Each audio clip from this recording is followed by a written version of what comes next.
Hello, hello. Can I hear myself on Twitch? I can. Can I hear myself on YouTube? I can, but I can hear myself doubly, so okay.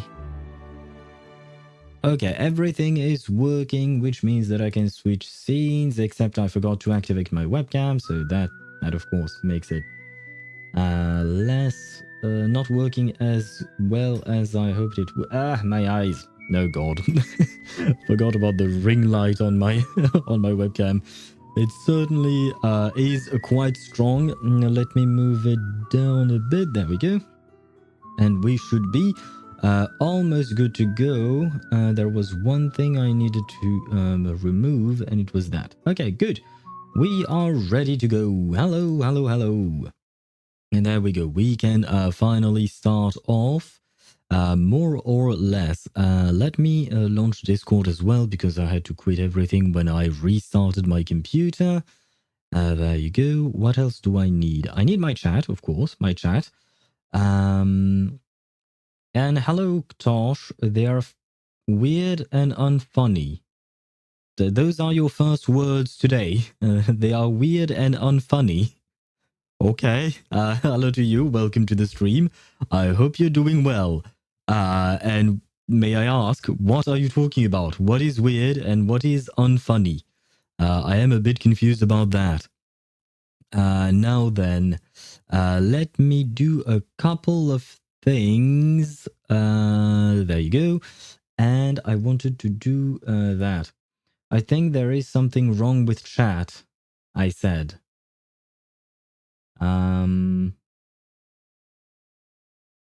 Can we stop do you mean normalizing children? What do you... What? What are you talking about, man? I am so confused. I have no idea what you're talking about. Like, genuinely, I do not know what you're talking about. So I can't really answer or help or whatever. So yeah, I don't know what to tell you, mate. I don't know. But I have some news, some good and some bad. Let me test said news. As for children being normalized, I mean, they are allowed to exist. They are weird. They can be unfunny, that's for sure. But if people want them, they can have them. But please bear the responsibility of your own child, and do not put it on others. And do not believe that others should be would you call that, take the responsibility for said children and accommodate your children. You are the one who decided to have some life-altering event in your life, and it is a decision. But anyway, not the point. The point is, I do want to try whether or not this works now. Let me try. Let me see. Please tell me it works. No, it doesn't. Oh, yes, it does. Yay! It does! Okay, good. We have some commands that work on YouTube now. Okay. And hello, Swivy. Welcome to the stream. I hope you're doing well. My Dress Up Darling manga apparently ended abruptly? What do you mean? Like, do you mean like the end of the story is abrupt, or was there something wrong with like the author? I hope they're okay. I don't know who they are, but I absolutely love my Dress Up Darling. I mean, I haven't read the manga, but I've read the what do you call that? I've read the no, I've not read. I've watched the anime, and I love the anime. Like, seriously, it's probably one of my favorite anime of all time, or something like that. It's probably in my top 10 or something. Like, I really, really love that anime. So I am hoping for a season 3 because season 2 ended like a few weeks ago. So I'm really, really hoping for a season 3. Ah, okay. Season 2, maybe the finale. Manga ended in March. From my understanding, because right after season 2 ended, I went into Reddit to see whether or not people thought that maybe, because I know that every single time an anime ends, people will make posts do you believe that this anime will get a new season? So of course I had to rush to Reddit to see whether or not it would be the case, and what do you call that? And people are hopeful. Maybe not for a season 3, but maybe for a movie, because there isn't enough source material left for a full season unless they stretch it or add some original scenes. So we'll see. But I'm really hoping. I don't care if it's a movie or a new season. I just want more of Marin Kitagawa and Wakana Gojo. I really love both of them, and they're so cute. I really like that anime. I would rate the last the couple of seasons that were out. I would rate them a 9 out of 10 or something like that. I really like them. And Ktosh, congratulations on your D20. You rolled a D20 first roll, and it's a 20. Congratulations to you. And I will say, speaking of the commands, I must say a few things. So now I've managed to separate Twitch commands and YouTube commands, so we won't have bots posting messages on both platforms when only one of the platform is asking for something, or when someone in chat of one platform is doing something. So I've managed to do that. It is actually quite annoying because I actually have to create twice the amount of commands, basically. I have to separate everything. So I have to create one D20, like for instance, the D20 command. I have to create one for Twitch and one for YouTube. Both must be separate. So it is kind of annoying, but I do wish to treat both communities as equals, because, well, at the end of the day, if you're on my stream, that means you're part of my community, right? So I want all of my community to be happy and to have things. But I do have one bad news. But first, I will say hello to Deidara. Hello, Deidara. How are you? Welcome to the stream. But yes, I do have one bit of bad news in terms of commands and stuff that I can do. And that bad news is quite simply that YouTube does not function the same way as Twitch. And because of that, I am extremely limited in what I can and cannot do. Like, there are many commands that I could potentially try on YouTube, on Twitch, that I would never be able to do on YouTube, just because of the way YouTube works. Because basically the YouTube API does not give enough information to StreamerBot in order for StreamerBot to do what it needs to do.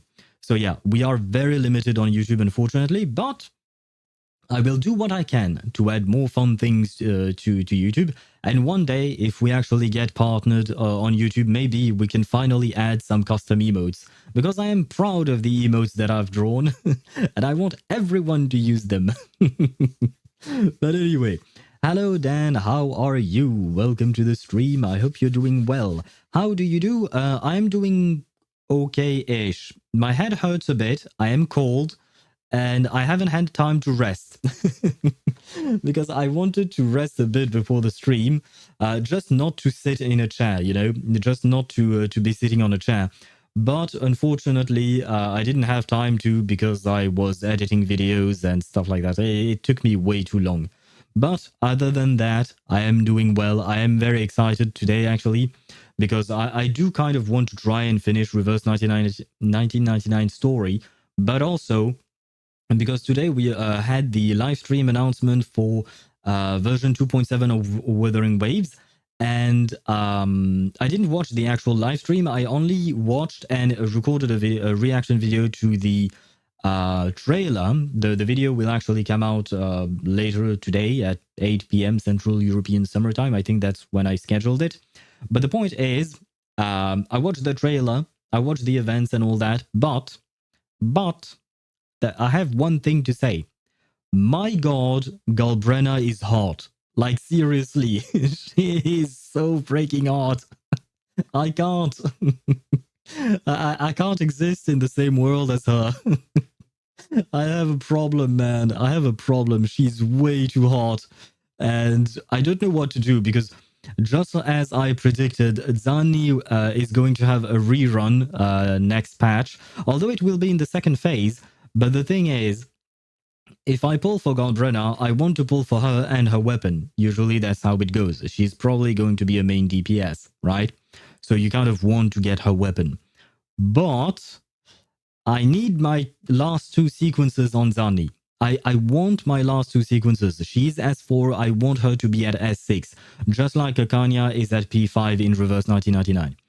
But I can't be spending money everywhere. Because I've told you guys I'm saving to buy a new computer because we've had issues with the games we play on this channel because my computer is kind of on its last legs. I mean, I don't have issues when I'm playing Reverse 1999, thank God. But when I'm playing Wuthering Waves, even Genshin and ZZZ, sometimes they struggle, or even Honkai Star Rail. So yeah, it is a bit of an issue, and I do want to broadcast quality entertainment. Well, visual quality. I can't guarantee the entertaining factor to my streams, but at the very least, I can guarantee the visual quality of my stream. So I do want to do that. So I want to buy a new computer.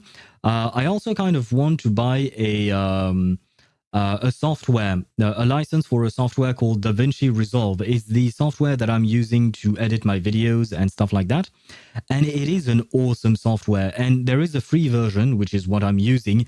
And the free version is awesome. Like, I really have nothing bad to say about DaVinci Resolve and DaVinci Studio. It's a great software. Like, it integrates video editing, some motion graphics, and added more stuff like that, and audio editing. Like, it is an all-in-one that is really, really powerful, even just the free version of it. So it's a great thing. But of course, they have a paid version, and that paid version has more features that could be really helpful in making me not waste as much time when I'm editing stuff. But the license cost around 300 euros, which is it's not a little number for me. And but wait, there is still the fact that what do you call that? What's the word for it? The 300 euro cost is a one-time cost. It's not a subscription, it is a one-time cost. So I like to, in my mind, 300 euros as a one-time payment is an absolute steal given what the software has to offer. Like, it offers so much. So I do want to buy it at some point, and I probably will. If I keep making videos, streaming, and stuff like that, I will probably buy the software at some point. But once again, it costs a bit, so I need to save. So I need to save for a computer, I need to save for DaVinci Resolve, and I need to save for Galbrena, and I need to save for Zani. I'm fucked. Let's be honest, I am fucked. And if at all possible, one day I would like to try and get Lucy to P5 in reverse 1999. So yeah, money is going to be spent. Well, no, I can't spend the money, so nothing will happen except me. I will have to be very patient, I suppose. Twitch and the peasants? Nah, I do not consider YouTube peasants. I just consider YouTube very annoying. Not the people, not the community, but the platform. At least in terms of streaming, it is lacking a lot of features that Twitch has, which makes me, I'm like, yeah, but I'd like to try and do that, but I can't because YouTube won't let me.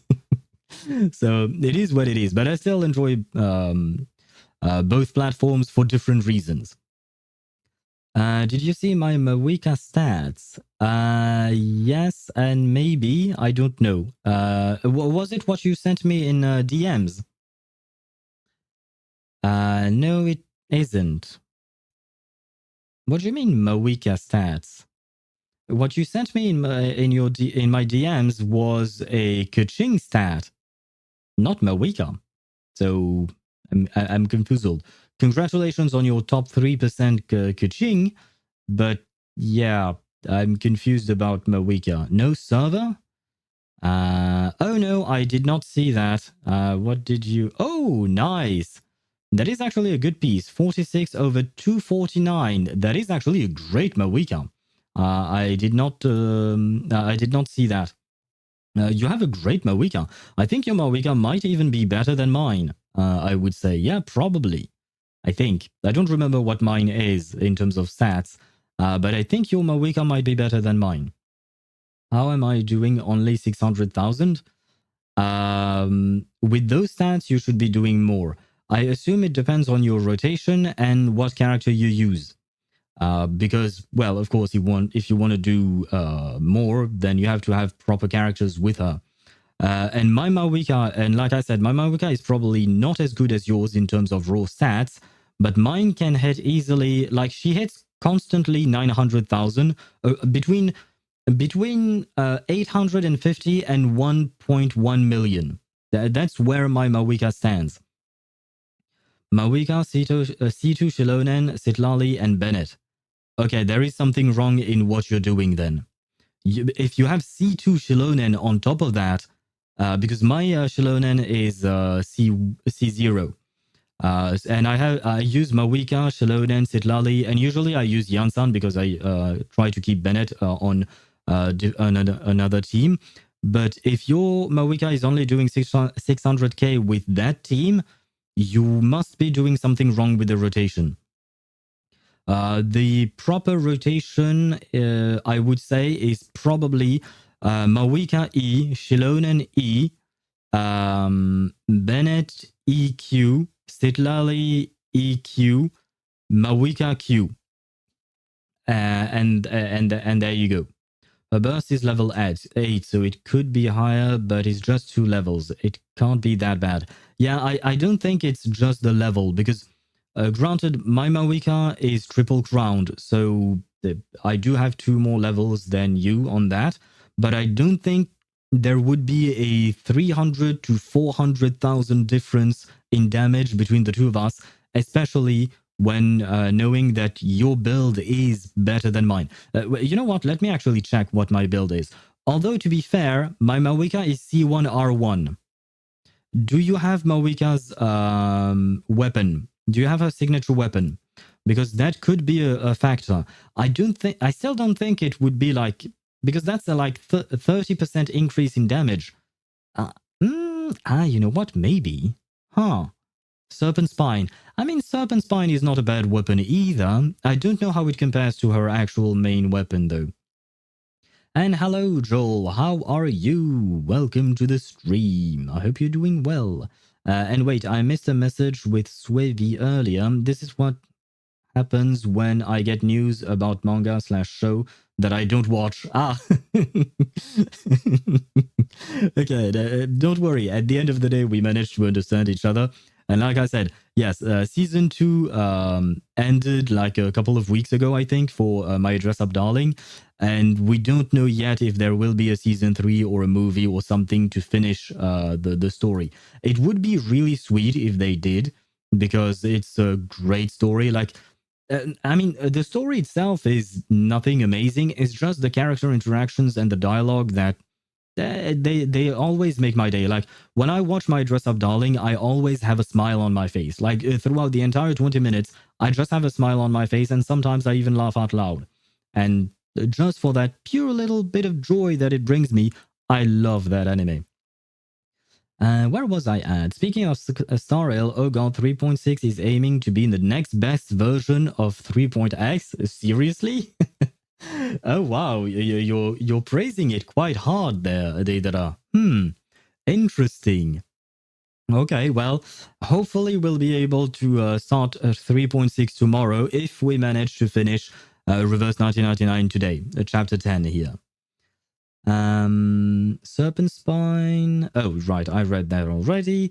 30% increase employment rates. What are you talking about? I'm not really sure.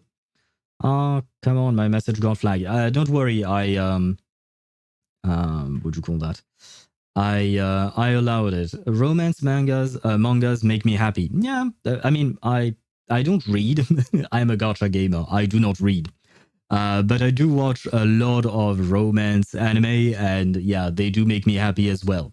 Sometimes they do make me feel lonely, especially when I'm single. When I'm not single, I watch less anime, to be fair. It was actually quite funny uh, when I started dating my last ex-girlfriend. I was tracking the animes that I was watching and all of that, and as soon as I started dating her, you could see a very sharp decline in my in things that I was watching. But yeah, it's just because I was spending a lot of time with her, so I didn't have the time to watch as many anime as usual. But still, point is, romance anime are great. The only exception is Rent a Girlfriend. Fuck you, Rent a Girlfriend. Fair enough. I've never watched Rent a Girlfriend, but from every review that I've read and everything that I've read online about this anime, and even the premise, like just the synopsis of the anime, when I read it on my anime list, I was like, I don't really think I want to watch that, you know? But I understand that for some people it might be a nice anime. I mean, it was popular enough to get like 3 or 4 seasons, if I'm not mistaken, right? Let me check that. My anime list, where are you? Rent a Girlfriend. Season 3. Oh, wait, it's also going to... You've got to be shitting me. Okay, it's got a season 4, and it's even going to get a season 5. Oh my fucking god. It's going to get a season 5 in 2026. Wow. That's, yeah. I'm not watching that, man. I want to spare my eyes, my time, my everything. My Jean and Nahida are top 67%. Is this a sign? It is a sign that you are a cornball. I have learned from you, Ktosh, and every time you will talk about those two numbers that are completely useless, I will reply to you what you told me to reply. Well, what you told me to tell Kiwi to reply to her son when he does the same thing. That was complicated, but the fact is that I learn. I am learning Gen Z speech and patterns and behaviors, I guess. I will not exactly become one, and I don't want to, but I am learning. Where was I at? 34 single and ready to mingle. I think you grabbed a number from my age and a number from your age to make up the number 34, because I'm not 34 and neither are you. Kazuya pisses me off. Bad guy overall. Ruka deserves better than this cock. I assume Kazuya is the main character in Rent a Girlfriend, or NTR a Girlfriend, as Swivy put it. I've never, like I said, I haven't watched it, and I don't even remember the names of the characters because, like I said, I read the synopsis and I was like, well, it actually, like, do I actually want to watch that? And I figured, no, it's probably not. Where was I at? Well, yeah, the manga is really long. Oh, for Rent a Girlfriend, the manga is long. I mean, as long as it's popular and if there is source material, they will probably keep making the anime, I suppose. I do not watch romance animes. I need action, magic, demons, weapons, nuclear explosions. Fair enough, Deidara, fair enough. I personally watch a bit of everything. Technically speaking, most of the animes I've watched are in the fantasy genre. Then action. Wait, I can actually take a look at it. Although it's been a while since I've updated my spreadsheet. Yes, I have a spreadsheet specifically for anime. For the anime I watch. I started the spreadsheet before I discovered my anime list. So, okay, it is updated up to spring of 2025. Okay, let's see. Of all the animes I've watched, 474 were fantasy anime. Yeah. So fantasy is my number 1 genre. Number 2 is action. Number 3 is comedy. Number 4 is romance.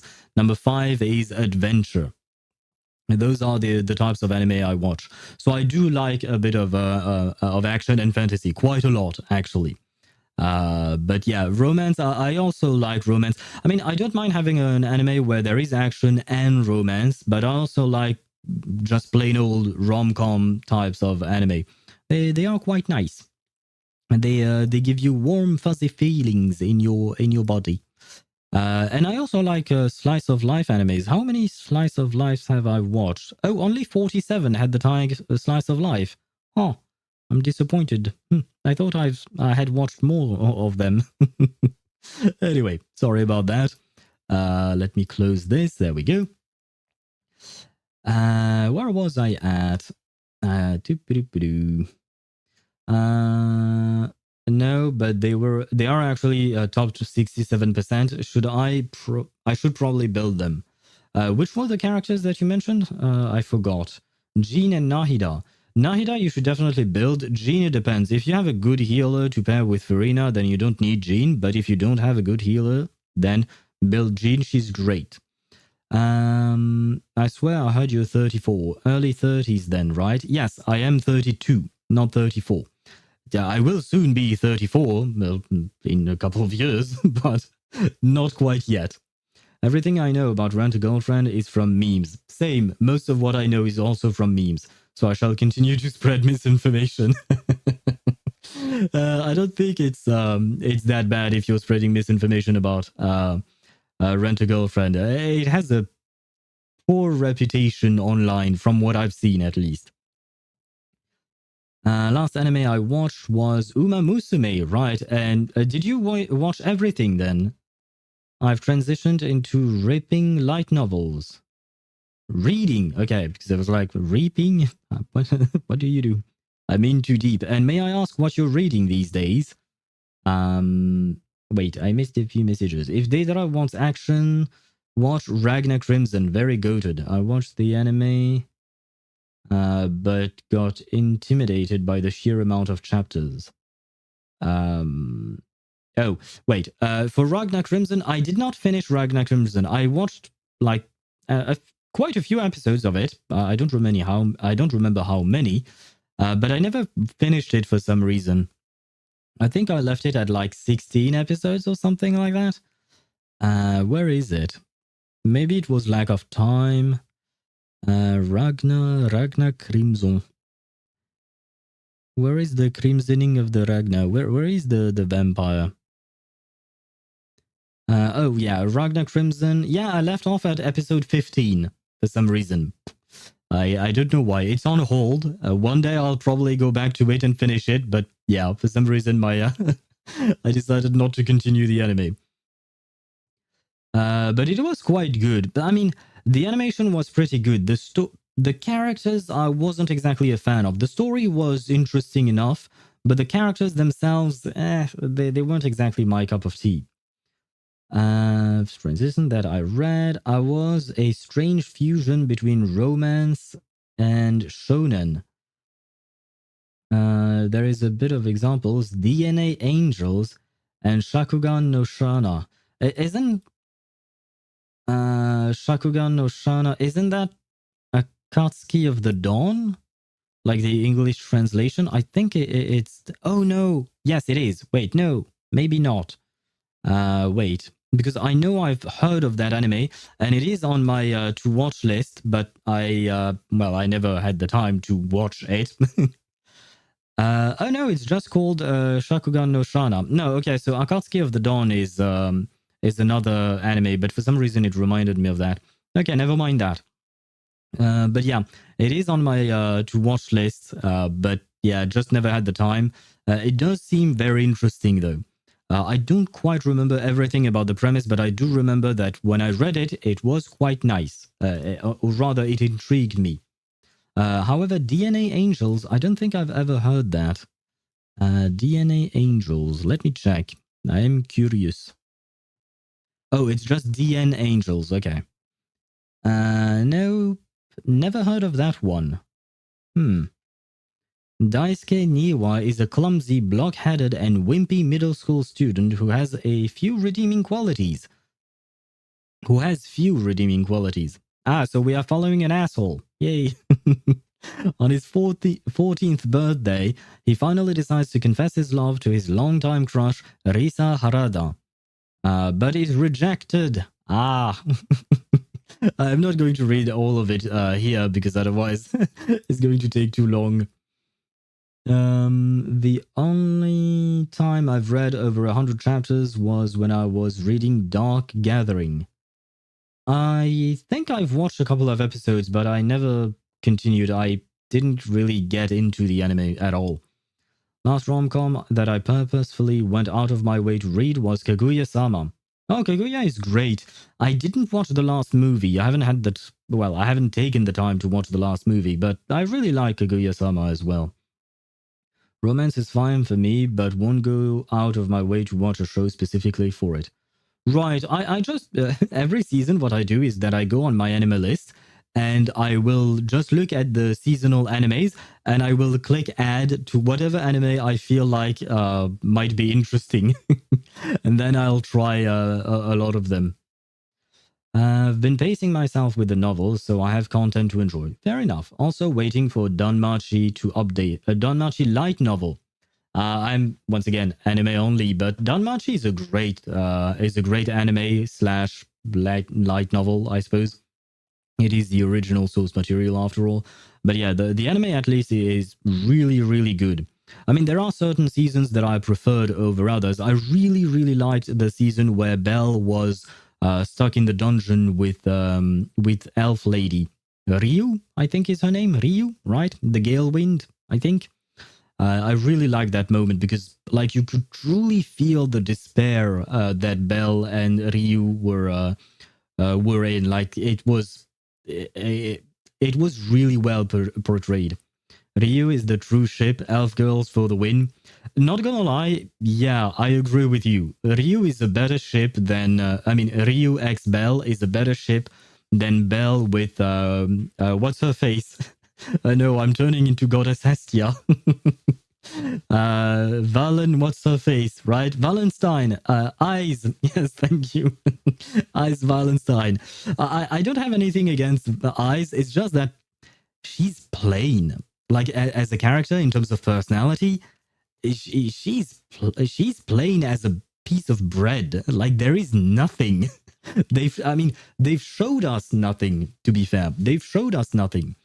Maybe there is more to her, but at least in the anime, she just exists. And okay, she's pretty. Okay, sure, why not? She's pretty. But that's basically the only reason why Belle seems to be interested in her. Is because she's pretty and she saved him. So I'm like, okay. But yeah, Ryu, on the other hand, they've actually been through shit together, right? They've been through a lot of things together. And like they've built an actual relationship together. So yeah, I don't know why the author wants to force the eyes ship. Although I suppose if Bell no longer has feelings for eyes, then his power won't work as well, right? There is that to take into account. But yeah. Yeah, there is an entire spin-off series that dives into her and the Loki familia. Anime is lacking greatly. A series in that dives. Yeah, I've watched the Sword Oratoria, I think, and I'm gonna be honest, I do not remember shit about that spin-off. I watched it in its entirety, I remember, but I do not remember anything. Like, seriously. It did not leave any kind of impression in my mind. So, yeah, I guess I'm just not a fan of eyes. It is what it is. Wait, I've missed a few messages because I was focused on specific things.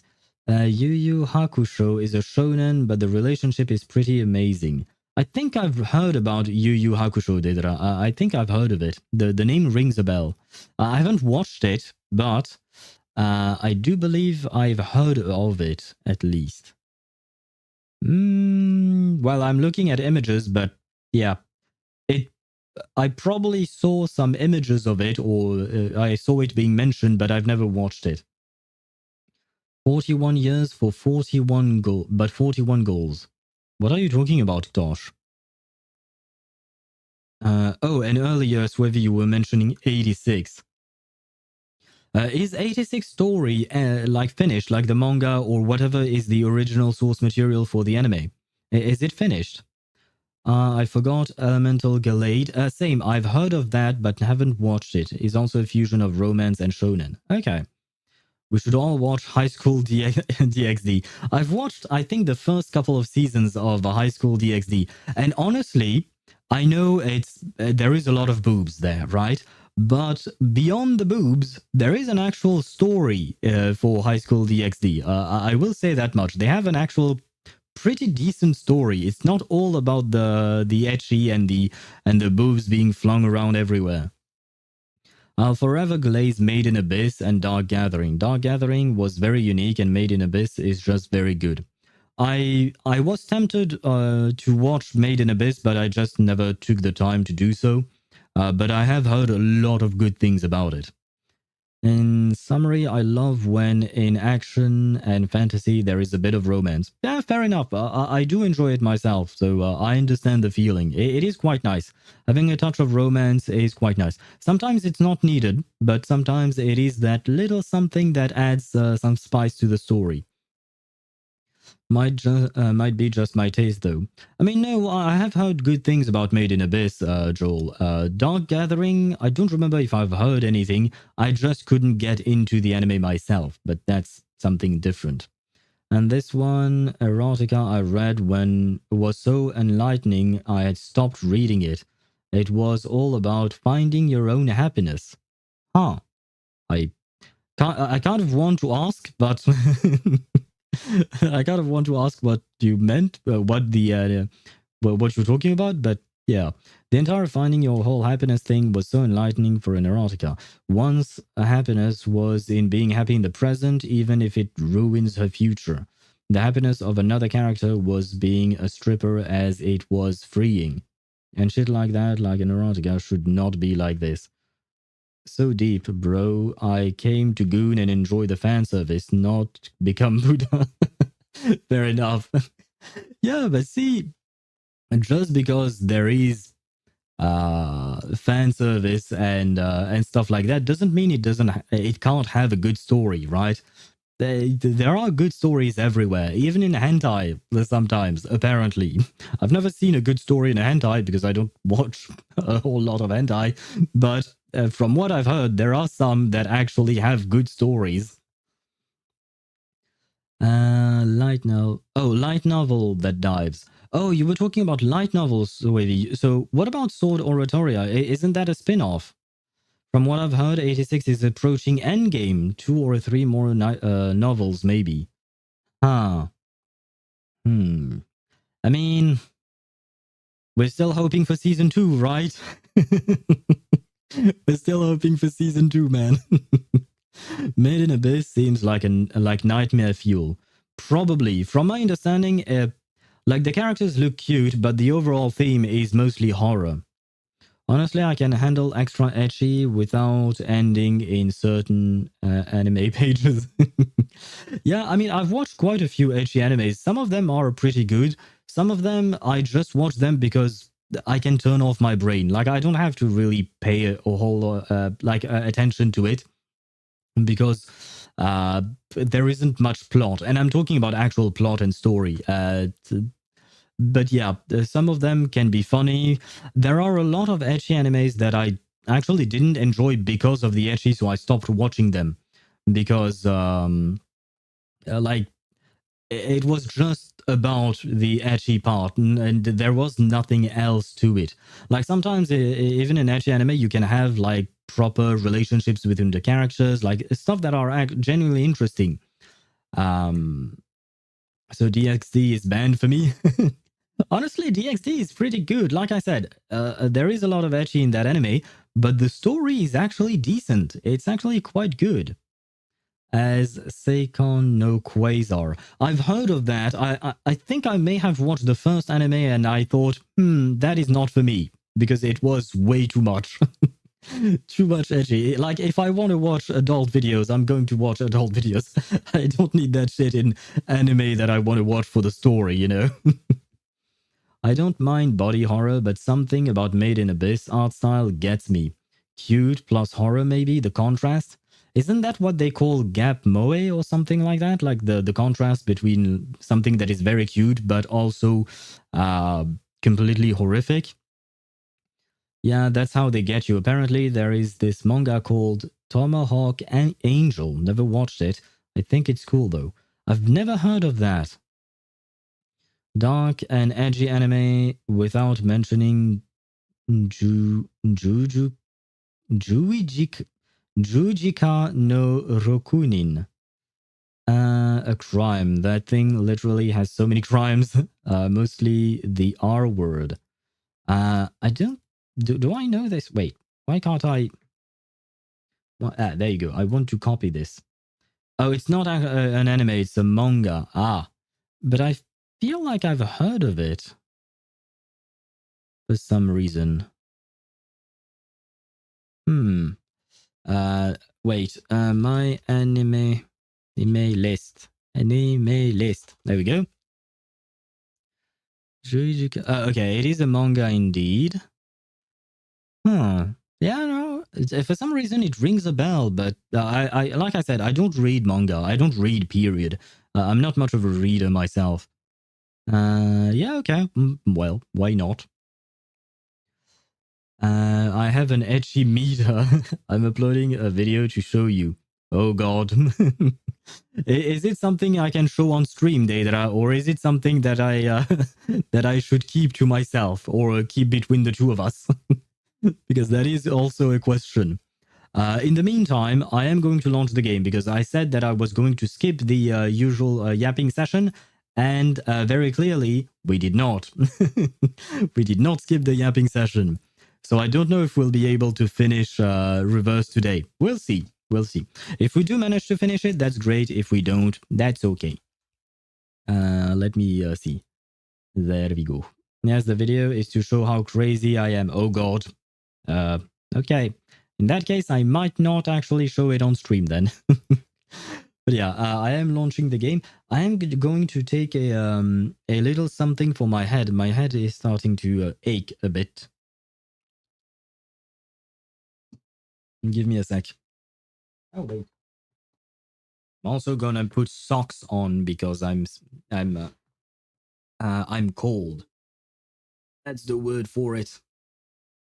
And the game has loaded. Let me enter the game. Tomahawk Angel is a series that I've seen often in shorts by the original author. Is that orange juice? Yes, it is orange juice that I'm drinking. Yeah. I can't do a level 1 Finon versus the world. Level 1 Finon against the world. I wish it could be done, but we talked a tiny bit on the Discord server about the new gameplay, what do you call that? The new endgame mode in Honkai Star Rail. And it's basically the equivalent of Siege and Onslaught, but for Honkai. And honestly, I wasn't a fan of it. Just like I'm not a fan of Siege and Onslaught. I mean, given the fact that both are the same, it makes sense that if I didn't like one, I wouldn't like the other. Also, can we please see your feet now? No. No, you may not. That is not going to happen. Probably ever. I'd rather not. Share the link. Maybe it's already good. I think I received it. It's in PGR. Wait. But what is it exactly?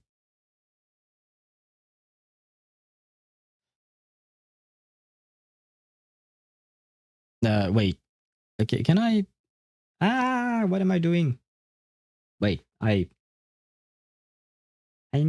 yes? Maybe.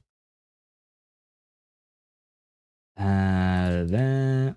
Oh, wait, no, I can just do that. Oh man, fight me in Critter Crash. Wait, for today we are going to, what do you call that? To focus on the story, not on, on Critter Crash, because Wait, no, okay. But we have to focus. Deidara, I will take a look at your video later on. We have to focus because it's already been 50 minutes of yapping. So wait, no. Focusing. And I also need to take a pill because my head hurts. Let me switch scenes. There you go. And I will let you admire the beauty of Ulrich. You know what? I'm actually going to grab... No. Let me do my dailies real quick, and then we can launch ourselves into the story. Because if we don't focus, then I'm never finishing this story, and I want to finish it because it is good. Now, be right back. I will grab some medicine. Where is that budget hog hiding? Who charts the star's orbits?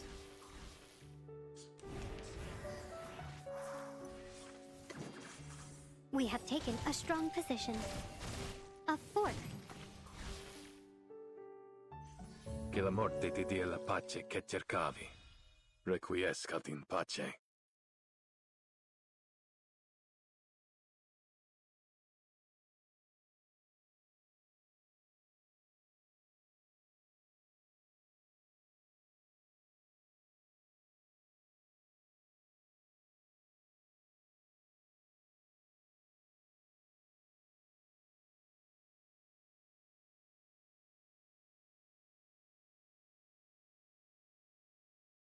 Yeah.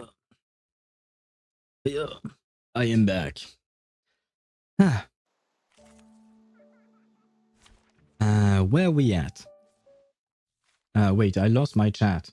Because I was moving stuff. Where is my chat? My chat is here. Okay, there we go. We are we ready? No, I need to go to my wilderness real quick. I promise we will start soon-ish. We have so much to do. So much. Nope. There. And I said go. We are in a hurry. I mean, not just because I want to finish the story, but because I actually genuinely enjoy it. Our colleagues are quite particular about maintaining appearances. Yeah. Stop yapping, boy. I'll just have to avoid direct sunlight for now. Where is it? There you go. And before the hour mark, we are able to start. In the mouth of madness, the mad often speak the truth. And we're back with Nautika, and I don't know who that is. But we're at part 15, so that means we have 10 stages to do today. 10 stages, guys. We believe. One stream, we believe. Sonetto steps forward, her glass feather aimed squarely at the Manus Apostle's chest. Miss Grace, you're a Manus Apostle. Don't think we've forgotten what you did aboard the Free Breeze. What exactly are you scheming now? Miss Stranger tilts her head, sensing the arcane energy gathering at the glass feather's tip out of the corner of her eye. A cough escapes her and is quickly suppressed, her whole body twitching to contain it. Ah, the Free Breeze. My lovely little cruise ship. Like you, I often find myself missing those serene days on the water. But it seems a few unpleasant memories and misinterpreted actions have deeply wounded your trust in me. Well, I mean, you aren't exactly an innocent person, to be fair. Someone else is twitching to control from Can you guess what it is? Don't you mean who it is? Because if it's someone twitching, I'm probably sure it's you. If it's something, then I don't know. That's right, my eye. It has an infection. Do you actually have an infection in your eye? I hope you're treating it properly. An eye infection can be quite dangerous, depending on what exactly is the nature of it. Not actually? Ah, okay. Well, it's a good thing. I hope you won't get an eye infection then.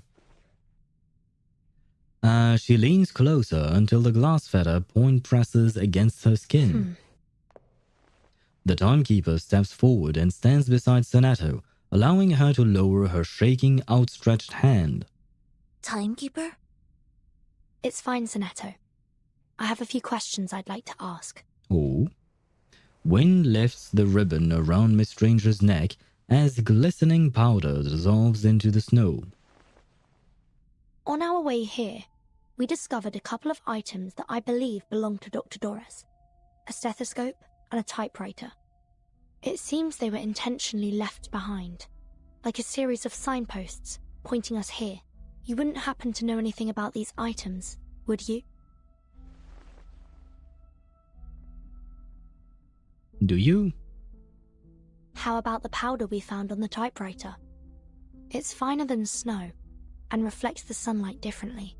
It sticks to the skin and is bitter on the tongue. Okay. Is she going to say anything other than and nothing? But I did get into a fight today. Got my knee hurt badly. On the outside, it just looks like a tiny scratch, but the bone hurts so bad. But who did you fight? Why did you fight? What happened? And if your bone hurts, maybe you should go see a doctor. And Swavy, why did you lie earlier?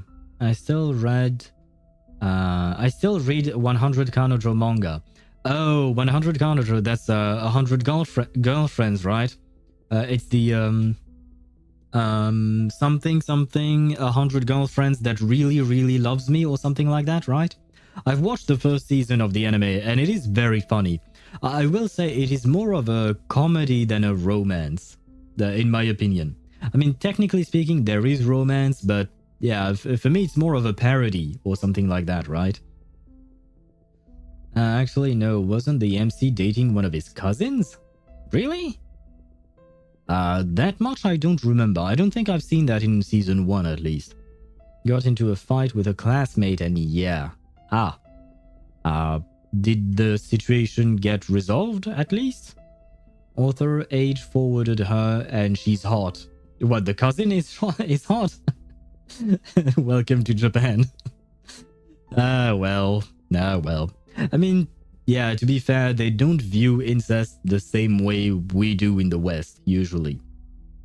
Yeah, the result we got was me beating someone. I mean, that's nice. At least you weren't the one beaten, I guess, maybe. I'm not sure that's a good thing, but at least you're not as injured as the other person, as far as I can understand. Any idea how it got there? And how the typewriter ended up lying in the snowfields? Did you leave it there? Were you giving directions to the Foundation's investigators? Are you going to answer questions? Come to think of it, that powder looked like the scales from a Lepidoptera wing. A butterfly. Or a moth. Huh! Moth! It's you, isn't it? You're the Foundation spy. My god. I love how Vertin and Sonato are coming to these conclusions, like Miss Grace is Moth, and the ritual that Manus Vindicta is trying to create is to try and revive Arcana. All of these things, like, they are so surprised about it, and I feel like we, as players at least, we have known this for months. For months we've known things like that. A moth alights on Miss Stranger's fingertip, then flutters off with a barely perceptible twitch of her finger.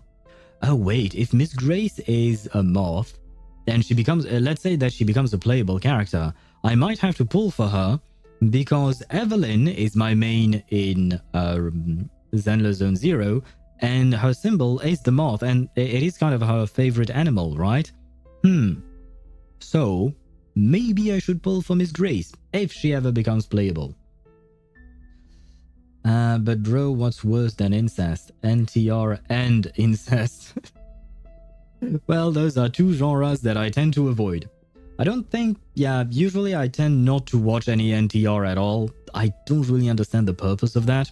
I mean, I guess everyone has their own way of doing things, right? Everyone has their own way of enjoying stuff, but yeah, not for me. And incest is it usually turns me off, and I tend to stop watching some anime just because there are some weird relationships then.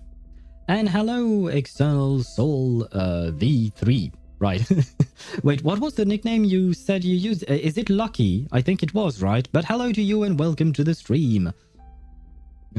Big W gonna give some big lurkies. Thank you very much, and once again, welcome to the stream. Happy lurking to you. And there was one thing I wanted to mention yesterday, but I forgot because I'm like that. I forget things. But it's just that I am very impressed with your stamina in terms of streaming, because like I think we were at the 9-hour mark in your stream yesterday, and someone in chat said something, and you replied something along the lines of, oh yeah, we're probably going to keep going for another 5 hours. And I was like, brother, that means your stream is going to last for 14 hours. How do you do that? How do you do that, man? Because my stream usually lasts for between 5 and 7 hours, usually tops. I can't go for that long, man. My voice dies before I get to that point. It's kind of insane. So yeah, congrats to you, because I am very impressed that you can last for that long, man. We did 13 or 14, I think, and we forget. Oh my god. How do you keep up? It's kind of insane. How do you keep up? Oh, by the way, wait. Just in case, I should warn you, I am doing chapter 10 of Reverse 1999. While I do appreciate the lurk and all of that, I don't want to spoil you. So just so you know, we are right in the middle of chapter 10. So yeah, everything is together, my brother. Oh my god, it must still be quite something to last for 14 hours, man. Yeah, I'm never doing that. I don't think I can. And hello, Dom. How are you? Nah, play Noir instead. Well, I wish I could, but I don't have Noir, unfortunately. And hello, Chip. I hope both of you are doing well, and welcome to the stream. Currently, he's at chapter 6? Oh, right, yes. Yesterday, you were at chapter 5, right? You were still on the island of Aperon. Did you continue today? Today, I didn't have time to tune into anything, unfortunately. But did you continue the story today? Oh, then I'll be a lizard and lurk, my boy. All the support to you. Thank you. Thank you very much. And thank you for being here. I really do appreciate it. But yeah, I did want to give you a fair warning, because I know you're trying to catch up on the story, and the story is really good. So I want you to be able to experience it firsthand on your own, and not be spoiled 4 chapters in. Yeah.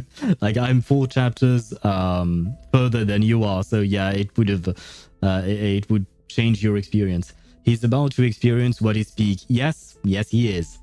Wait, where is he, or where are you in chapter 6? Like, is he close to the end of chapter 6? Because my favorite chapter still remains chapter 7. It's the one chapter that broke my heart, but I still love that chapter. So yeah, be warned.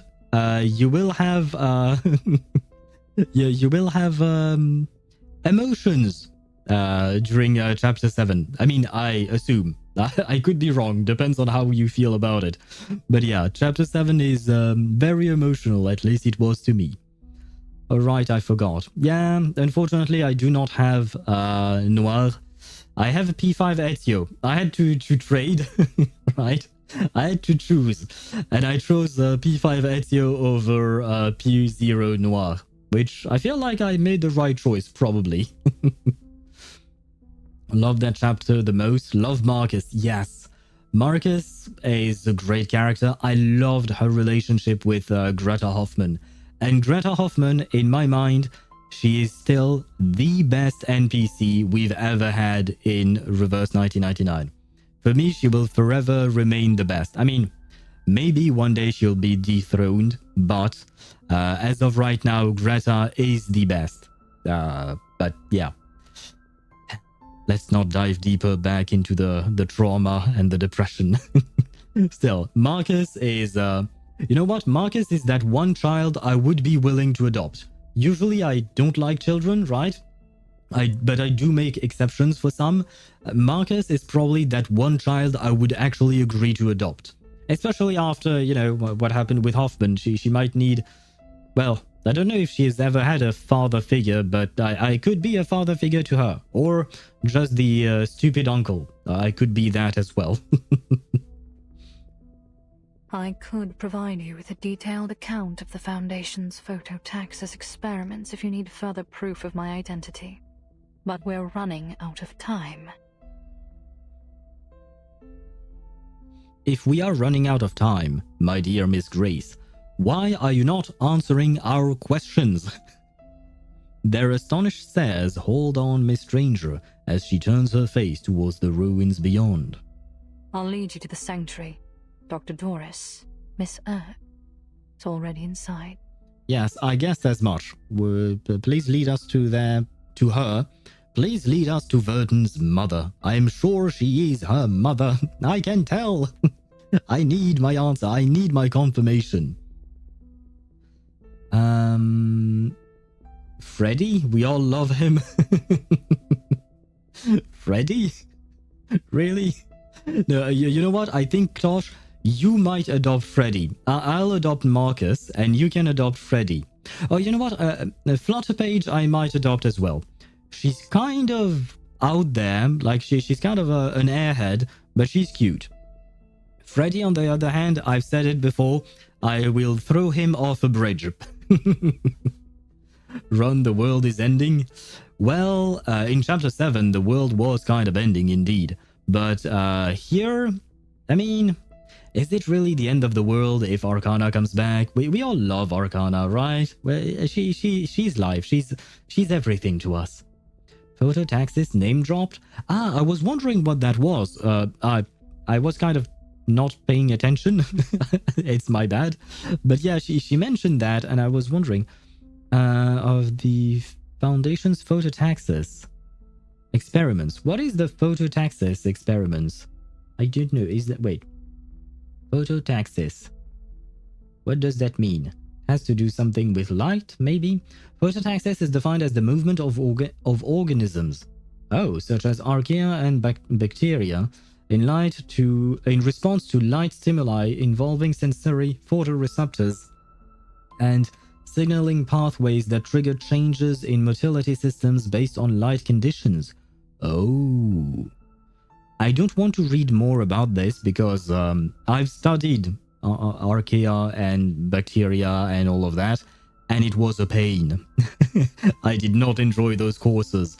And when I say I studied, like I studied in university about that, and yeah, those were not my favorite subjects, very, very clearly.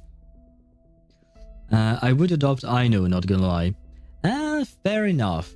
Fair enough. Aino is kind of cute, but I want to let her with, what's her name? With Inefa, right? I feel like they pair well together. I don't want to break up their family. And I don't really intend to marry Inefa. Although, I could become Aino's father and have Inefa as a maid. Why not? She's a maid robot after all. But what about Noelle? Poor Noelle. She's out of a job now. Inefa really is stealing jobs, because I remember seeing a message from Mihai that I don't think I had the time to reply to. But never mind. The point was, I remember seeing a message from Mihai with an image of Inefa trying to make jokes, and I actually witnessed that myself when I was doing her anecdote. And basically, yeah, she was doing worse than Sino jokes, right? She was doing that. And the image that Mihai sent is that basically Sino is out of a job as the dad jokes type of guy because AI is taking over, right? But she's also a maid, so she's also taking over Noelle's job. Oh my god. Oh, and speaking of dad jokes, Ktosh, you will be very happy to see. Please tell me it works. Please tell me it works. Yes, it works. There you go. It works on both YouTube and Twitch, it should at least, but we now have a command for random dad jokes. I've no idea where they come from. Well, No, I know where they come from. There is a specific website that I'm using for that. But yes, now Tosh, you will be happy. We have dad jokes on demand. And the joke was, why was the picture sent to prison? It was framed. Yep, that's definitely a dad joke. I don't know why I implemented that command. Probably because I knew you guys would be happy. It was called Phototaxis in Stasis. That game mode has been in the game for 2 patches thus far, detailing the progress of Manus and Moth. Oh, that mode. Right. Yeah. I know which mode you're talking about. Yeah. Okay.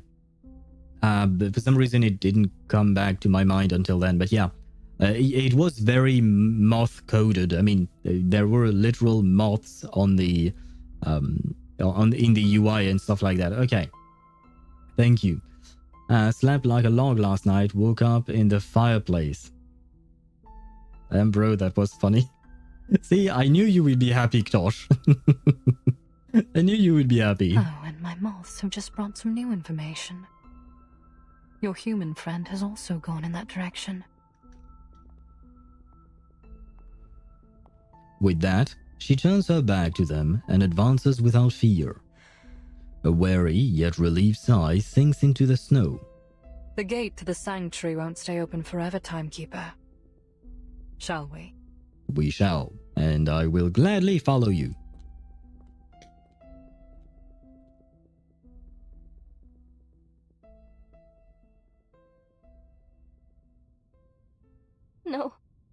No, this can't be real. Oh right, we were separated from Nautika when the ground collapsed, right? So she's alone. How it ends, isn't it? Oh, I can't do this. I can't do this alone.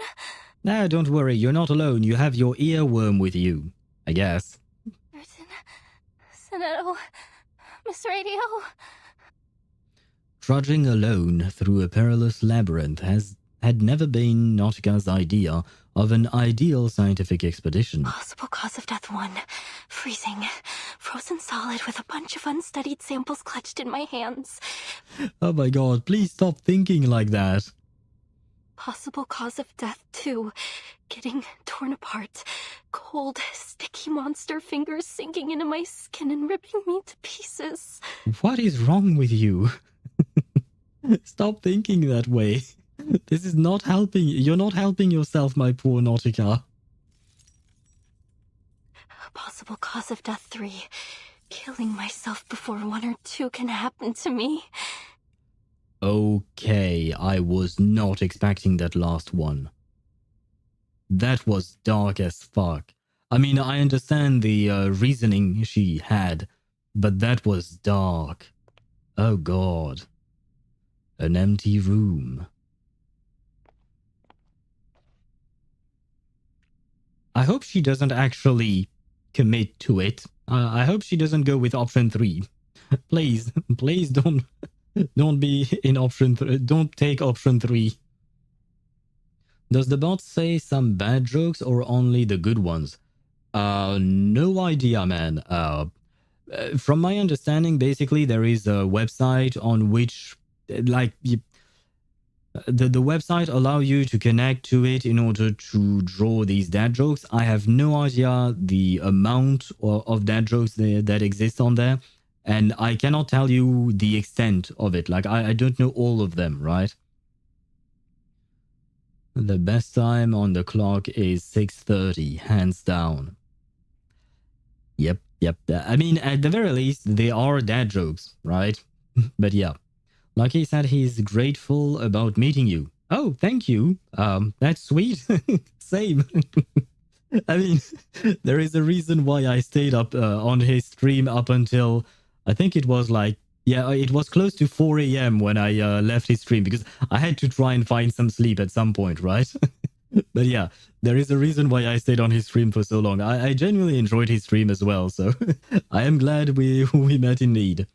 And I will thank Emmy. If I recall correctly, it was Emmy Fire on my chat who recommended we raid Lucky. And that's how I got to see you again, Chip, as well. 3 reasons, 33.3% each reason, and I'd like to see that the last 0.1% on option 3. Yes, please weight the reasons differently. Let's go with 33 for each reason and only 0.1 on option 3. You know what? It is not equivalent, but wait. It would be... okay, wait. We have to try, guys. We have to try. Let me roll a d20. If I roll a 1, she dies. Or rather, she... well, no, in all 3 options, she dies. But if I roll a 1, she... what do you call that? She will kill herself. If I roll anything other than a 1, she's safe from at least option 3, right? And she might have a chance of not dying, right? Please tell me that it is not a 1. Please tell me it is not a 1. 16! 16 is a high roll, right? So she should be fine, right? I feel like she should be fine.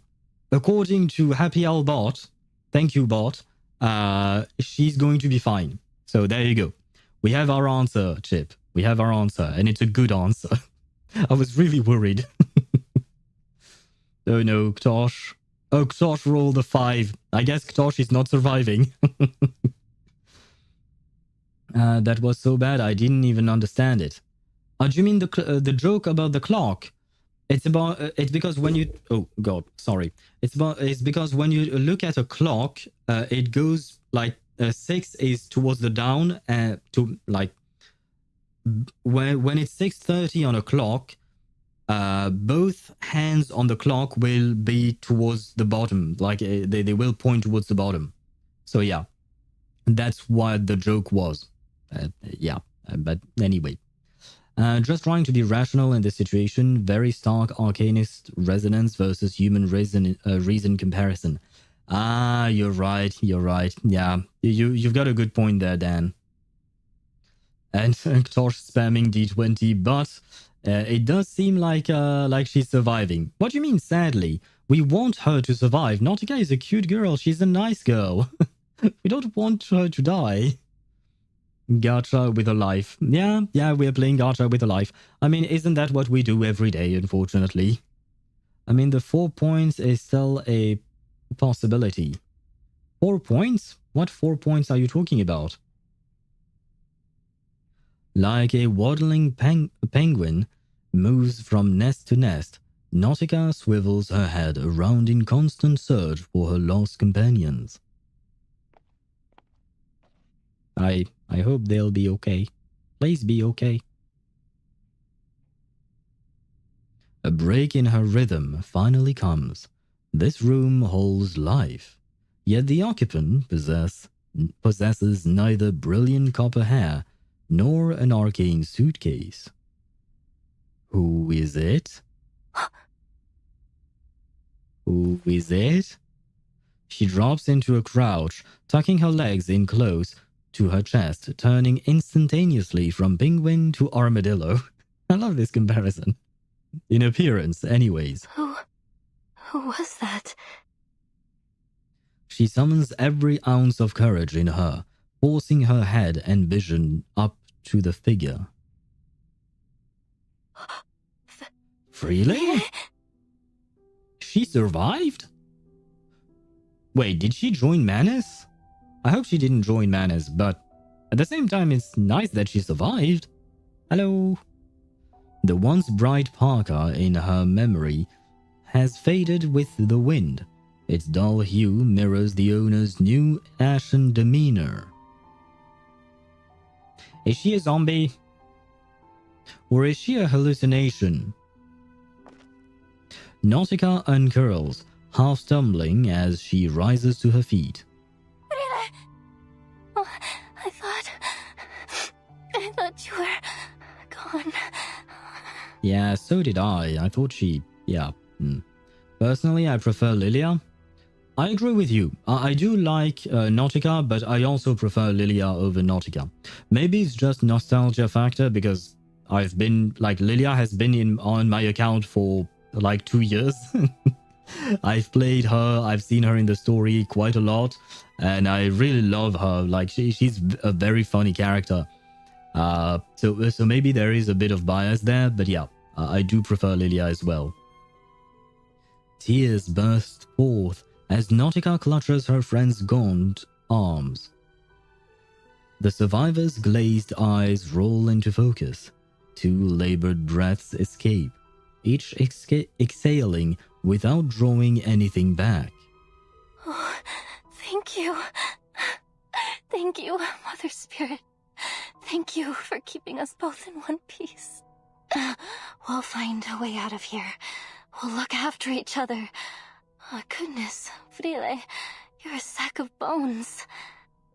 I met 2 arcanists. They'll help us. I would have never even gotten here if it weren't for them. You should have seen how they chased off those snow monsters. You can trust them. Come, Frile. We have to find them.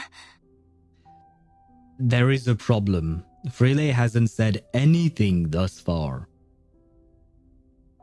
I'm afraid for Nautika. I feel like she's going to go through more trauma again.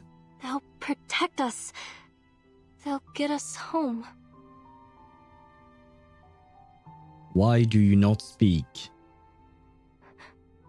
Frile, why aren't you saying anything? Yeah. Oh god. Why is she bleeding? Frile holds her gaze on Nautika, letting out another ragged breath as she points to her own mouth. Oh god. Can't you speak? It must be the cold. Yes, once we get back, you'll feel better. I promise. The cold doesn't typically make you have blood in your mouth, as far as I can tell. Nautika strains to pull her up from the stone bed, but it feels as if she is rooted to it. What is wrong with her? Panting and spent of her strength, she releases and spies the motion of her friend's foot as it cuts words into the snow. No. Can't. No? Why? Frile, listen, I found it. The resting place of the Mother Spirit and the Rock of the Blank Era. Remember? I found lots of it. I found everything we came for.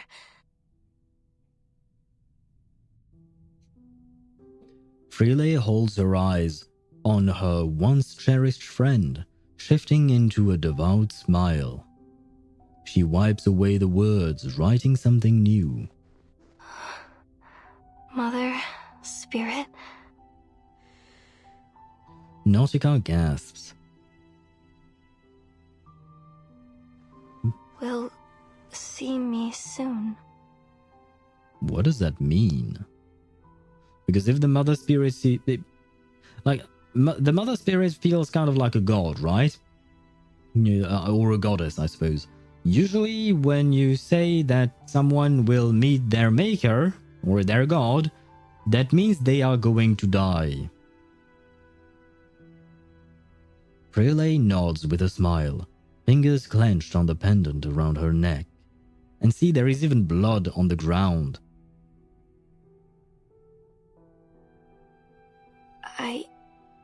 I don't understand.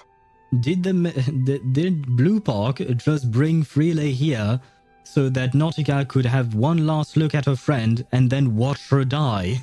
Is this what they're trying to do? Why is Bluepoch so intent on traumatizing poor Nautika? You're Come on. going to meet the Mother Spirit? Frile nods. Her conviction seems absolute. But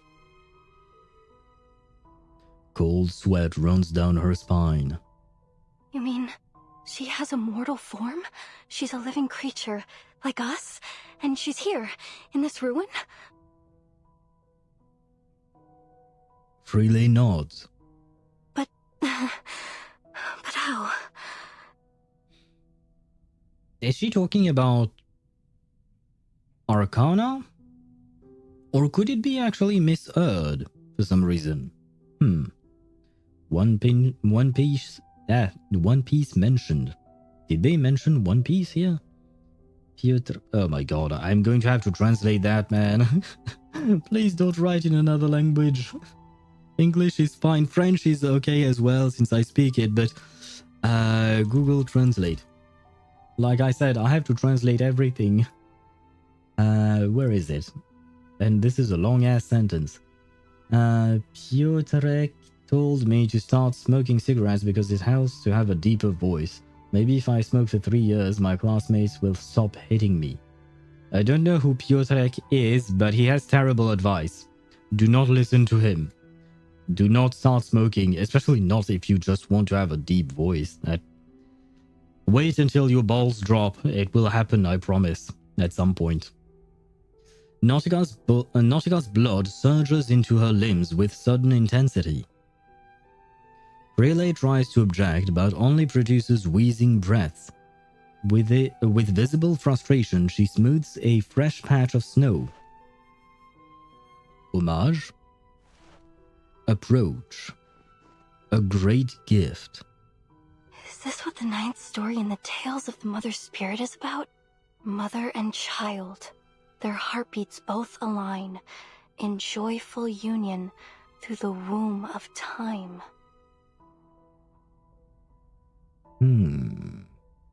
Okay, wait, no.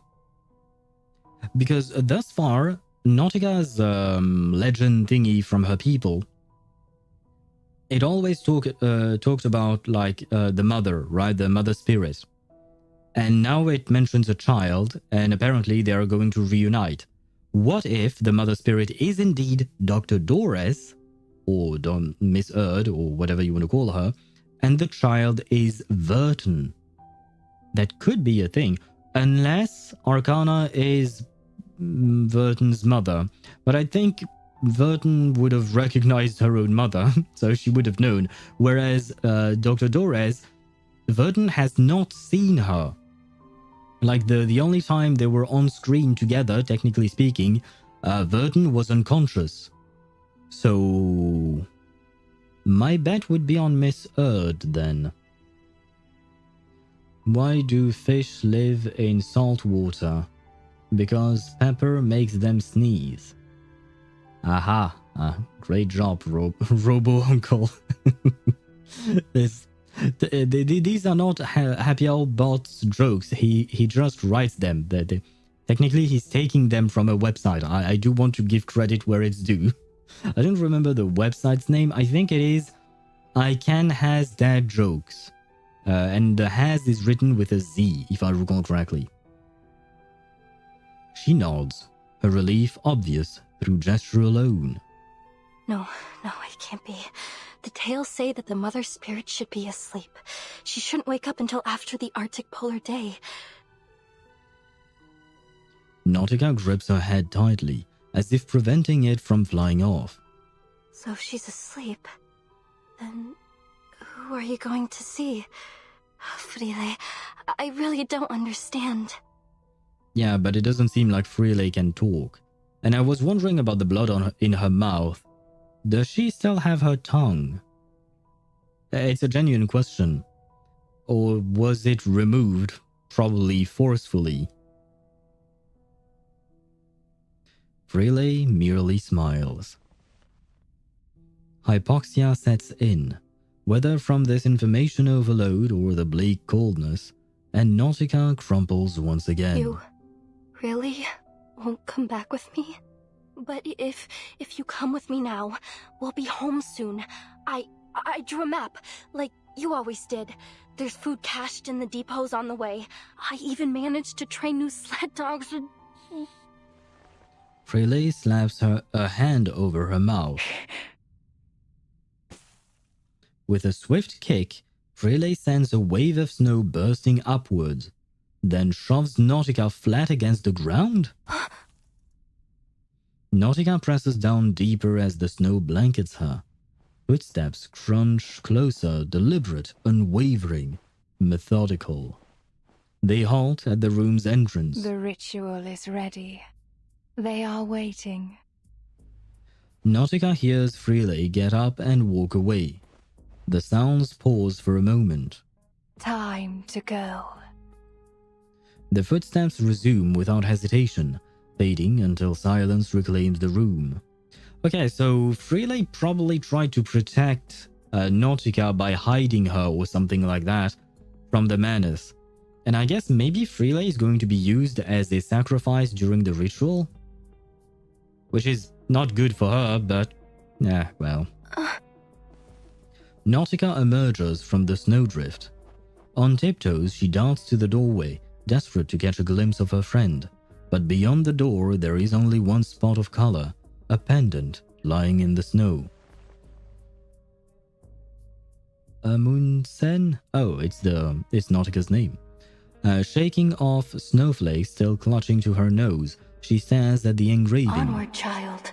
Follow the word of mouth. To the earth's edge, the land farthest south. The Mother Spirit's light, with ancient glow, guides us to the great current, nature's flow. Sweat drips down her temples as she swallows hard. Wait for me, Frile. She lifts her foot, placing it precisely over the footprints in the snow. I don't think we are going to save Freely. Not gonna lie. To be continued. Of course it is to be continued. Hey, it only took us like 40 minutes, I think, to do one stage. Everything will be fine. Wait, no, I need to click on you and then there. There we go. What is this? Dark fairy tale. Those childhood bedtime stories reveal more when reread through the eyes of a grown-up. Read the book. The first tale. When he arrived in this world, the child received the Mother Spirit's first blessing. He stopped crying as a sunbeam fell on the pillow. Through his tears, he saw her gifts. Golden rays warming his hands, white cloths softly swaddling his body, and fresh air breezing into his lungs. A single life is all we are given. Thus, the Mother Spirit taught the child to cherish. The third? Okay, we're skipping the second one, I guess. The third tale. The child gripped a bow, leaving deep footprint in the snow. It was his day to hunt, but this land hadn't seen any trace of birds or squirrels for ages. The long-absent spring was growing fainter with every passing year, like a distant myth. Finally, the child took down a doe just before sunset, closing those watery eyes glowing with innocence, his weary hands shakily splitting the flesh. He recognizes that this was the Mother Spirit's second blessing. Staring at the frozen, fragile branches, the child knew it was time to go south. The seventh tale. The sun fell into the moss-covered plains, its once eternal fire frozen by the ice. Fish drowned in the waters, sinking to the riverbeds where they transmuted into swords. Coffins creaked open, shriveled fingers clawed at passerby, seeking redemption. The child trudged across the land, his blood and cotton wool forming scabs over the surface of his skin. His fingertips, his first ravaged chilblains. His fingertips, first ravaged by chilblains, were then abraded by hoes and pickaxes. Only his vocal cords remained alive to pray to the Mother Spirit. Please, rewrite the laws of this world. Please, grant us a new spring. The ninth tale. The lost child received the Mother Spirit's third blessing. In the farthest south, the child passed through the Mother Spirit's body and knocked upon the gate of her soul. A sense of warmth he hadn't felt for a long time enveloped him, making him her child once again.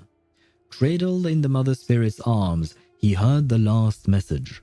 Many, many years later, when the earth was again dotted with trees and flowers, the child's children sat around the campfire, begging for tales of the Mother Spirit. I embraced her, and she enlightened me. That was a great gift, he said. Her great gift. I see. So, all I understood from this is that the Mother Spirit's blessing requires you to kill Laoma from Genshin, or Nokotan from that one anime, because he killed a doe, right? We all remember Laoma Do, right? Not gonna lie, I don't fully understand what this is about. I mean, I suppose this is the actual tale of the Mother Spirit, but I don't know how to relate this to our story in reverse. I think I haven't gotten that trail. Oh, really? Ah, well, it was in part 15 if you need to find it. Just need to click on part 15. And if I recall correctly, on my screen it was on the bottom corner, but I suppose it depends where you are at on the map, right? Out there. But for me, it was on the bottom left corner. And yes, it is the bottom left corner of the map. So maybe you'll be able to find it like that. Okay. Oh, wait. Nautika is back. I guess this is probably Freeley. Is this Miss Grace? No, this is Miss Grace. This is the old asshole woman. And then we have Vertin and Sonetto. And then a lot of Manus Vindicte people. Ah, I don't like the fact that we're all in the same room. Because I don't think that bodes well for us. The broken land of bliss. I strain my eyes into the abyss, but darkness is all I see. And what about... Miss Stranger, where are we now? Miss Amundsen is a human. If she's been caught by Manus Vindicte... What about Miss Erd? Are we actually going to find her? Maybe it wasn't the old woman that we saw. Maybe it was actually Miss Erd. Keep it down. We're in the tunnel to the sanctuary. It's the easiest path to follow, but also the most dangerous. I shall trust you, Miss Grace. Is that a lake? An underground lake? Must be pretty. Never mind, it's not underground. A prolonged silence hangs after the question. The answer obvious, yet the words petrify on their tongues. No. That isn't water. It's not water, what is it? The wind tugs at Black Ham's close, but the hoods remain unnervingly still. It's the believers. Oh, you mistook the like a large amount of people for a lake? Okay, maybe you're a good distance from them? The circular plaza is flooded with believers, the lake rippling with their kneeling forms. Their eyes see not one light of bright star. Down they fell in martyrdom, but from death's murky waters they rise once more. Ah, they rise once more. An older woman stands atop the ringed ruins, delivering fiery words upon the frozen earth. Children of the resurrected mother, lowly bearers of their mantle, let your bodies and souls be the means of their return. It is through their eyes alone that we may seize the truth of this world, for there is no inculcator but them. Black-clad believers chant hymns that undulate with each wave of rhythmic bows. Call their name, beseech their light. This the Mother's will manifested, the gate of ascension will swing open. Oh, what glory! Oh, what exaltation! A fervent voice erupts from the center. The gate to the sanctuary is at the far end of the plaza. Okay, How do we get there without alerting every single Manus Vindicte believer here? A fan points across the lake. But yeah. How do we get past all these Manus followers? If you look closely, Miss Sonetto, you'll see what they've become. Oh, did they turn into monsters? The believers kneel or prostrate, every head held low. Their recitation seems more and more mechanical. Okay, fine, but if that's the case, then we don't have to worry about these guys, but we still have to worry about Animus. Strange. It's almost like they're in a state of unconsciousness. It's the easiest path to follow, but also the most dangerous.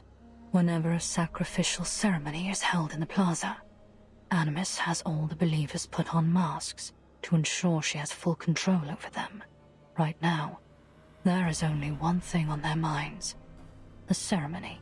If we're careful and choose our route wisely, we can slip by them unnoticed. No one will see us except for Animus. Yeah, but exactly, isn't she going to say something or do What's something? the purpose of this sacrifice? To open the gate. Are we going to open the gates of hell and bring back Arcana like that? I mean, when I say we, I mean the Manus Vindicte. They're taking a life just to open a gate? Miss Strange keeps her focus locked on the Elder conducting the ritual. We must take this opportunity to slip through to the sanctuary. What exactly do you mean by that?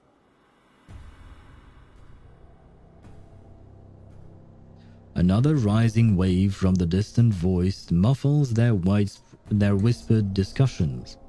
Great revealer of Arcanum, we humbly present this offering. As the Elder's voice fades, the offering steps onto the plaza. Oh god, this is going to be Freelay. It's going to be Freelay, isn't it? Yeah. Oh, fucking hell. Poor girl. Though well worn, her attire betrays her former status. I don't think we can save her. It's two against God knows how many. I mean, I'm assuming that since Animus is trying to get control over these people, or she already does, that means she's probably going to use all of them to fight us. And yeah, we're not winning that one. She's posing the absolute cinema. Yeah, but I don't like Animus. She's a cranky old bitch. I will say that much. She's not a nice person. At least when we heard her talk to Miss Grace, she wasn't nice. So she's not absolute cinema to me. But you were right about the pose itself. It was a good pose. Not a good character, though. Human? Well, yes, Sonetto, why are you surprised? This is the Manus Vindicte we're talking about. No. Not just any human. That's one of Nautika's expedition team members. Timekeeper, look over there. It's Miss Amundsen. Oh god. The believers fill the plaza in concentric rings, while across the gates, Nautika stands motionless. I hope she's not going to do anything crazy, like attack them, because that means we might have to attack them as well, and then we will all die. Animus is doing an amazing job as president of the committee for the torture of Nautika. Yes. Yeah. See, that's another reason why we should not like Animus. She's creating more trauma for poor Nautika. She doesn't deserve this, man. She is transfixed on the offering with unblinking eyes. What's she doing there? Something about her doesn't look right. Yeah, I think she's gonna lose it. She's too close to Animus. At that distance, the arcane skill controlling the believers could affect her too. Oh. We need to get her out of there. Stay down. Not yet. Animus could spot us at any moment. The ceremony is about to begin. Can I say again, you know, yesterday or the day before, I don't remember, but I mentioned that Animus made me think of Assassin's Creed, right? because it's the object that we go into when we go relive past events and stuff like that. But here we are next to the character Animus, and we're sneaking around just like in Assassin's Creed. So guys, I think maybe the Assassin's Creed collaboration is not over yet. Maybe we're just continuing it. What's with the Praise hand? them. Worship them. Children of flesh, bear witness, for we shall bask in their radiant blessing. I'll grab a screenshot of this, but what are those hands? What is going on? I mean, a ritual is going on, I suppose. And hello, Fjorm. I assume that's how you pronounce your name. I hope that is the case. If that is not, please correct me if I'm wrong. But hello to you and welcome to the stream. Is she? She's crazy. An insane cult member. Nautika? Wait, do you mean Nautika is an insane cult member? I hope not. I mean, at the moment, she doesn't seem that way. Hello, you got it? Okay, thanks. I hope she's not an insane cult. I hope she's not going to join the Manus. But I've said it before, I've seen Nautika's Inside 2 skin, and it is black and blue. And we all know who wear black and blue. So I feel like the game's gameplay may be telling us something there. An offering taken. A gate opened. Through bone and blood let the gate fling open, and the path to ancient glory be revealed. Be thankful, you unenlightened little beasts, that the Mother is willing to take your pitiful life as their gift. What great mercy they show. See, I told you guys, she's a bitch. Animus is a bitch. Like, she can't even be happy that someone is sacrificing their life for her ritual. Ah, God. The horrific vision in Animus's words is laid bare, yet Freeley maintains her eerie smile. She walks towards the gate, nodding respectfully to the kneeling believers along the way. Then she halts just before the entrance. Her lips mouth inaudible words. Through the giant mother's bones a path is laid. In bloody pain, eternal life is made. It's just like in tales of the mother's spirit. I mean, that's great, but at the same time, maybe we should stop it. Relay drifts her eyes rolling over the scene until they seize on the sight of her former companion. I know. Their eyes lock. She had that sad smile in her eyes. Cracked lips part, soundlessly forming words. Homage. Approach. A great gift. You really are going to see her. Aw, man. The mother's spirit's light, with ancient glow, guides us to the great current, nature's flow. Oh no, I think the earworm Matu is taking over poor Nautika. I think we're losing her. Yeah, Mother Spirit, she acts not like a sane person. Do you mean Nautika? Or do you mean Freeley? Or do you mean Animus? Because Freeley, I think she kind of lost any will to live, probably. Animus is an insane bitch part of a cult. And Nautika definitely has some problem. Nautika, okay. Nautika, like, she has a problem. Nautika spitting bars WTH. Joel underscoring played text to speech. What do you mean Nautika spitting bars, Joel? Nautika is definitely a bit weird, especially this earworm Matu thing. I don't know what that is, but it's strange that he's speaking to her, and I personally would not want to have an earworm. Like, I don't want a worm in my ear. It's kind of a talking to a earworm, yeah. That's definitely a very strange thing. The 9th story in Tales of the Mother Spirit. It happened in that season on that day. The children found their mother at the gate. With offerings, the finest of their art, they paid her homage with a faithful heart. Oh, homage. That's how you pronounce it in English? Ooh. And in return, the reverence repaid. By her great gift, her children were remade. By her great gift, her children were remade.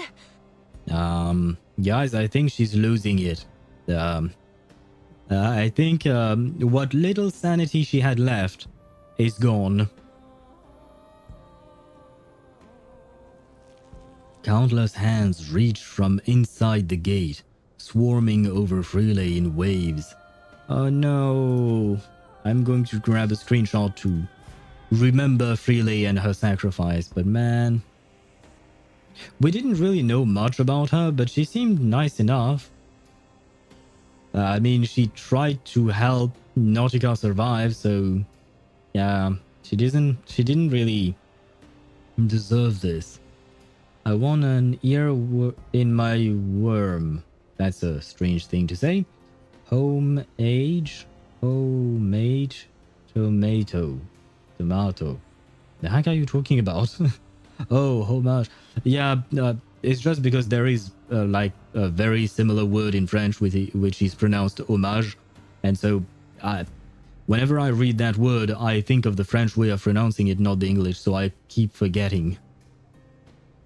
They coil around her like vines and gnarling roots, reality fracturing across her body, inch by inch. Right. That's right. This is the climax of the story. Nah, that's not true. We're only at stage 16. I was told there were 25 stages. When the children come close to the Mother Spirit, share her pain and her sorrow, and become one with her. Her breath hitches. A scream claws up her throat. Blood boiling in her veins. The Mother Spirit will come. She'll come to guide us. Yeah, I think I don't want to meet She'll her. come to guide you, Frile. The Mother Spirit, I don't want to meet her. Can she go away? Suddenly, a deafening wail explodes from within. Man, poor Freeley, she doesn't deserve this. Freeley crosses the threshold, and a shriek tears out from her searing chest. Frile.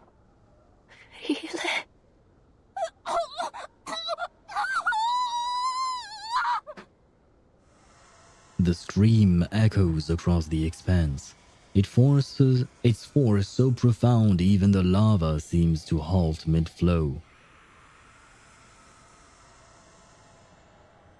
Nautika ledgers her hands onto a prostrate worshipper, gasping out questions. What's happening to her? Have you been through there? Why is she screaming? Probably because she's living something very unpleasant. Her questions are met with a devotional void. 1 minute. 2. The crowd does not speak, does not murmur. Silence rules. Mother Spirit. That shriek still rings in her ears, muffling all sound as if it were vacuum sealed. I don't like this. The believers are unresponsive, unspeaking, unbreathing. Really? The shriek fades into a dull tinnitus. Tinnitus? I don't know how to pronounce that. Animus taps her long bow on the ground, shattering the silence. You humans should be grateful, flawed and pathetic as you are, yet nonetheless granted access to the gate at the mere cost of your tongues. Okay, so I was right. They did forcefully remove Freeley's tongue. And I'm gonna take a wild guess and say that they probably didn't use any form of anesthesia, right? Ah, God. Rip Freeley. Yeah, Rip Freeley indeed. And, by the way, can we call out Animus's casual racism? She's such a racist against humans.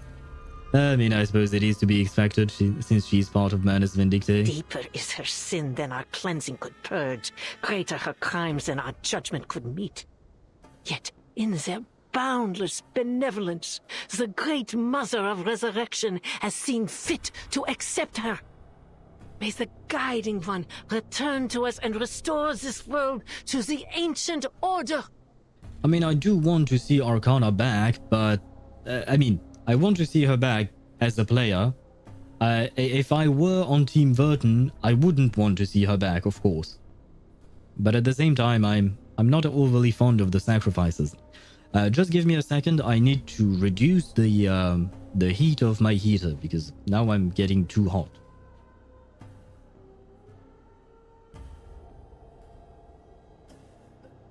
There you go. I am back. May the Guiding One return to us and restore this world to the ancient order. Animus shakes her bell, and at the cue, the entire congregation erupts in synchronized cries, heads bowed. Cleansing judgment? What are they talking about? Animus sways with her bell, the spectacle becoming a wild dance. And the chant resumes. Their eyes see not one light of bright star. Men's past ways are shaded by their shame. Barefoot, Animus circles the center, fully lost in her movements. Is that it? Is that the whole ritual? She darts her eyes around, searching for some purchase in her whispered questions. Where's Frile? What's behind the gates? And those hands? What were they? Is she really with the Mother Spirit now? I just thought of it, but maybe these hands that took Frile, they have some kind of a connection to the fact that Manus Vindicte's mask is made of hands that cover their eyes, right? But their hollow eyes only stare ahead. Hands are but aberrations mirror half. What just happened? You just lost your friend, I'm sorry. A dissonant note cuts through the chant. A small voice reverberates between earth and sky, the sound almost pitiful against the enormous volume of the scene. Yet Animus pauses her dance. Atop the raised center, she spies down at Nautika from the corner of her eye. Ah, a conniving little rat dares to taint the purity of our sacred land with her profane, filthy paws. Can you stop being a racist, please, Animus? For one goddamn second. Nautika draws a shuddering breath, the crisp air shivering her inside out. My friend, Frile, where is she? Why hasn't she come back through the gate? I mean, you saw hands gripping her, right? And then you heard her scream. I feel like there is a tiny little jump to make, and you can reach that conclusion on your own. Or do you actually need me to tell you that your friend has been ripped apart by hand monsters? Why, it seems the lowly little beast has a friend to share in her misery. Can we throw Animus to those hands? Oh, I guess maybe not, because apparently the gate, as they call it, only accepts humans without tongues? I wonder why the without tongues part. Disgust and impatience twist her lips. She has been taken by the Mother of Resurrection. Not that there was much flesh and wit to take. Flesh and wit? Oh, so Frile's sacrifice is meant to create a body for Arcana, I assume. A blinding light hits Nautika's face, and her eyes narrow by instinct. The gate cracks open. They watch as the crack widens into a gap, then a doorway, and finally the gate opens, I think. Praise them. Worship them, children of flesh. The sanctuary gate has opened. The Mother is pleased with our offering, and we have been welcomed into their hall to bear witness to the final ritual. we should be happy that Arcana is happy, right? That's nice for Arcana, I guess. Yes! Bear witness to all their infinite kindness. Oh, their unmatched benevolence. They have taken so little, yet they grant us so great an honor. They've taken so little. How many lives, how many people were sacrificed to get to this point? Great Mother of Resurrection. Oh, guiding one. We fall to our knees before your boundless love. I think maybe Animus is on drugs, or something like that. As if Nautika's presence had become intolerable, Animus waves her hand with the kind of lazy energy usually reserved for swatting flies. How much longer do you intend to allow this human to sully their holy land, Feed her to the gate. She must be removed. Without another glance, she surges toward the gate. Behind her, two silent disciples seize Nautika. No! Let me go! Ah. We might want to intervene. Might. We lost. Animus is Arcana's biggest simp. Yes. Yeah.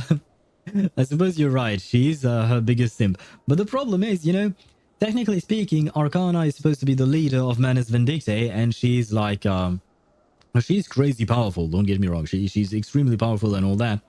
But we've never seen a racist side to her. Even though she's the head of a racist group, she herself has never said something racist, at least not as far as I can remember. So why is Arcana's biggest simp being racist like this? I guess it's part of being in the club, I guess. But yeah, what happened, Arcana? You seemed like a nice person. What happened to the group you created? They're taking her. Don't. Now is not the time to act.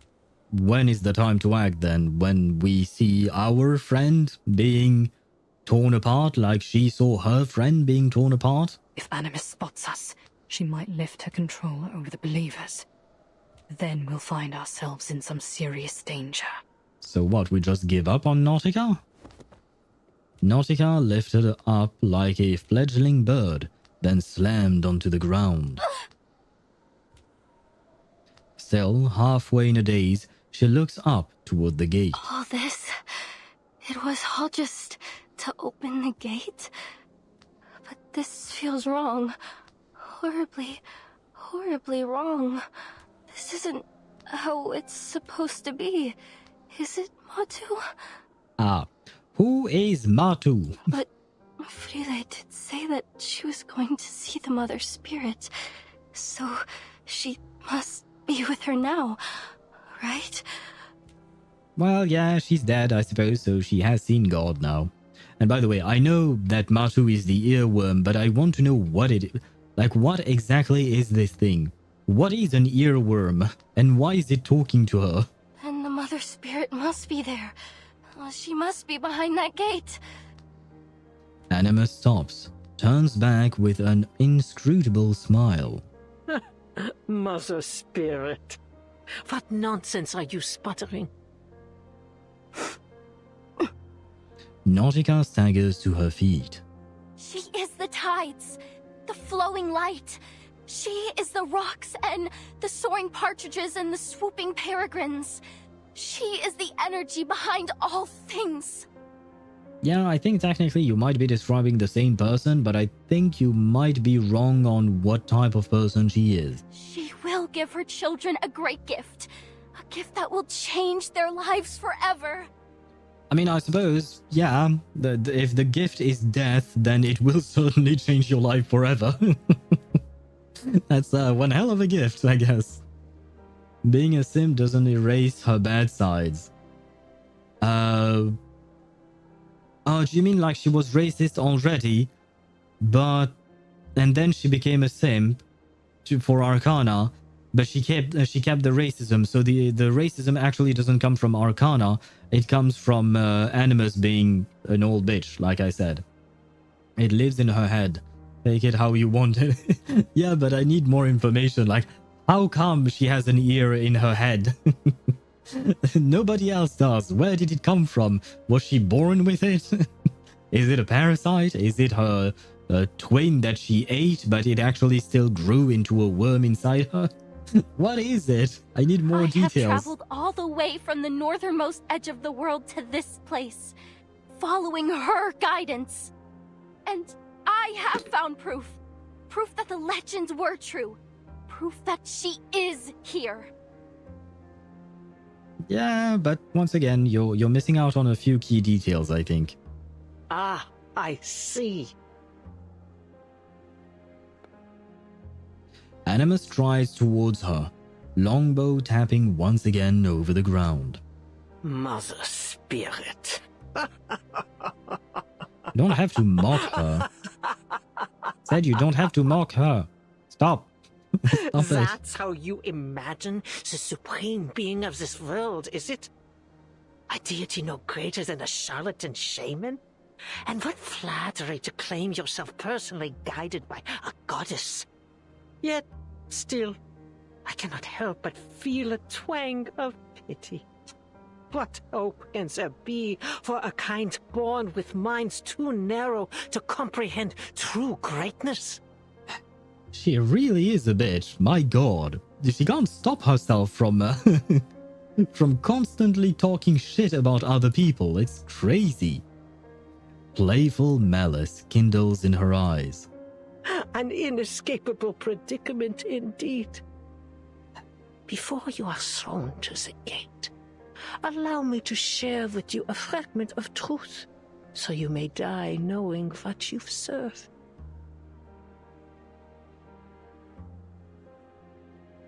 Humans and arcanist racism is both-sided and pretty common here, sadly. Yeah, I know you're right. There is a big divide between them.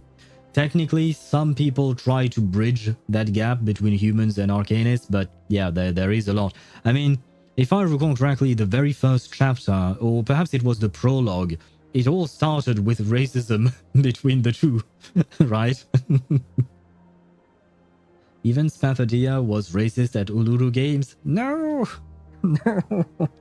Why are you referencing the one event I skipped? The one event I skipped. God damn it.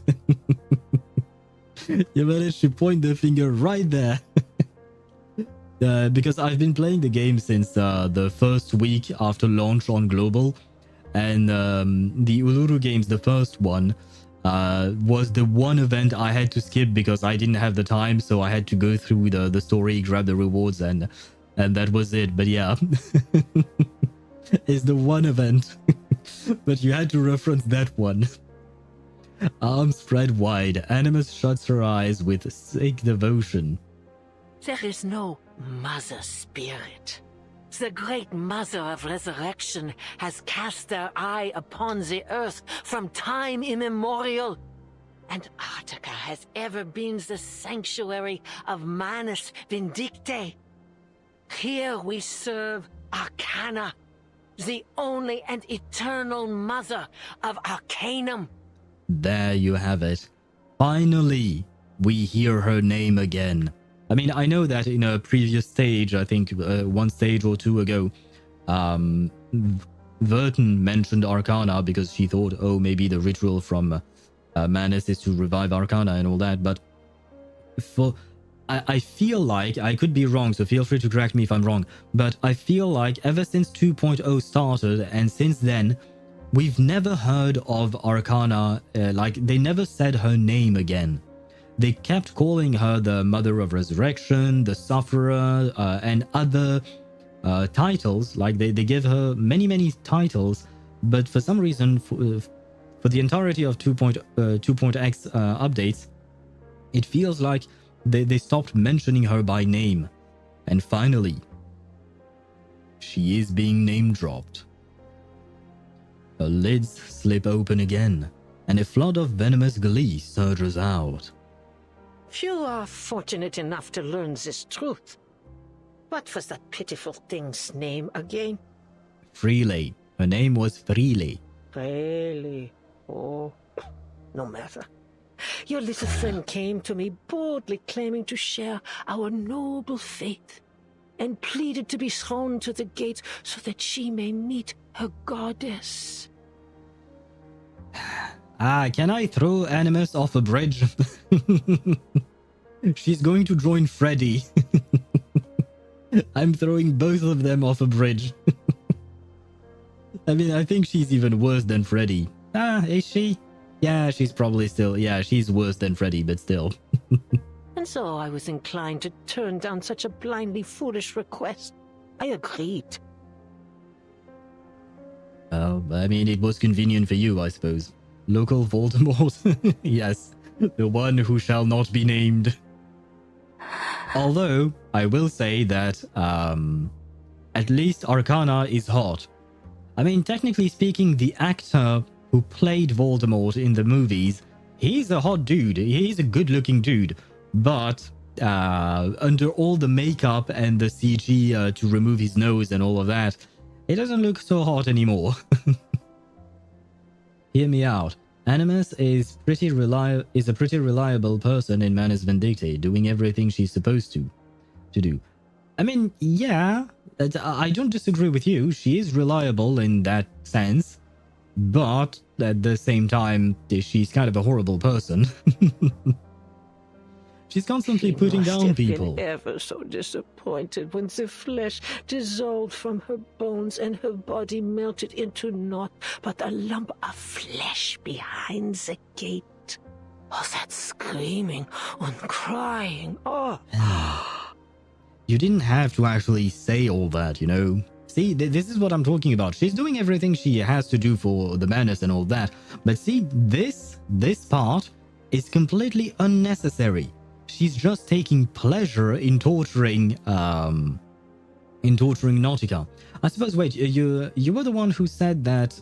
wait, no, my bad. I wanted to go back into my chat. Where was it? Oh, no, you weren't? Who was it? Oh, no, it was Deidara, I think, who said that Animus is basically... what do you call that? The president of the torture Nautica club. I don't remember who said it, but I remember someone said it in chat. And yeah, she is. And this is not part of her Manus duties. This is just her being an asshole. Ah, humans. So full of your precious reason and logic, yet turned at even the most basic arcane trick. How foolishly simple you are. You're welcome. Oh, it was you, Dan? My bad. Sorry. Sorry for misattributing it. But yeah, you were right. She definitely is the president of torturing Nautica. Like, why? Why is she doing this? That means she's just like evil, basically. She just enjoys torturing people because that's what brings her joy. Just like I like playing video games and streaming, right? Well, her joy in life, I guess, is to torture the poor armadillo girl, I guess, or something.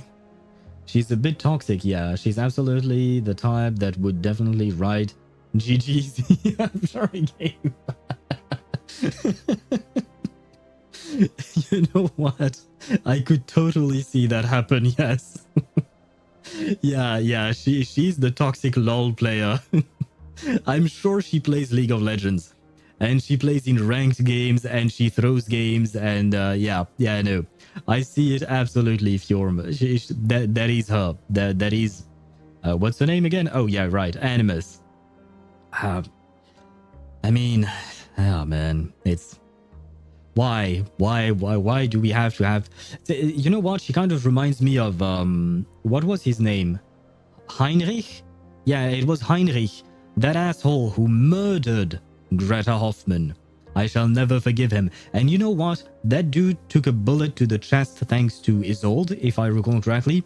I am waiting for someone to prop up a gun and just shoot Animus. I hope that it does happen. Or better yet, I hope someone pushes her into the gate and the hands grab her, tear her apart, but right before she dies, the hands just reject her and say, "You're not good enough. You're not worthy. Go away." Yes, I may be a bit mad at her. A tiny bit. Just a tiny bit. By the way, I am yapping my way out of ads on Twitch. I'm waiting just 56 seconds before the ads are gone. That way no one misses anything on this precious story of torture, depression, trauma, and there is one thing that, what would you call that? There is one thing that I will say is that if Nautika is really traumatized, then I can get her a great a psychiatrist. I know a great woman who can help you. Her name is Clara Kakanya Vengla, and she's awesome. Please come see her and pay her all the money she deserves. I am still trying to to plug my Kakanya and give her all the advertisements I can. Didn't you have viewers who are still playing Chapter 6 just now? Yeah, but they said that they were going to lurk away and perhaps not watch the stream so that there wouldn't be any spoilers here. Because otherwise the problem is like there would be too many things that I wouldn't be able to say. And even then, if they are actually paying attention when I'm playing Chapter 10, like I can't do like the problem is if they really keep watching me, then yeah, they are getting spoiled for Chapter 10, and Chapter 10 is a major chapter, right? So I'm like, I've warned the person, I told them, be careful, I am doing this, so you are going to get spoiled. Afterwards, it's up to the person to decide whether or not to stay on the stream. But otherwise, I have to stop my stream and not do the story, right? Makes sense, right? Yeah. Or just drink vodka with Lilia. You know what? You're a great man or woman. I don't know. You're a great person. Because that is great. So first we get Nautika to see Kakanya, and she goes through therapy, right? And after a therapy session, sometimes you may feel really down, you may feel really emotional and all of that. It can happen. It has happened to me because I've seen a psychologist in the past to help me deal with some stuff I was going through. And sometimes I would feel emotional and all that after the therapy session. I wouldn't go drinking, but it could be a way to do it, right? You could, after your therapy session, go see Lilia, who always has vodka on her. And that could maybe help you perk you up. On top of that, I've said it before, Lilia is a very fun character to be around. So, this is a perfect solution, thank you. Honestly, fair. Norway has a beer culture too. Perfect. I mean, I don't think Lilia has beer on her, but you know what? We can go to a bar. Lilia will grab her vodka and Nautika can grab a beer if she wants that. And this is the perfect solution. And we can all end up in Jay's restaurant at the end, you know, because we do have to eat something, right, while we're drinking. Otherwise, you end up puking in the gutter, and I don't think that's that's what we want for her, right? By the way, I've managed to yap my way out of the ad, so we can proceed. Animus laughs. The shock and agony on Nautika's face is expected, anticipated. And I will say, probably is exactly what she wanted. Yes, that's the look. Confusion, disbelief. It suits your kind perfectly. Ah, I want to strangle her and then throw her off a bridge. But I will say, if you're right about the fact that Animus is a good villain. A good villain is a character that you will hate, but that's the purpose of the character, right? Because I remember we talked about it because when we were doing the Fatutu event story, there was a character called Toa, and his voice actor was actually on my stream at that point, and we talked about it a bit, and he was happy that I was angry at Toa. He was happy because that proved that he managed to make the character make me feel something, right? And that is the point of every character. Some character you will feel sad for them, some characters you will love them, and other characters you will hate, and that is their purpose. If it won't help 1 week at Tuesday's motel, it will make your current problems like child's play. Yeah, but it depends. Is Tuesday taking care of you, or is she just prepping you to be eaten by her baby? That's the very important question, because you might not last 1 week. You might just become lunch one day. What a miserable blind existence. Scurrying about in the dark, unseeing, unperceiving, your limited, darkened minds blind to the spark of enlightenment. Ah, and now she's not just racist, she's also... Is the word ableist, right? The fact the discrimination against people who may suffer from a handicap? I think that's the word, right? But yeah, and now, I mean, she's not just discriminating against humans, now she's also discriminating against blind people. Do you not remember that Miss Erd, Dr. Dores, she is blind, or in theory she's blind. My assumption is that maybe Dores is not actually blind, but she covers her eyes to cover her power or something like that, which is why she would be so important to the ritual to bring back Arcana. But that's something else entirely. At this point, she's all the above. Yes. I guess she's just discrimination, the definition, right? Discrimination, the character. A creation forsaken from its inception. You could never wield true knowledge. Yet still, you have brazenly infested every corner of this earth, claiming that you would uncover all its mysteries. Such ignorance, such arrogance. Rage and revulsion accumulate too much and too long, like a vast bank of snow waiting to fall into the avalanche. Oh. How could you possibly grasp its secrets? How could you catch so much as a glimpse of the greater existence in the barren tenebrosity of your minds? The enormous, twisted gate pulses as if to match her statement, a movement somewhere between convulsing and retching. Ah, so the gate is also racist? Great. Because we really needed more racism. Toxicity incarnate, yeah, definitely. Which is why we need to throw her off a bridge. Gulp. Glug. Something is being digested. Well, it's not something, it's Freely who's being digested, right? I assume. Oh god. What is this? From beneath the gate, strands of crimson slime creep out toward her. Was this made from Freely's body, maybe? Is that red algae? Oh no. Oh no.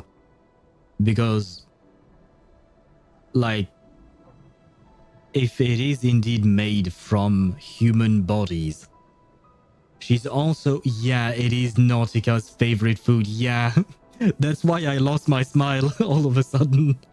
She was eating, I mean, it was black algae that she was eating, but I mean, blood does turn black after a while. I mean, it's not like black, but it does turn really dark. Oh, God. Wait. Does that mean Nautika has been eating her friends? Because all of her friends died violent deaths, most of them, right? Except for Freely, and now she's, well, she also died from a violent death. Oh, God. Oh, no. Cannibalism confirmed. Yes. Oh, no. Oh, this is disgusting, man. It's even worse. Oh, my God. Why? Why did it have to turn this way? Oh, my God. Wow. And by the way, hello, Sunday. You arrived on stream at the right moment. This is great. Yeah, we have cannibalism now. Hello to you and welcome to the stream. I hope you're doing well. We are not. We're not doing well. We are doing awful, I think. I mean, Nautika is certainly doing awful. Cannibalism serves well and delicious when you didn't know where it came from. Fair enough. Fair enough, Chip. Technically, she didn't know. And to be fair to Nautika, she didn't have anything else to eat, right? She was, what do you call that? She was starving. She was starving, she was freezing, she was on the verge of dying. It is what it is. I remember seeing, I've mentioned this before, but I watched videos of a YouTube channel called Corridor Crew, which is a bunch of VFX artists, and they react to movies and try to explain how the VFX of these movies are made and all of that. And one day they mentioned a movie that I hadn't seen, and basically it was a movie about people who were in a plane. The plane crashed in some mountains, and at some point, the people started eating each other. They started killing off other people from the plane crash in order to survive. And I believe, if I recall correctly, that it was based on a true story. So when you're up against the wall and have nothing else, it does happen. It could happen. So yeah. Yeah, I didn't want it to happen, but it did, I guess. She gonna turn into a Wendigo? Or she could. It would be... Wait, would that explain her transformation in Inside 2? Is she actually turning into Wendigo? I mean, I've seen a few Wendigos in fantasy, not in real life, but in movies and stuff like that. And they didn't look like her Inside 2, but yeah, it could be an artistic rendition, why not? One of her crewmates called it fungus with fibers, but yes, it was made from her friends. Well. This two, like, we had the horror aspect, we had the sad aspect, and now we have the disgusting aspect. That is great. Well, usually I don't eat on stream, and I eat after my stream because my stream covers the period where normally it would be dinner time for me. Like right now for me it's 8:28 p.m. So in theory I would be eating at this time, right? Not on stream, not on the days that I'm streaming, but normally I would eat at this point. I'm strangely enough not really hungry now. I don't really want to eat anymore. Oh, there is even more. The algae surges below and beyond her, bleeding over the white rock. With every inch it advances, its color decays. Scarlet, maroon, brown, black.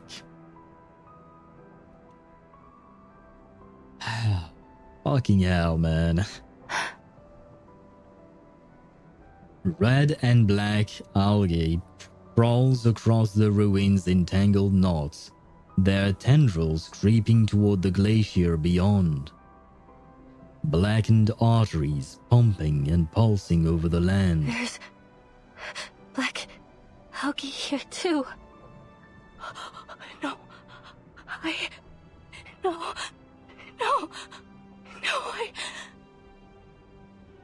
ate them. I was eating. No. Yeah. An understandable reaction, I would say, right? It's... yeah. Ah, God. Her murmured mantras fail her. Kneeling, she clutches her stomach as her throat convulses and a stream of vomit pours out. Are you satisfied? Has this great gift satiated your curiosity? Ah! Throw her off a bridge. Throw her off a cliff.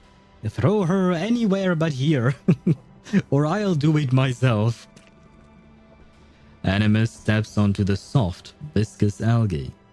That familiar chewing sounds grates against Nautika's mind. Has realization finally dawned in your darkened mind? Your friend is gone. She will never return from the gate. Yeah, I think she gathered that. Yeah, Yeah. Well, this definitely took a dark turn. Way darker than I anticipated. I love it because it's very interesting and all that, but man. Oh! Wait! Hey, I am here! The Owl of Minerva!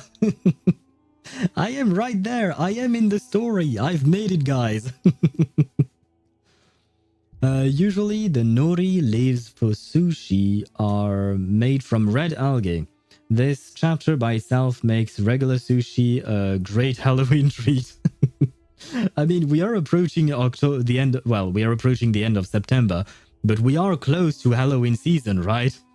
Maybe they did this on purpose. Probably not, but but yeah, you're right about the sushi algae leaves thingy, and it is good. I will say that.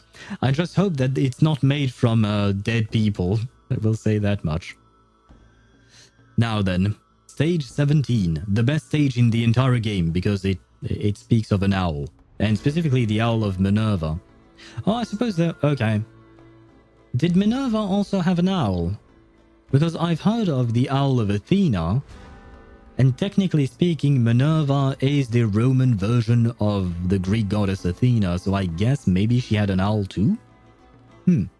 Anyway, the Owl of Minerva. Oh yeah, oh no, yeah, she does. Anyway, all she wants is to stand in the light forever. I remember researching Minerva at some point a long time ago, and she does have an owl. I think. It was a while ago. Your friend is gone. She will never return from the gate. Yeah, I mean, yeah, we got the first time you said that. We got it, right? You don't have to just rub it in again and again. Ah! The best moment of the chapter incoming? Oh god. Oh god. And you put it with a smiley face, but I have a feeling it's not such a smiley thing that is going to happen. I feel like I'm going to lose my smile very soon.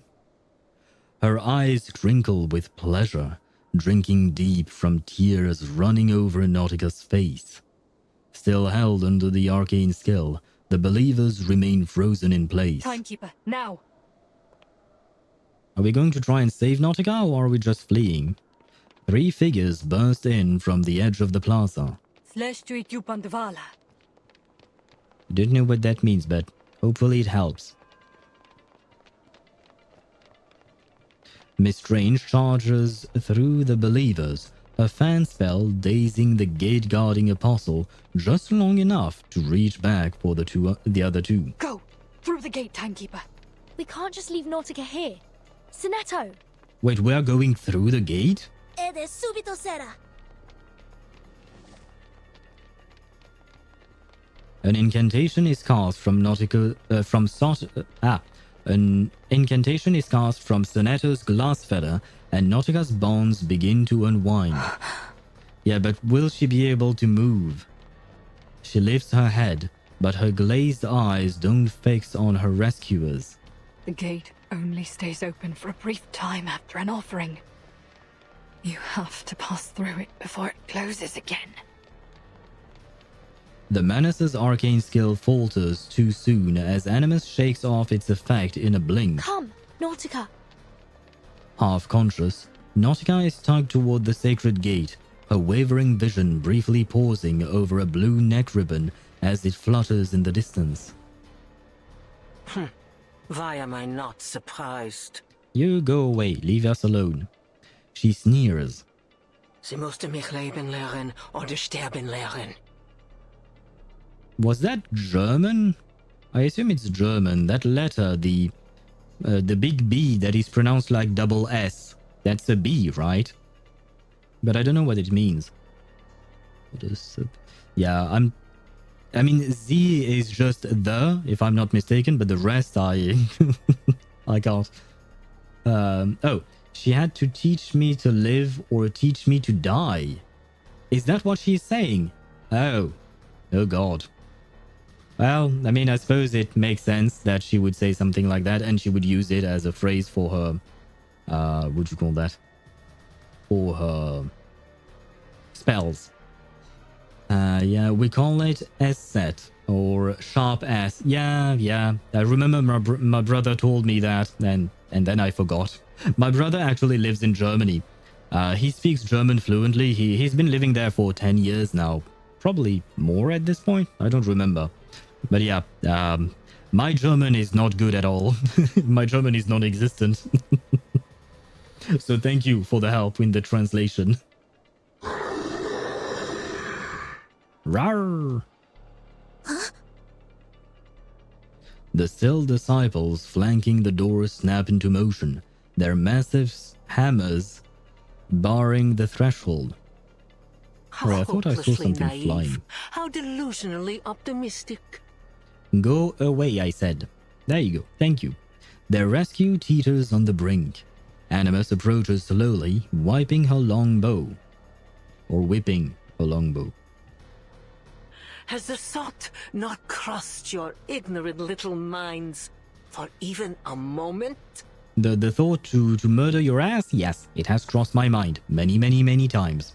Would I, under the supreme guidance of the Mother of Resurrection, simply allow you poisonous little pests to scurry about these sacred grounds right beneath my nose? Probably not, right? Maybe I got the tense wrong. She would have teach me...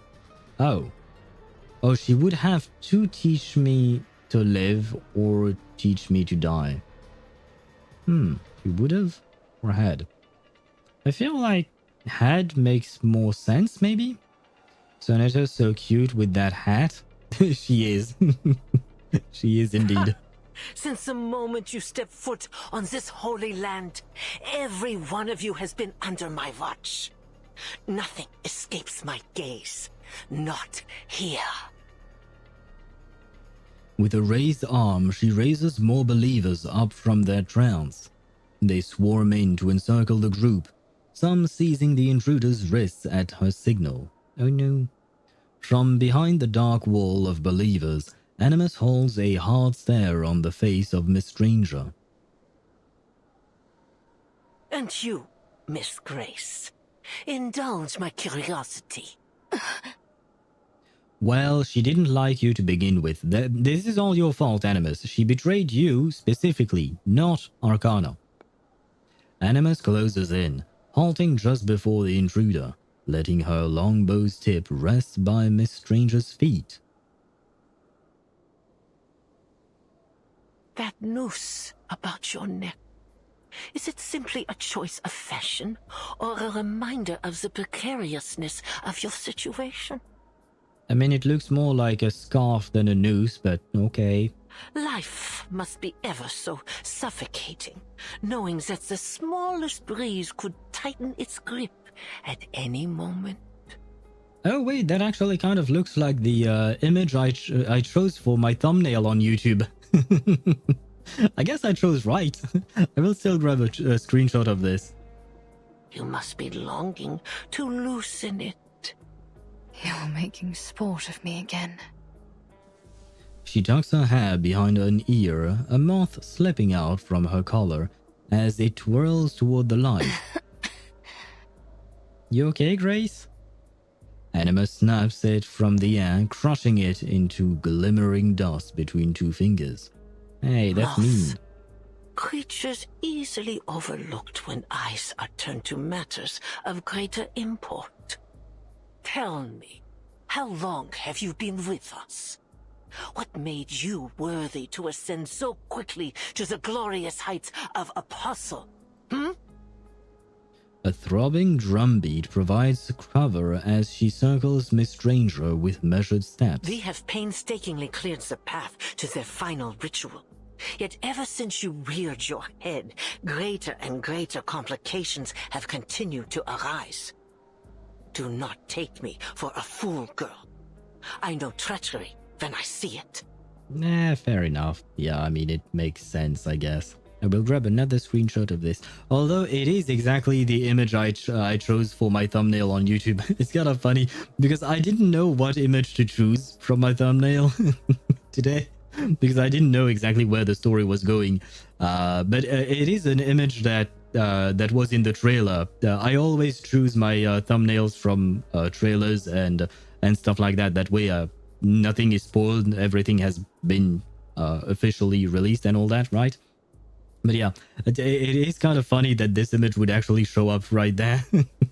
Didn't expect it. It is conjunctive this time. Also, in modern German, we'd write it as müsste, right? That's how you pronounce it. Müsste? Müsste?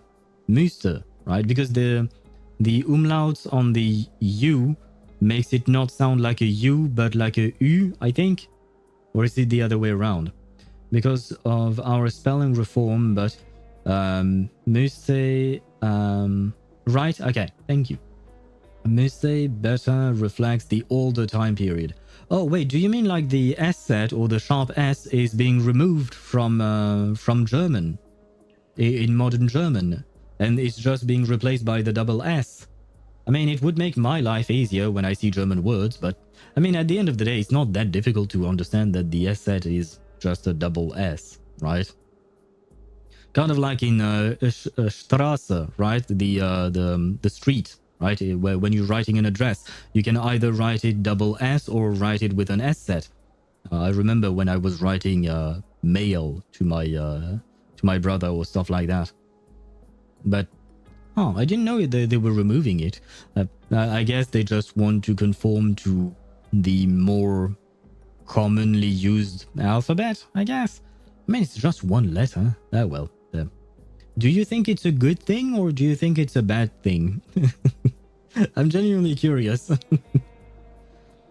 I know she's a spy, but I just can't prove it as artwork. True.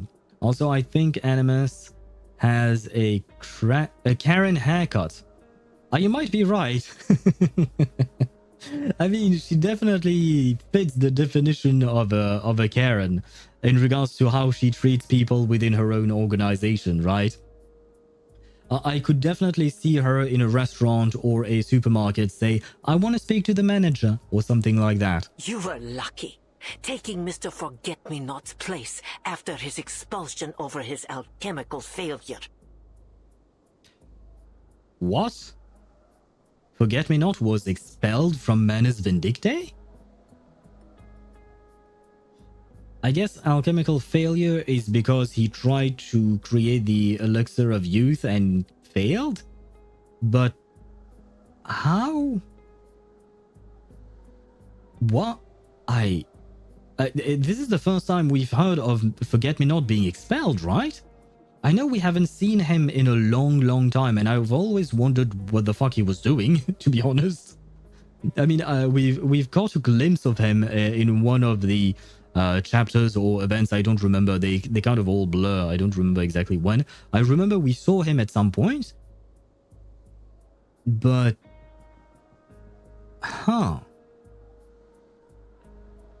What do you mean, and we'll never see him again? What do you mean?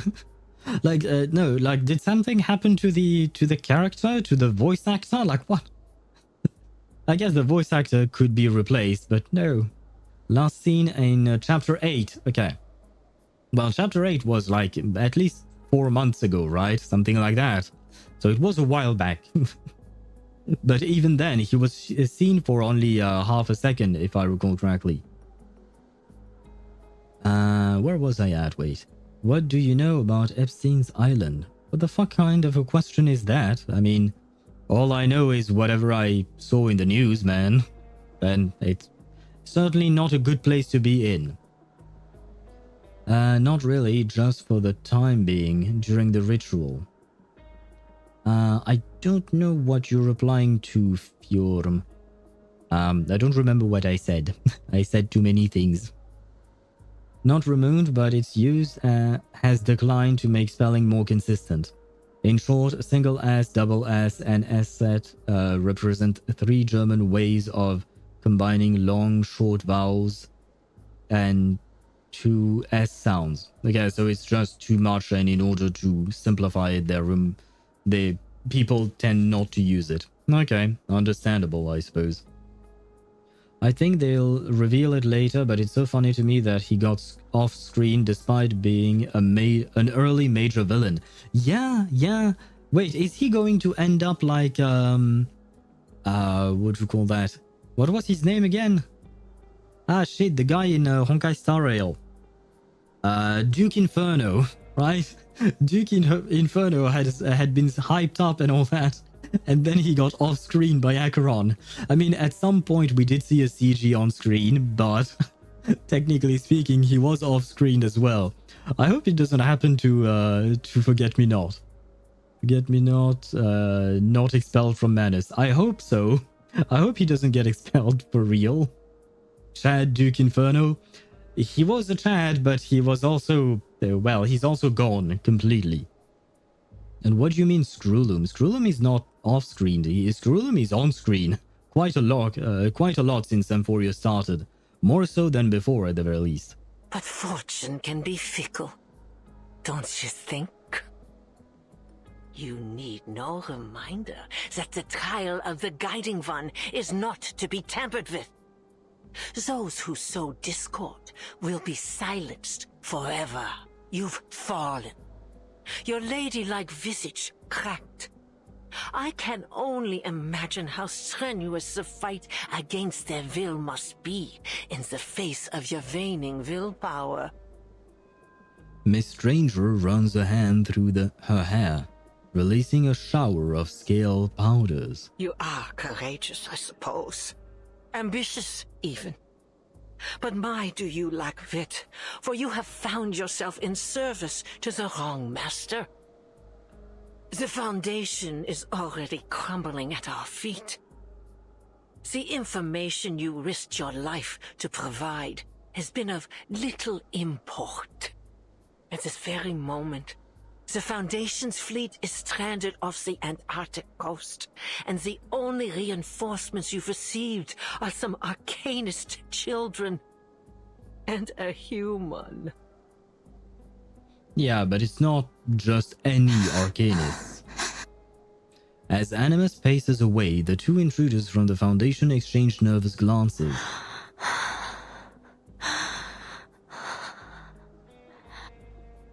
Both pair of eyes settle on Miss Stranger, who lowers her eyes to the crowd.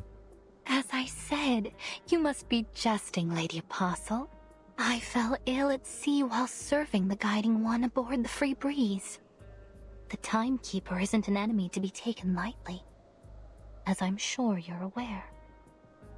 Huh? She took the ship we left in Ushuaia and followed the trail I carefully placed for her, all the way here. I have brought her to you. I feel like she's probably just trying to save her own skin, right? And pretend that she's delivering Vertin to the Manus Vindictae, to Animus, right? It makes sense, I suppose. We would all probably do the same, I assume. Is the new Stygian in HSR co-opable in any way, like borrowing characters, or what is it called? I haven't unlocked it yet, but I'm gonna. I don't remember what it is called. I think it is like something anomalous arbitration or something like that. I don't know if it is co-opable. I haven't tried co-op like that. Like I barely ever use it, so I don't know. But let me tell you, it is extremely difficult. You're not going to have a good time in there. When the wind blows, the cradle will rock. And hello, Jook. How are you? Welcome to the stream. And as usual, yes, I do have a mother. I don't know about Tuesday, though. I don't have a Tuesday, but we did talk about her earlier. We did talk about her, that's for sure. Just saw some fan art on my phone. If Grace makes it to Vertin's suitcase, she still may get in a tough spot between Onjo, Nala, Argus, Fatutu, and Barcarola. Yikes. You're not wrong. You're not wrong about that. She might not fit in very well. But it would be very funny to see how it all goes down. She'll be pretty fine. Are you sure about that? Maybe she'll manage to weasel her way out of a dispute or something. But Rook, I hope you're doing well and welcome to the stream once again. She is my tribute to you and the Guiding One. A toll I pay for the path I've chosen. She passed the believer before her on the arm. Rawr. The weapon-bearing arms lower. She steps forward, pausing beside Animus. Then she kneels, pressing lips to Animus's withered hand. What would you have me do with them? You've been lying to us this entire time?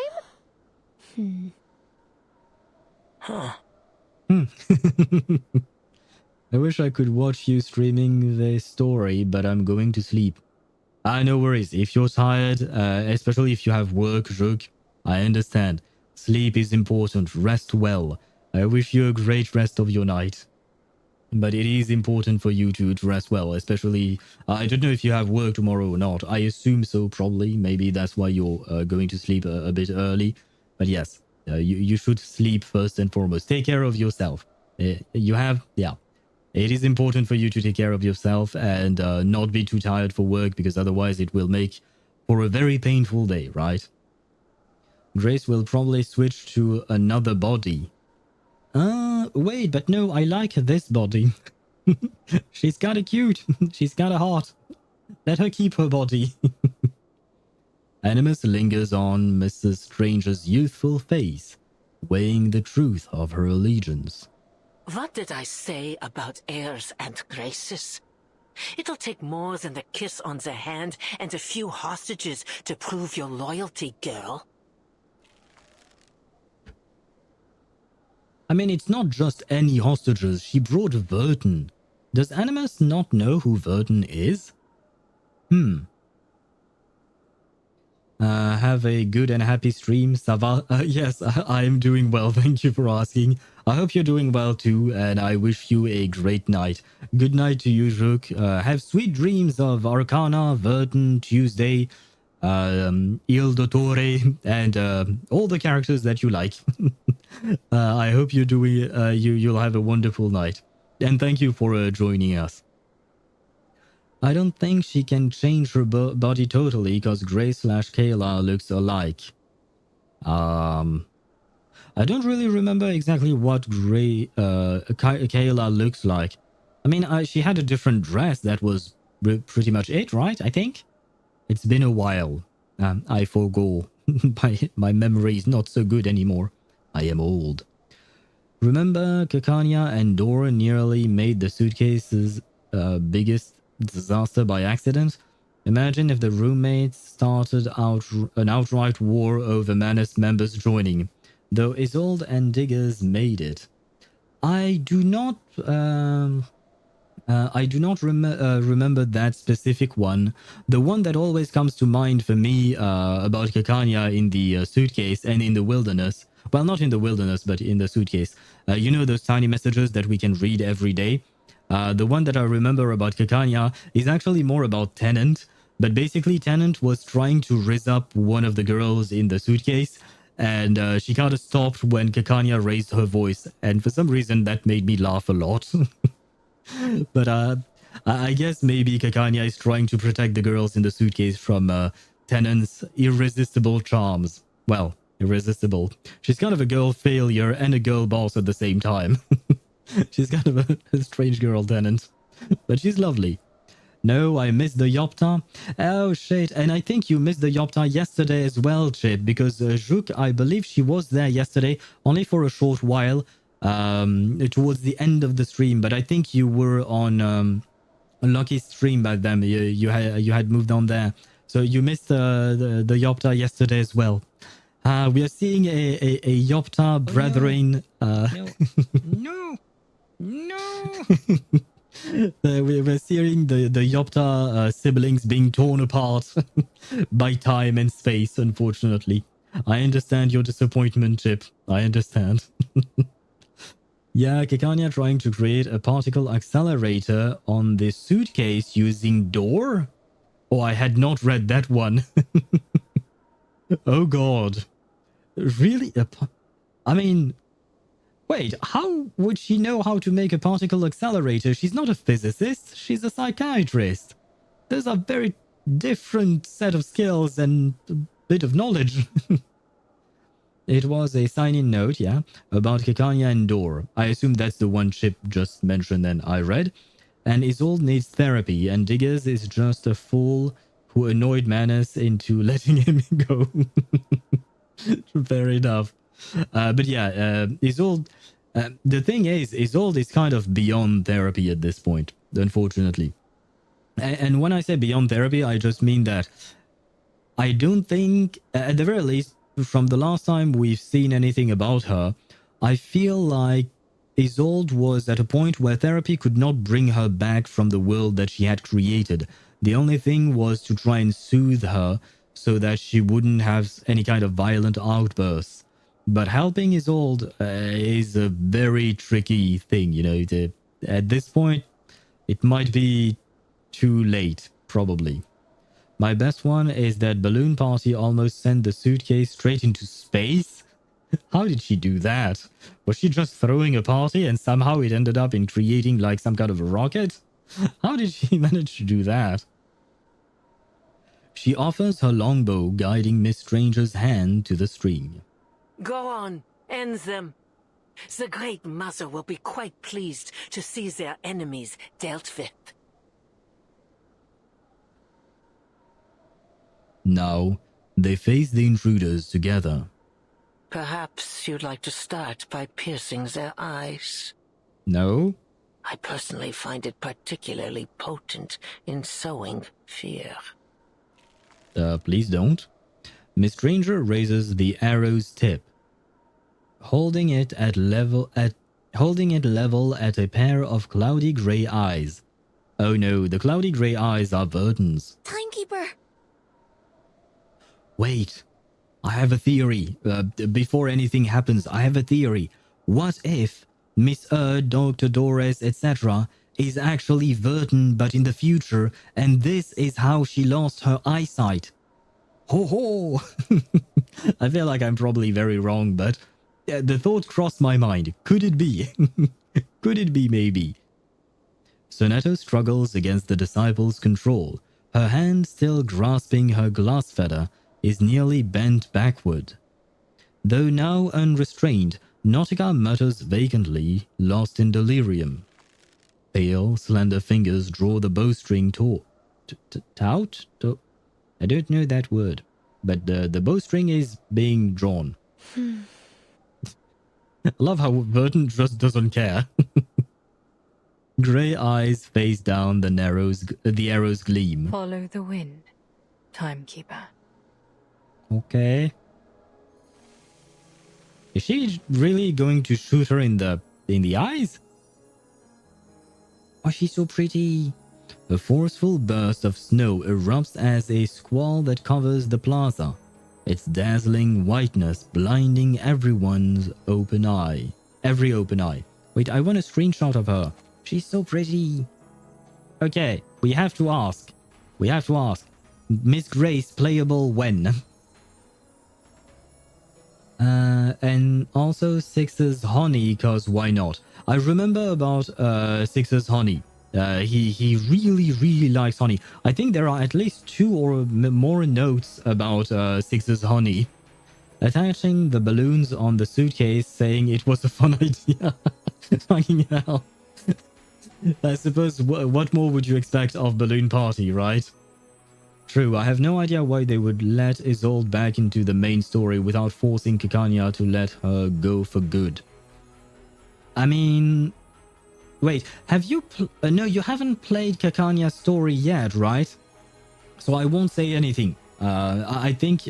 please tell me if I'm wrong, but if you haven't played Kekania's story yet, I just won't say anything and I'll let you discover what happens there. But of course, in Kekania's story, there is... what do you call that? There is mentions of Isolde, right? It makes sense. I did? No, Chip, I wasn't talking to you, sorry. I was talking to Dan on YouTube. My bad. I think he didn't do the story for Kekania. Do you think the Stygian in HSR is also super specific, like with the mechanics and element, because last time I played HSR, it was just 100,000 million HP on every boss, not specific mechanics. It is both. The last boss is Lygus in that game mode, and he, I don't remember if it's the version with level 100 or level 120. He has 43 million points HP. He has 43 million HP.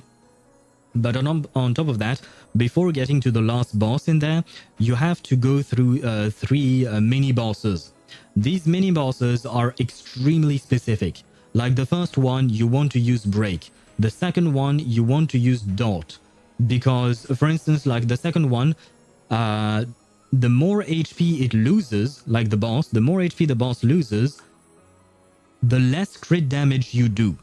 So if you use any kind of team for with crit damage that is built with crit damage, it is not going to be able to clear that one. And the third boss has HP mechanic written all over the place, so you want to use cast race in there. Do I need one team? You need 3. You need 3 teams, 1 team per mini boss. And then for the mega boss, the last one, you can use whatever you want. But for the first 3 mini bosses, you need to use 3 different teams. You cannot reuse the same characters. Which is why I'm saying it is incredibly difficult and you will probably not be able to clear it. Because I myself have a better account overall. I have more characters and more builds because I've been playing for longer than you. And you're not going to be able to clear it because it is incredibly difficult. Wait, where was I at? I missed a few messages, my bad. Let the owl cook chat. In regards to Vertin or Miss Erd being Vertin's future, it would be interesting, but I don't know if I would prefer that Miss Erd would be just Vertin's mother. I don't know, because I do want to see Vertin be reunited with her mother or something like that. It would be cute, right? So I don't know. I don't know which one I would prefer. Lord Lygus mentioned, yes. Lord Lygus is in the new endgame mode in Honkai Star Rail, and it's an absolute nightmare to go through. Because if you don't have the latest characters, probably E0 S1, you kind of want their light cone as well, and you have to have great builds, you're not going to clear it. It is very, very difficult. So it is what it is. Now I have cast race and blade, so 9E, I guess. I don't know what 9E. Oh no, you just 9 is not part of the message, I suppose. I guess I'm so somewhat good.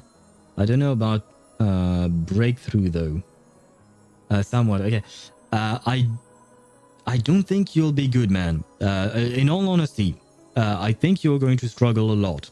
But good luck to you. I will wish you a great luck because it is very difficult. Do it in a video?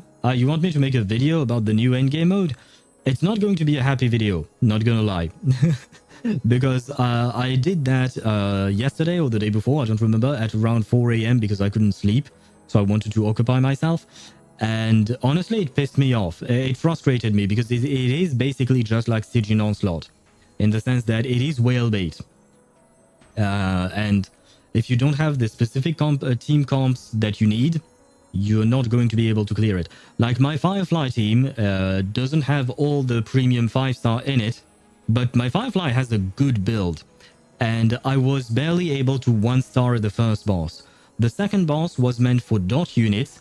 I have all 3 dot units, being Hysolence, Kafka and Black Swan with Huohuo, and I only 2-starred that.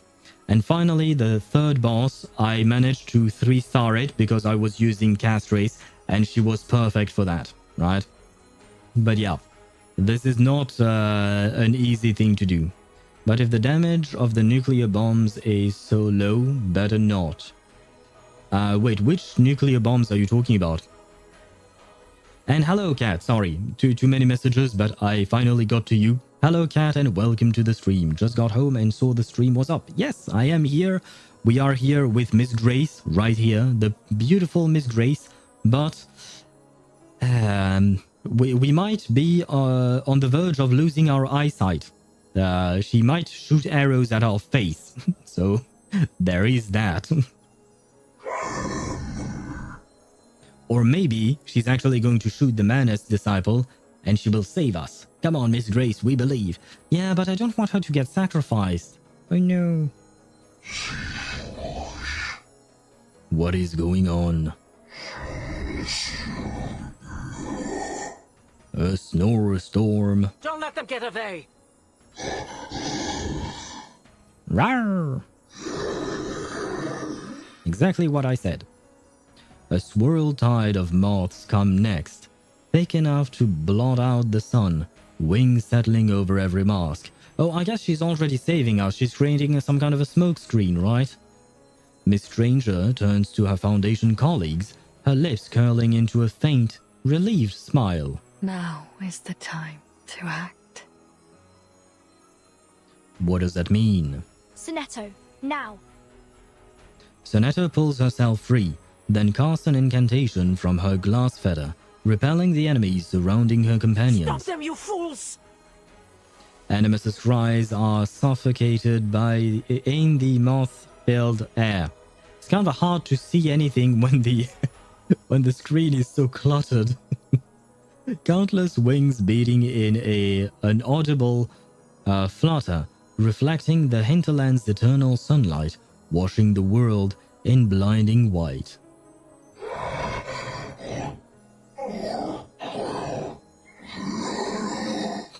I forgot about this enemy with the triangle. I can't see.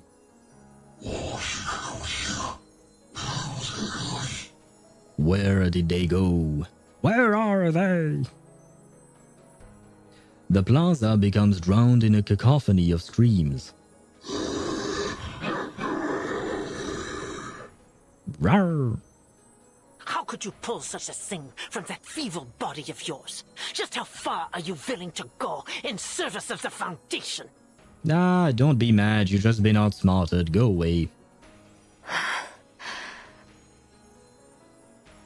Miss Stranger doesn't respond. She collapses slowly on the ground. Oh no. Oh no, please don't tell me she's going to end up as a sacrifice. Moths descend one by one upon her motionless body, encasing her, piece by piece, in an immobile cocoon. Out of the corner of the furious elder's eye, she sees 3 figures flash towards her. The girls stand hand in hand under the glaring light, already leaping toward the dark gate. On the count of 3. 3, 2. You cannot pass! I will not allow it! Yeah, but you're not Gandalf, so go away. A lead arrow pierces into Nautika's flesh? Oh. It is just a flesh wound, right? You're okay. Nautika! Blood soaks through the leg of her trousers as Nautika falls before the gate. Ah, fuck. The Manus Apostle's incantation strikes down whole sheets of moths as more and more believers swarm forward. I need only the timekeeper. Dispose of the rest. Well, that's kind of mean. Rawr, yeah, I get it. Ah, fight! Let me destroy you. Sure, we'll go with this team. Who are we fighting? Oh, we are actually fighting Animus. Okay, I am going to murder you without mercy. Budget hog hiding? But it's all good. In PGR, the bosses were going for a bad route. They were spongers with low damage. These in the new game mode in HSR, they are not. They are spongers, but they don't deal low damage. On the contrary. This arcane fluctuation. Is it moths?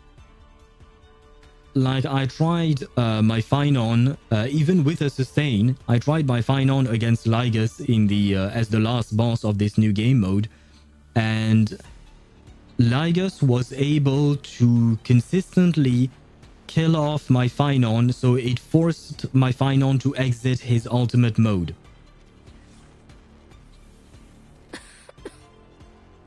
You okay, Grace? You don't look okay. Stranger. Let my scale powder settle on At least it can still help. Oh no. I don't want Moth to die. Or something happen to her. Something bad to happen to her. Target square confirmed. Enemy reaction predicted. Who charts the star's orbits? We have taken a strong position. Enemy piece overloaded. Mwahaha! Die, you old Gate has bitch. opened. The sanctuary awaits their children. Whose voice is that? Oh. Apostle Animus, the time for the ritual is near. As you say, preacher. Whose voice was that? Was that Sophia? You heard the preacher's words. Yeah, she is called the preacher, right? Yeah.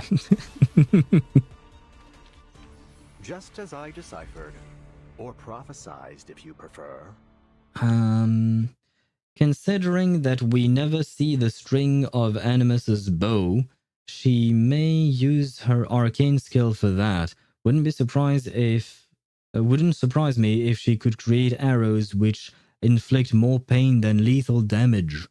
Ah, that would make sense, because if she was to actually shoot an arrow through an eye, it would probably hit your brain and you would just die, so that wouldn't be good, right? There is that to take into account. But I think I saw a faint line for her bow. Bow slash piece of wood, whatever it is. But I think I saw a faint line at some point when she was moving, when she was in one of her animations. And then they changed for fragile bosses with great dangers, even a one-shot skill. Oh. I mean, we do have one-shot skills, but not in Honkai Star Rail. We do have them in Genshin, a few of them, but not in Honkai Star Rail, thank God. Just shoot the arrow in the knee, shake my head. Yes. And then you can become a god in Whiterun in Skyrim, right? Can't speak for sure, but Pynon and Lygus counter themselves. Well, here it wasn't so much counter, it was me just getting my ass destroyed. But wait, guys, on Twitch we are going to have an ad break. But in the meantime, I'm going to use that ad break to go to the restroom. So because I need to go to the restroom, I don't really have a choice. I'm not going to click on anything here because I am afraid that it might launch more dialogue, maybe. I don't know if this is the end for stage 17, so I'm just going to leave the screen. I will give you a tiny bit of music in the meantime, but I just need to go to the restroom and I will be back. And I also need to grab something to drink. So I will take a short break and afterwards I will be right back. There you go. With the most beautiful music of the game.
And I am back right as the ads are gone from Twitch. Yay!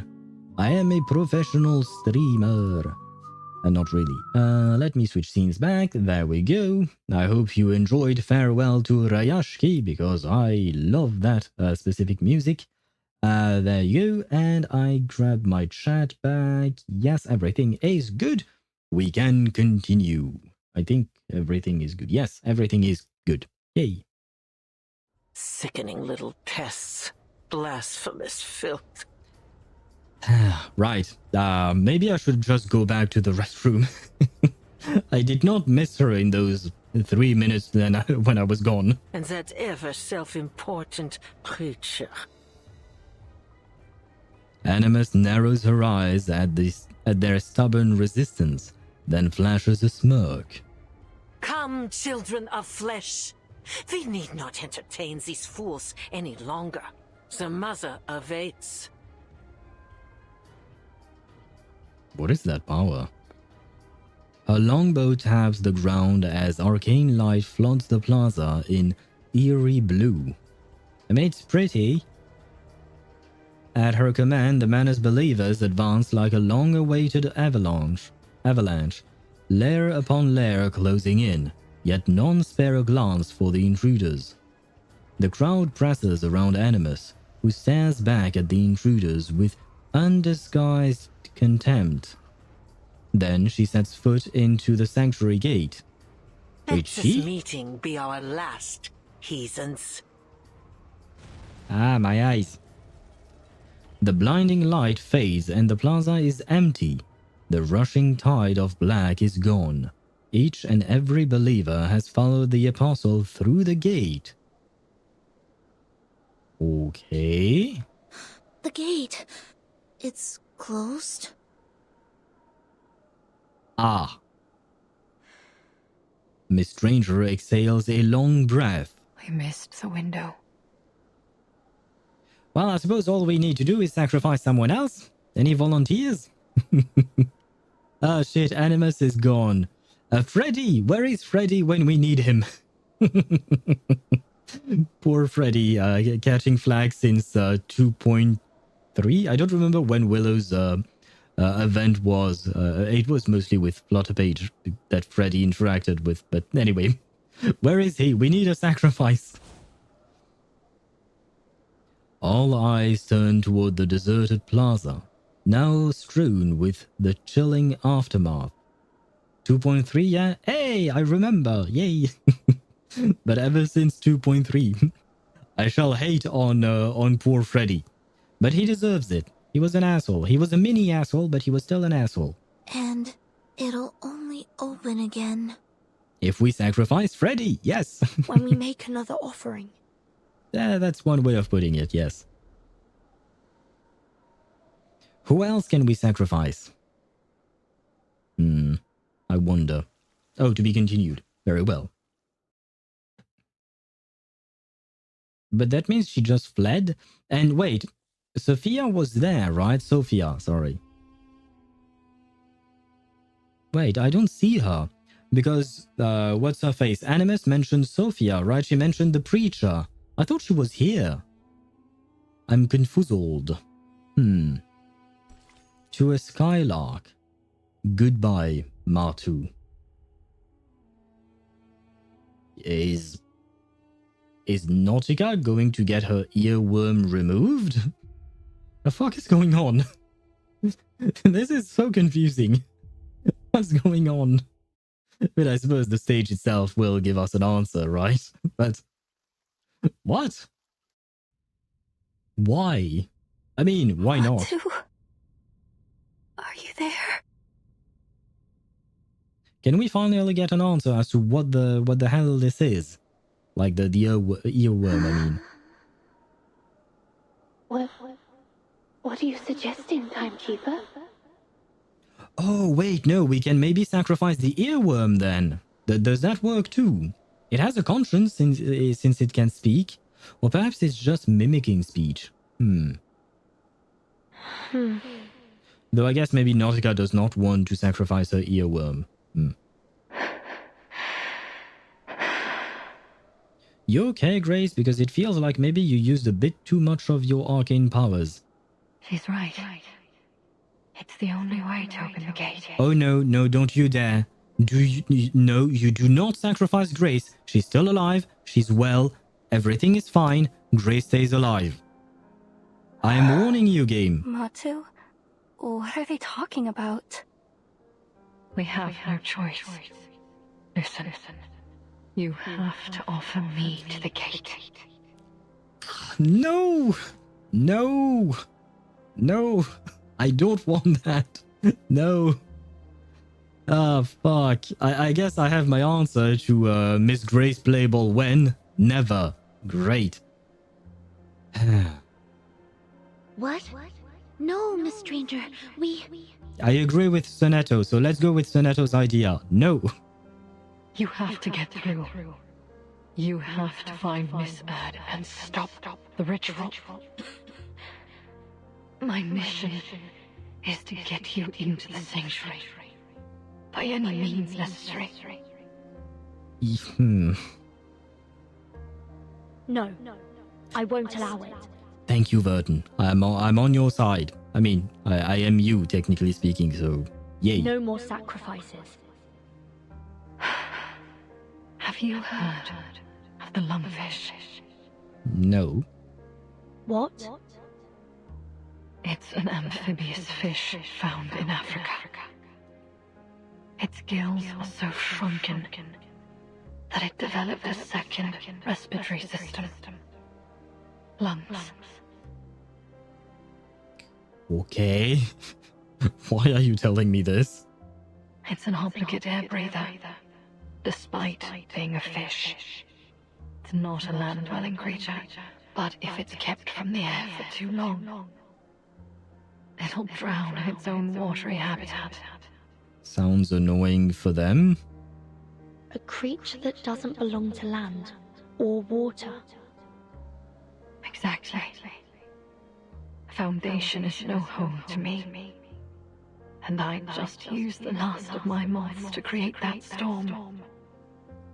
I'm useless to them. If I go back there, I'd drown. Just like the lungfish.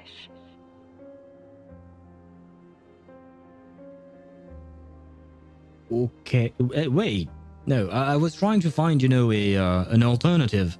I have an alternative. Don't go back to the Foundation. Go into my suitcase. There you go. Let me open the gate. Spare me from drowning like the lungfish. Let me fulfill my role. No, I refuse. It's a big world, Miss Stranger. There will always be a place for you. I agree with Vertin. We'll find another way to enter the sanctuary. Miss Radio, could you get Mr. Ulrich on the line? Perhaps he has another lead. Matu, do you hear them? What are they planning? What should we do? Should we join them? Matu? I don't... What's wrong? Why are you so quiet? Sing to me. Speak to me like you used to. Hum another verse of the Mother Spirit for me. Why don't you guide me? It's because you were never there for me in the first place. Were you? Huh? Miss Amundsen? How are you feeling? Like she's been shot through the leg, probably, and maybe even worse. And hello, Amy. How are you? Welcome to the stream. I bet Argus, Anjanala, Fatutu, and Barcarola will be thrilled to reunite with her. Yeah, someone else mentioned that as well. Yeah, I know. But she's cute. I mean, Miss Grace, I kind of like her design, and I like her voice. I don't want her to die. And... you know what? The suitcase is a big place, right? I'm sure we can manage to keep them separate, right? Probably. Maybe. Yeah, I hope. But yeah, I know. But the... Wait. Didn't Nala kill a bunch of people too? So wouldn't someone in the suitcase also be pissed at her? Probably. Who else was there? Well, I guess it was a bunch of Lopera's men and Ptolemy. Yeah, I don't know. The Tutu and Barcarola, they're just, those girls were fine. And Argus as well. Okay, yeah, never mind. Jay and possibly Matilda. Yeah, there you go. Yes, I knew there was something about Nala. Nala killed Jay's friend at the end of Jay's, it was in 2.0 that, right? At the end of that story. Nala killed his friend. I don't remember his name, but he was rotund. He kind of looked like little Ika from Wonka Star Rail. That is kind of mean of me. But anyway, point is, she killed his friend. And I think Nala Jay would probably be pissed at her. Holik, yes, Holik was his name. Thank you, Fjorm. And Jay's friend at the end of Floris. Yeah, players have been joking about this crash out for a year. Holik, yeah. I remember Holik. Well, I didn't remember his name, but I do remember him. And I feel like Jay and Nala would probably not get along.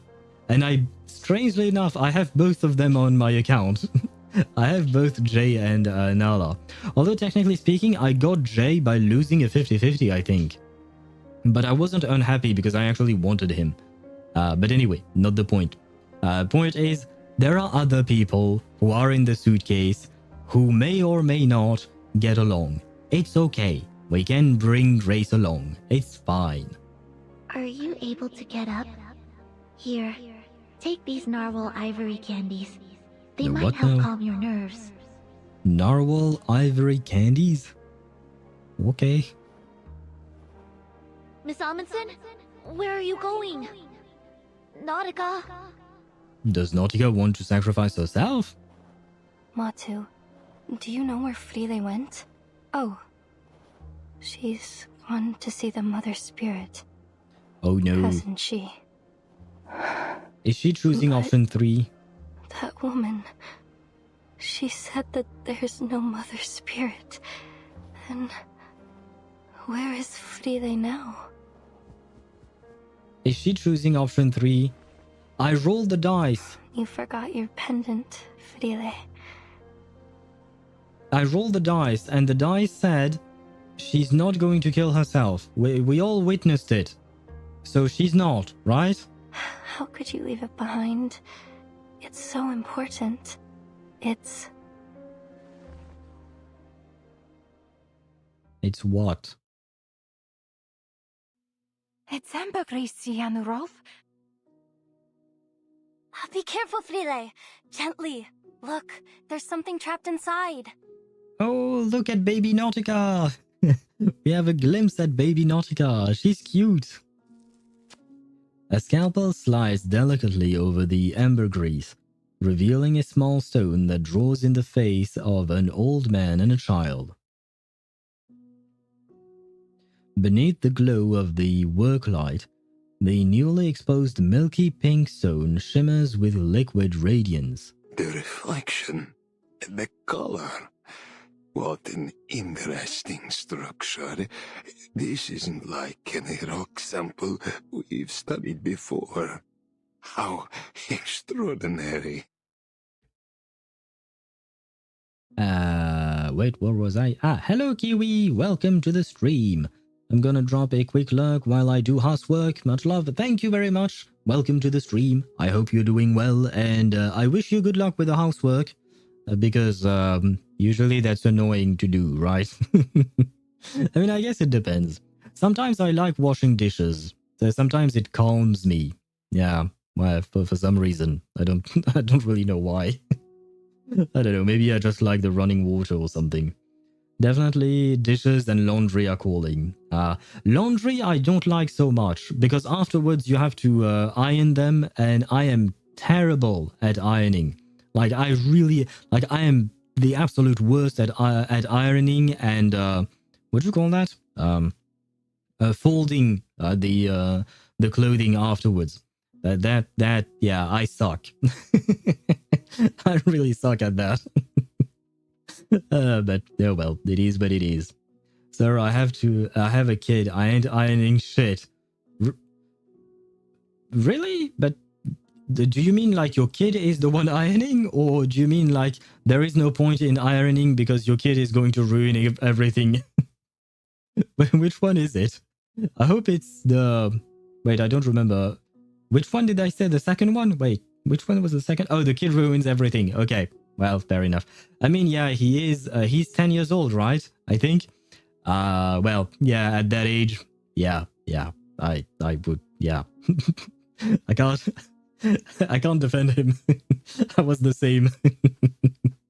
I remember when I was his age and I went to elementary school, I believe. I used to play a lot of football, or rather soccer, as we call it around here in Europe. Although technically speaking, you are a European of origin. I mean Kiwi. But yeah, I was playing a lot of soccer, but the fact is that we were playing inside of my school, and we weren't playing on grass. We were playing on like hard concrete. And well, when you play soccer, you sometimes slide on the grass. Well, theoretically, we slide on the grass. I wasn't sliding on grass. I was sliding on concrete. So I ripped so many of my pants, and I came back injured on my knees and bleeding and all of that so many times. I can tell you, my mother was pissed at me quite a lot. Very much so. Happy lurking to you, Chip. I can't even get him to stop wearing pants with holes. Yeah. I mean, do you mean that, like, the pants have holes because of a style choice, or is he doing the same thing as I am? Or as I was, I suppose. Football, frick the Americans with their egg-shaped ball. Yes, their football that is played with their hands. Sounds like a great childhood. Yeah, honestly, it was a pretty good childhood, but but my mom was pissed at me. But I was having a lot of fun, so I kept doing it. Concrete?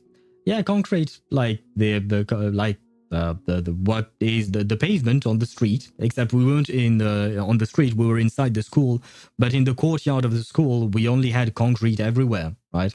So it was like really hard, and yeah, we played there. And, well, we injured ourselves, but we had fun.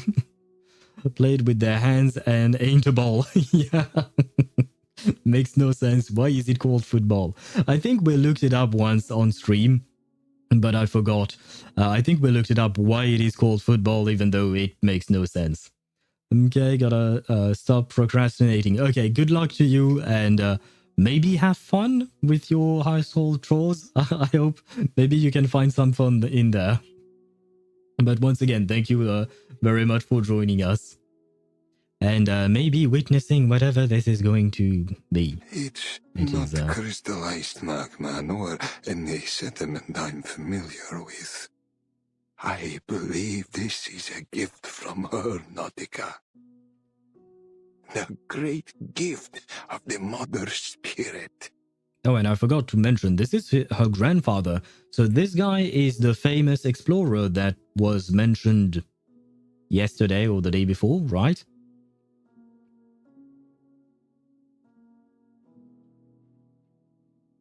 The girl's fingers close around the pendant. I just said that it's a gift from the Mother Spirit, Frile. Does Adja means grandfather in Norwegian?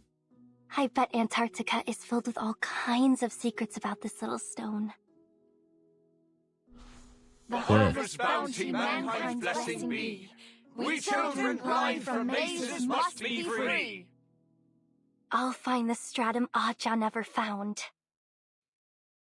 In Sami. Oh, right, the language you guys mentioned last time around. Yeah, okay. And well, I suppose technically speaking, the Sami people are in Norway, right? So I was half right. Half. Kind of, a tiny bit. But thank you for the correction. Entering the ice zone. Grab your telescopes, explorers. Right, I said you guys because I received 2 messages about the Sami comment. One from Dan on YouTube and one from Emmy on Twitch. So yeah, that's why I said you guys. But yeah, I have to bridge the gap between Twitch and YouTube. Complicated stuff. I'll explore the heiress Aja never explored. The sextant was right, as long as we stick to this direction. I'll reveal the secrets Aja never revealed. Here, it's a Neptune bar, my favorite.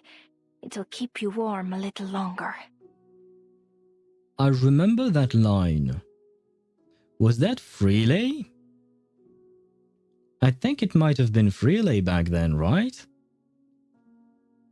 But I remember at the very start of this story, of this chapter, there was a line like this as well.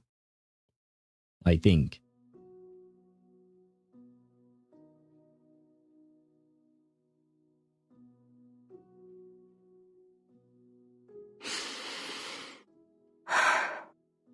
I've never shown you this little piece of rock, have I, Matu?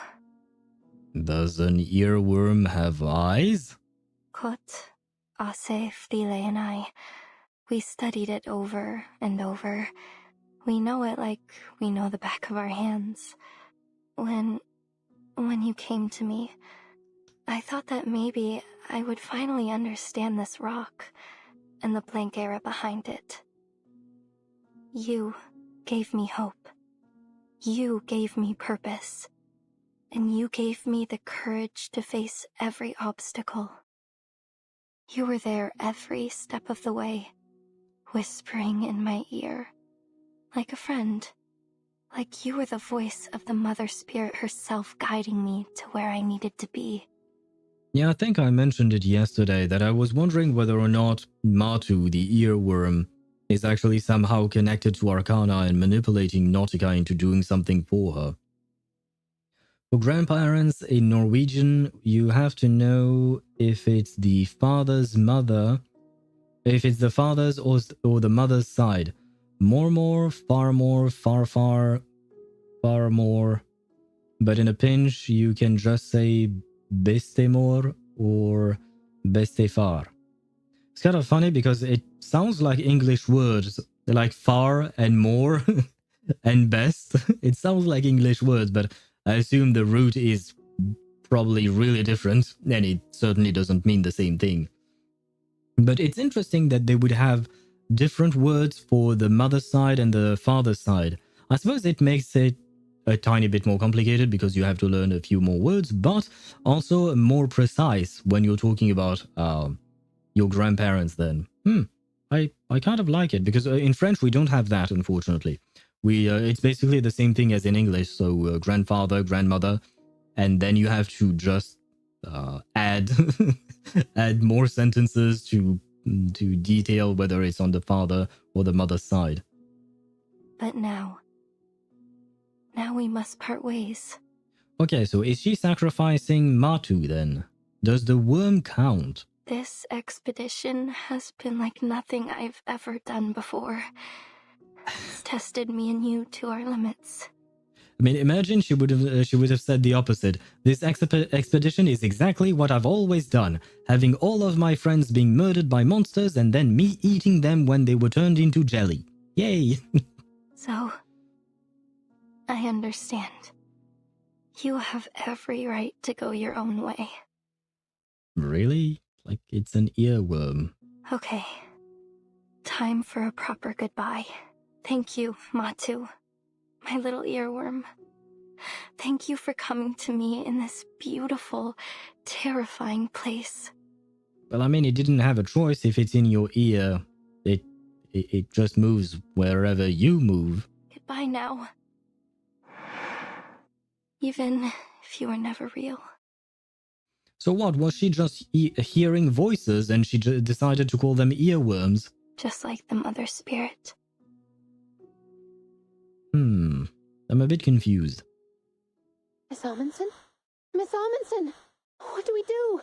She's not responding. It's like she's in some kind of trance. I think she might be in shock after everything that has happened to her. I already gave her all of our candies. Maybe a calming spell will snap her out of it.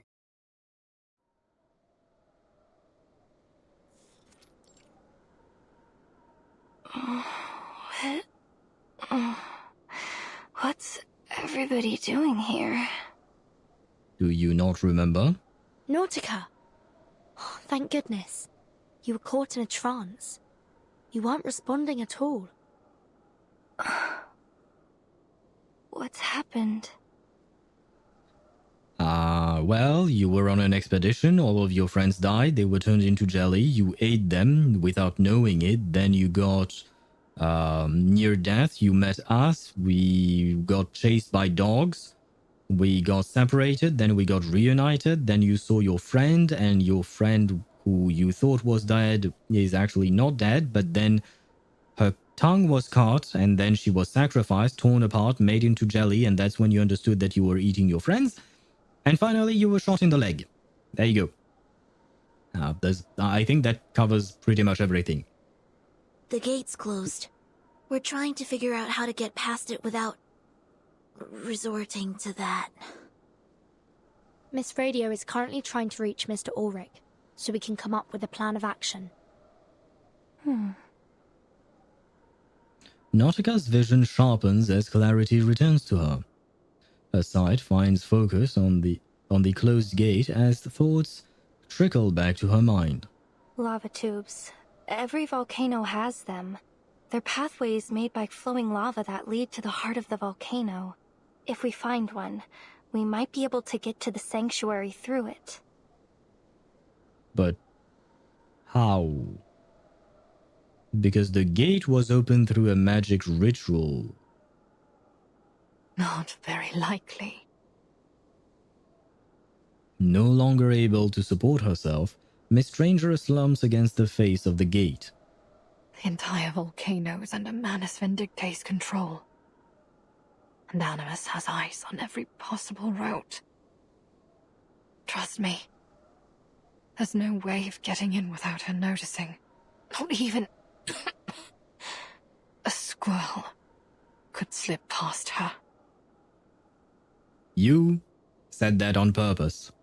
Because we happen to know a squirrel.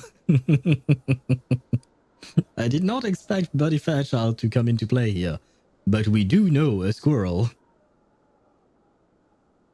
With a flick of her fan, she lets her vision rest on the gate once more. Although I know she does not know about the squirrel, but I feel like maybe the writers made this on purpose or wrote this very specific line on purpose. Let's get moving up the mountain. We may still find a lava tube that they overlooked, or at least we'll have a better signal to get in contact with Mr. Ulrich. Sonata nods and steps forward, lifting the weakened woman to her feet. Nautika, time to go. Nautika gives a nod and fastens the pendant around her neck. With a heavy thud, her backpack drops to the ground. After a short and purposeful rummaging, she produces a safety helmet and a pair of goggles. A geological hammer and steel-pointed chisel now weigh in her grip too. All right, let's do this. Okay. She lifts her eyes and takes a step forward, then another and another. The others follow, heading out of the plaza. Then she stops, casting one last look at her companions. Nautika raises her hand, her hammer shakes with pride. Then she kisses the pendant around her neck. Just as abruptly, she turns back. Her snow boots grind into the snow, carving a deep footprint in the opposite direction. Vertin! Sonetto! Miss Radio! Goodbye! What do you mean goodbye? Was she saying goodbye to the worm because she does intend to kill herself? God damn it! She's playing with my emotions. And I should have grabbed a screenshot of her zoomed in version. My bad. She dashes away, straight toward the sanctuary gate. Her sprinting strides grow faster and faster as she discovers a soaring power in her, one ready to erupt into action. Miss Ormanson, where are you going? Her friends swivel, moving to catch her. Another screenshot.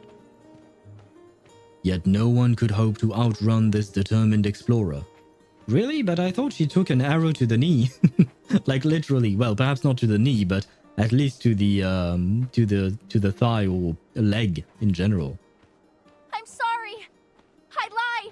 The lava tubes don't always lead to the heart of the volcano. Oh no. Oh no, don't tell me she's going to die. But you'll find your way in. You will because you must. Okay. And I also must find my own path, in my own way. I mean, if she has a way, that means she's not going to die, right? She's one step from the gate. Nautika!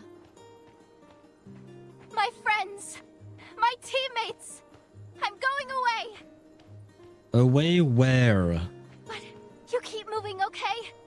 Don't wait for me.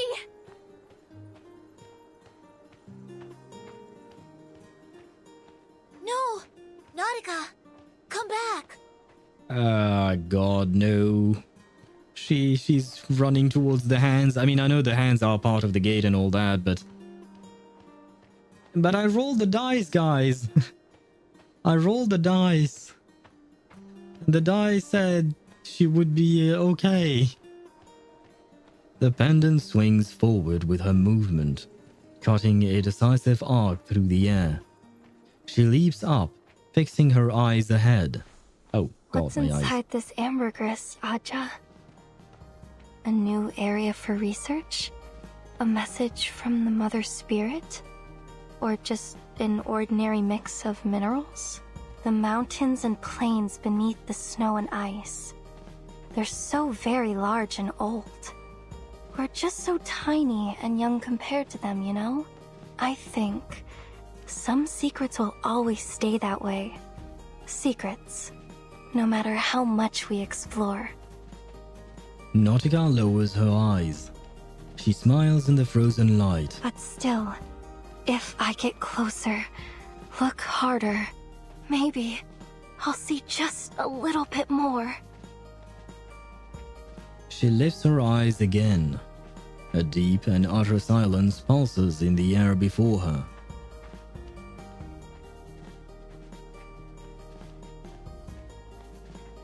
Aja, I see it now.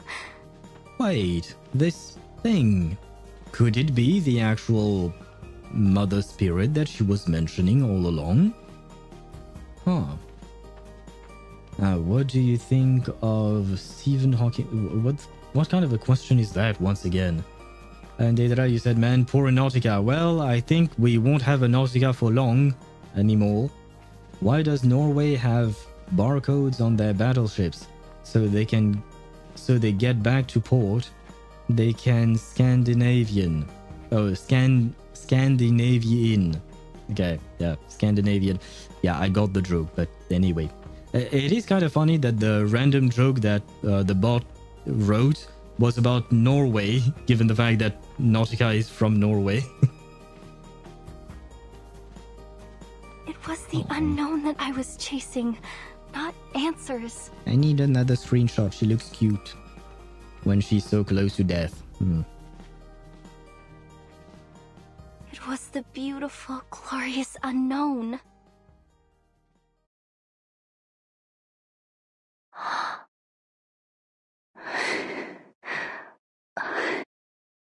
She's not going to die, right?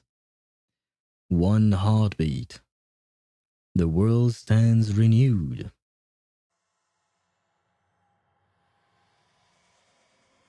None among them even manages to catch the hem of her garment as it lifts in the wind. Don't!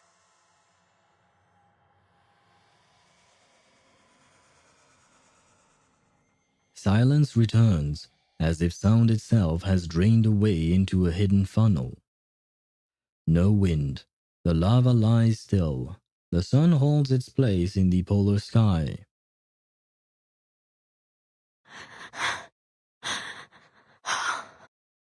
The gate.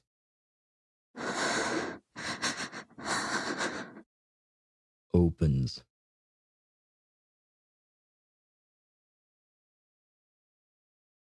Did we lose Nautica? To be continued? Are you are you serious? How could you do this to us, game? Man. And we already had Freelay's death like one chapter ago, one stage ago. And now we have Nautika's. Really? I mean, she was a sweet girl. But she's playable. She can't be dead, right? And she has yet to turn into this monstrous form of hers. Like half griffin, half something. I don't know what she is in her inside too. So she has to be alive somehow, somewhat, or something. Well, guess only time will tell. I feel like chat is dead today, and by the way, I will be a little late for the stream tomorrow. I know everyone is gonna be worried about me and they're gonna miss me, but I can't. It's okay, Ktosh. You're allowed to be late, you're allowed to do whatever you want. You do you, as always. Well. A debate on religion. Alright. Moment of silence over. Well, yeah. Oh, I'm not a believer. Not an atheist either. But I do respect her sacrifice. Even if it was stupid and meaningless. You motherfucker, how dare you say that? I used to like you, old man, spewing nonsense all the time. I used to like you. But that was cruel and mean. Not meaning, mean. But, as I said before, there's no greater proof of loyalty than to follow a fool. At least she died for a cause. Her family legacy. Her spirit of exploration. Even that children's fairy tale. I mean, she died for what she believed in, I suppose. She was stupid, but she was faithful. You're cold-blooded. You're a piece of shit. You're a piece of shit. Don't talk about her like that. Oh, come on. You and I both know this isn't the end for her. Ah, wait. I mean, he's still a piece of shit for saying what he did, but is the game trying to hint us at the fact that, to give us a hint at the fact that maybe she's not actually dead? For someone as devoted as her, death is nothing more than the achievement of eternal life. Well, if you put it that way, I mean, yeah, sure, I guess. She's not like those blind followers who cut off their tongues. In fact, at this very moment, I fear she's being confronted with her own beliefs. That is true. Maybe the big difference is that she did not cut off her tongue. So maybe thanks to her tongue, she's going to survive. Join her now, while the gate is still open.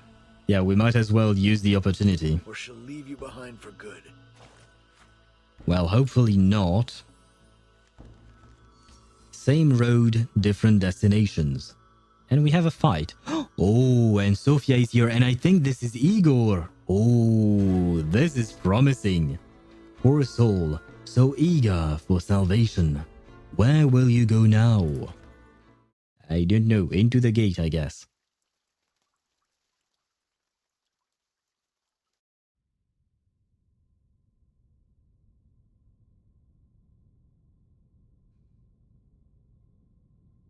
The way he came, not having marked return, was difficult by human step untrod, and he still was led by with such thoughts, accompanied things past and to come, lodged in his breast, as well might recommend such solitude before choicest society. John Milton, Paradise Regained. Ah, I don't know who that is, but it's the name of the chapter, I suppose. But yeah, I did know who John Milton is. Maybe the name kind of rings a bell, but yeah, no. I've said it before, I am very much not knowledgeable about poetry or literature in general. In a place as silent as a tomb, even the slightest motion can feel like a crashing wave. The gate has opened once again. That is Sophia's voice, I think. Oh, I actually can't believe that my Mawika is top 33%. Like, what the heck? How godly are the other mobs? Huh, your mob is only top 33? I guess maybe it's because you don't have a signature weapon? Because, like I said, I believe that your mob was better than mine, and yet mine is higher than 33. Where is my Mawika? My Mawika is at 58 over 234 with 233 EM. Never mind, my build is actually better. Okay, never mind. Okay, never mind. Yeah, my Mav is top 9%. Okay, yeah, no, I thought yours was better, but no, I suppose not. Although mine is also C1R1, so it probably changes things a bit in the way they calculate things on Akasha. I don't know. But, I mean, honestly, your Mawika is still pretty good, I would say. Like, I said it before, but I think your Mawika is really good. She's pretty solid. But, I guess that means that maybe the damage that you're doing, the 600k, makes sense because of the way your build is. Huh, maybe. Maybe that answers it. My Serpent Spine is R2, by the way. Yeah, but generally speaking, the signature 5-star weapon of a character is going to be better than even R5 Serpent Spine. In very rare cases, Serpent Spine will go beyond, like it will be better, but it's very rare. And it's mostly for all the 5 stars with old 5-star signature weapons.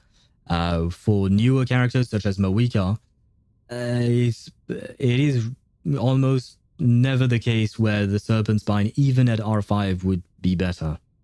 Yeah, I'm just saying that's just making it worse. Yeah, true. On top of that, like you've mentioned, yeah, your Serpent Spine is actually R2 and not R5, so you're lacking a bit more in damage. So I guess it does make sense that you're only doing 600,000. Although I feel like 600k is already good, right? I feel like it's already quite good. But I suppose depending on what you're doing, it might be a bit lacking. Yeah, like depending on what type of content you're trying to clear, I mean.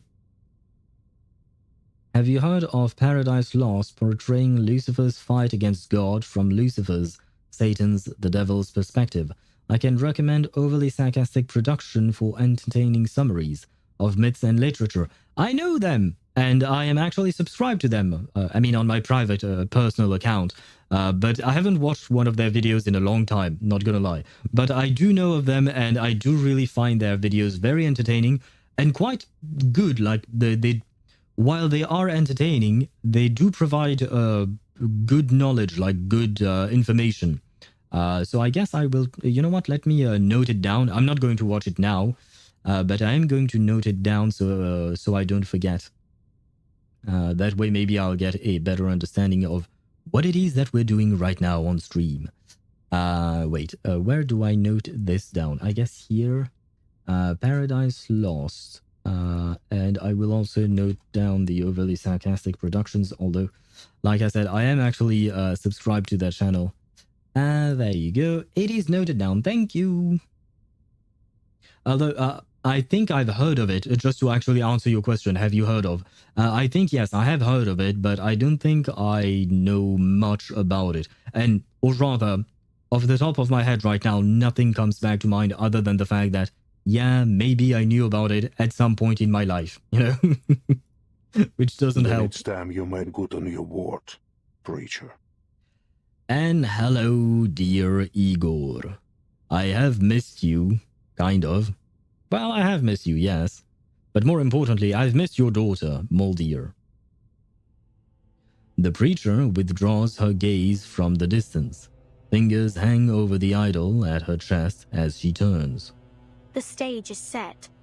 Apostle Animus is ready to preside over the ritual. I mean, that's all well and good, but I wish that, what do you call that? That, what's her face? Sophia would go back to being friends with 37. I want my my poor 37 to be happy again. You know, it'd be nice. But I suppose that ain't happening, is it? But once again, I will say she's hot. I love the color of her hair. And technically speaking, I think we said that the first time we witnessed like the transformation when she turned from Sophia, the girl from the School of Aperon, into the preacher. When she wore this dress for the first time, we said that it was like a glow up for her. She looks good in Manus outfits. But the mist has only just begun to rise, Admiral. Although what I was going to say is that I actually quite like the drip on the Manus, like the blue, the gold, and the black. It really complements, like those colors really complement each other well. The Foundation's fleet is still threatening our coastline. I'd expected you to be busying yourself with wartime affairs. The Admiral stands in the shadow, his eyes blazing. I am exactly where I must be. You know the reason. My men have fought from the tropics to the tundra in service of our pact. They have endured enough. It ends today. That is a cost you should have anticipated when you entered the pact. Anticipation is not the same as endurance. And I have to say, he's hot too. Igor is hot too, man. I wish he became playable as well. So same with Sophia. I want both of them to be playable, and Miss Grace as well. He remains still. Now the final piece has fallen into place, and we have done all they asked of us. Does that mean we are going to see Arcana? It's time that you fulfilled your promise. The boon for my army. The preacher studies him, as if weighing his contribution. After a moment, she nods. Very well. As we agreed. An army for a boon. So you're giving him a cube? So he gave you a pyramid and you're giving him a cube. This is very geometric-centric, I guess. Flammo flicker. The moment her fingers touch the box's surface, arcane energy vanishes into the void, leaving not a single mark behind. If only we had claimed it sooner. If only we had held it in our hands in 1999. What is that supposed to mean?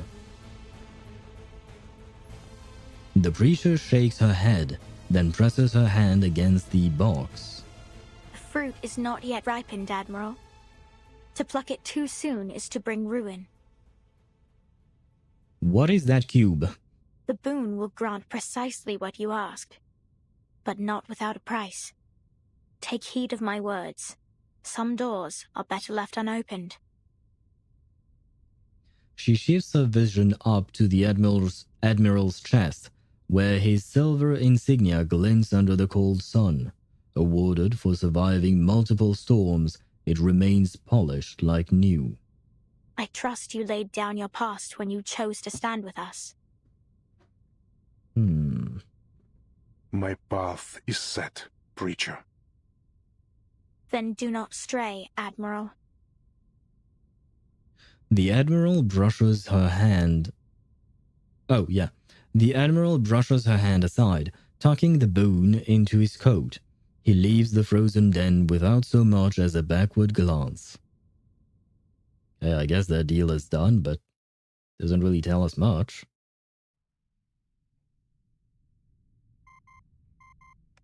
The communicator crackles to life. Admiral. Oh, Moldir. The pact is concluded. Understood. What are your orders? Proceed to the next stage. Yes, sir. The one on the other end of the line breathes evenly. But may I first request permission to attend to a personal matter? A personal matter? He lets out a soft chuckle. Permission granted. Do as you see fit. Thank you, Father. The call ends. The Admiral looks down, rubbing his calloused palm, every bump and scab familiar. As familiar as each of his children. But what does it all mean?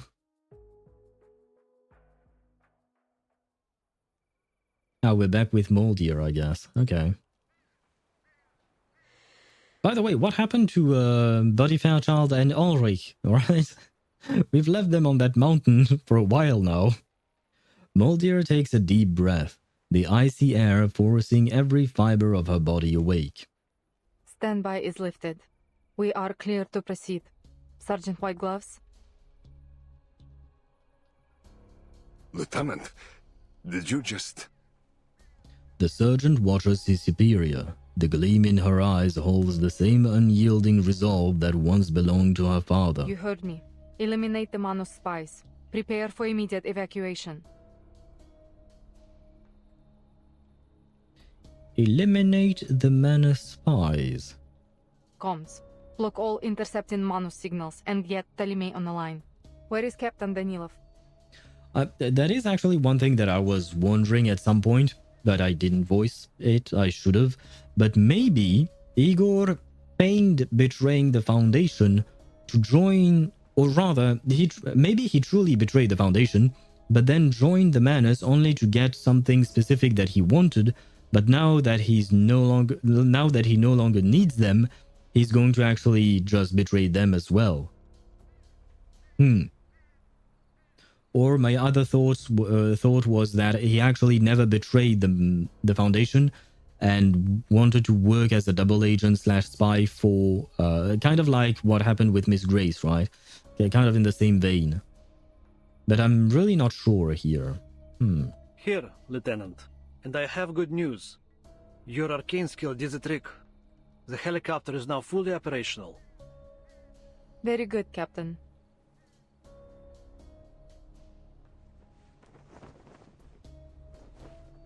Returning the captain's salute, Moldir marches through the snow toward the helicopter. This is the path we have chosen.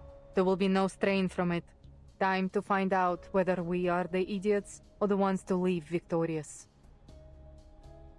But what does it mean? No, this is too vague. They're not telling me enough. I need more.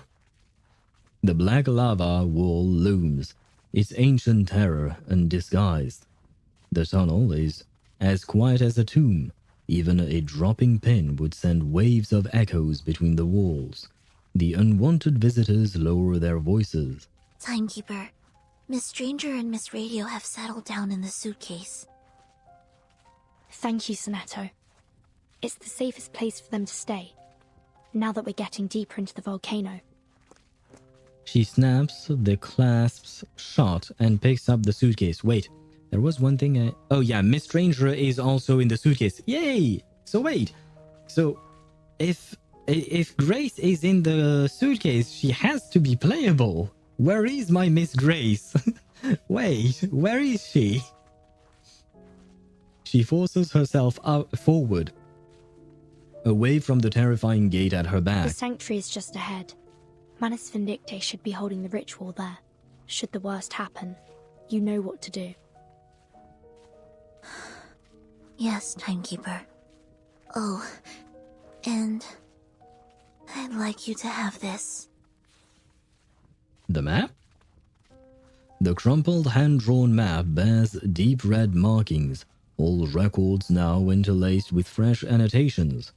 This map, soaked with Nautika's sweat and tears, has at last found the promised land. But in a way no one had ever hoped.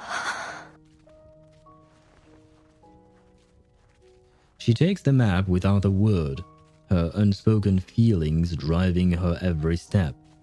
The oppressive silence makes every scattered brush of boot on stone unbearably loud. Someone's pace quickens until a loose stone trips her. Ugh. You okay? Careful, Sonetto. Are you alright? Are you... shaking? Don't mind me, Timekeeper. It must be the cold air. She straightens her body, though her arms remain stiff and held at an unnatural angle. Even the warming incantation is failing. She pauses, A wavering hint of pain creeps into her voice. Oh. Is this how Miss Amundsen felt when she passed through the gate? I think it Sonetto. might have been even worse for her. She was so brave. Braver than I could ever be. I wish I had the same courage to pursue what I want. And what is it that you want aside from Vertin? We all know what Sonetto wants. You want to ask Vertin out? Well, maybe now is the time, because we're about to meet her mother, maybe. So maybe ask her out before meeting the mother, and then you can meet the mother. That way you complete you tick the boxes in the relationship. You go real fast, right? But yeah, we all know what you want, dear Sonetto. In truth, I don't. It's more of a joke than anything else. Sorry, Timekeeper. This isn't the time. Wait, was she actually thinking of asking her out? I don't think that's the case, but at the same time, I genuinely don't know what else she could be referring to. Like, technically speaking, I feel like we don't really know a whole lot about Sonetto, to be honest. So maybe her true and one goal is actually to get into Vertin's pants, which I suppose is one heck of a goal. I mean, I phrased it poorly on purpose, but yes, maybe her true goal is to confess her true and undying love to Vertin. Maybe. But then, what about Matilda, Sonetto? Don't forget about Matilda. Poor Matilda, she's gonna be sad. And by the way, we have ads on Twitch. Once again, it happens every hour, as usual. Though, well, I can technically snooze them from time to time, but I try to keep my snoozes because I only have a handful of them. Well, I have 3, and I've already used 1, I think. But yeah, point is, I wanted the ads to just do their thing now, because I feel like we are headed towards something big, right? I feel like we are, well, yeah, we are headed towards the ritual and all of that, and I don't want anyone missing out on that. So once the ads are gone, we have an hour of freedom from capitalism, and that would be nice, you know, to truly enjoy whatever is going to come up next. But oh shoot, I guess my earlier theory that Vertin was going to lose her eyesight and that she would become Miss Earth / Dr. Dores. I guess I was wrong. I'm kind of disappointed. It would have been kind of awesome if I had predicted that on the spot, but I guess I was wrong. Although I should have perhaps expected it, right? She's the protagonist. No harm can come to her, right? Oh, well, I mean, hopefully no harm can come to her. At least not physically. Psychologically, on the other hand, Vertin may or may not have seen things. Though I will say she is quite stable. And when I say stable, she's an impressive kid. Or teenager, I suppose. She's an impressive teenager for how calm she managed to remain, regardless of the circumstances, and I don't know if we should say despite what she's been through, or maybe thanks to what she's been through. Who knows? But have I managed to yap my way out of the ads? Almost. Just 7, 6, 5, 4, 3, 2, 1. And your community's back. Yay! My happy owl bot is still not sending the second message to welcome people back, but I'm disappointed. And Tosh, no, I didn't say 6-7, I said 7-6. Not the same thing. And thus, it does not work with your meme. Let's move on. There's still much to be done. And see, that is the answer of the dice. You rolled a 3. Which means that it is indeed not working with your meme. With a deep breath, Sonetto suppresses the shaking in her words. We must turn our eyes to the supreme mission alone. Muttering to herself, she takes another step forward. The ritual must be stopped. Shall we go, Timekeeper? Yes, we shall. Yes. The sound of hurried footsteps rises again. This time, it's met with an echo from the far end of the tunnel. Footsteps come to a sudden stop, the ring of metallic ornaments lingering in the air. Oh wait, is there an actual reunion between Sophia and Sonetto, the two redheads? Although, well, she's literally a redhead, whereas Sonetto is more of an orange head, technically speaking in terms of colors. But this is why I wish 37 was with us. That this would have been very meaningful if 37 was with us. Miss Sophia. Hello. The air hangs stagnant in the dark space, yet the preacher's shadow dances wildly over the stone walls. Sonetto. Ooh, I remember that scene in the trailer. Sonetto exchanges a glance with her, then nods, arcane energy coalescing at the tip of her glass feather. Is it me, or does... I don't know if Sophia is surprised or happy about it. That's a strange look on her face, but I will grab a screenshot, thank you. I guess between redheads they are competitive. Sonetto is jealous. Oh yes, I know. I have an explanation. Sonetto is worried because they are both redheads, so she's worried that Vertin might ditch one redhead for another, right? And this is why she's attacking on sight. I know that is not the case, but I like to invent my own little lore. The preacher tightens her grip on the idol, and radiance surges forth from it. Diorthositos Falma. I assume that was Greek, maybe? But I have no idea what that means.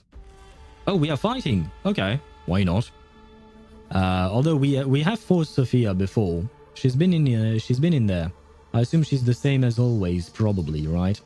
I will fight her with my intellect team. It's too bad we don't have an intellect healer. That way we do have a full intellect team. But at the same time, I don't want to replace my beautiful Kakanya. We begin with white.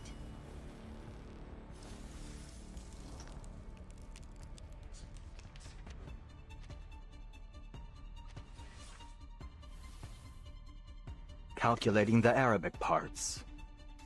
What if I did that? Don't worry. Target square confirmed. Would that be enough? The star's orbits. Would you care to lie down? Enemy piece overloaded. Oh, almost. Oh, thank you, Ulrich. Just as I deciphered, or prophesized if you prefer. Thank you. I mean, I do believe this was Ulrich's doing. I'm not gonna lie, because I've been using both skins at once, like Ulrich and Lucy's skins, both of them, because both of them are new and they change the way they look, like the animation looks. I'm not familiar enough with each of their animations, so now I don't really know what's going on. I do believe that last hit was Ulrich's follow-up attack, but I'm not sure because I don't know, because I'm confused about Lucy's own attacks. So yeah, playing with skins is dangerous, I guess. Makes you confused about stuff. Now, Sonetto.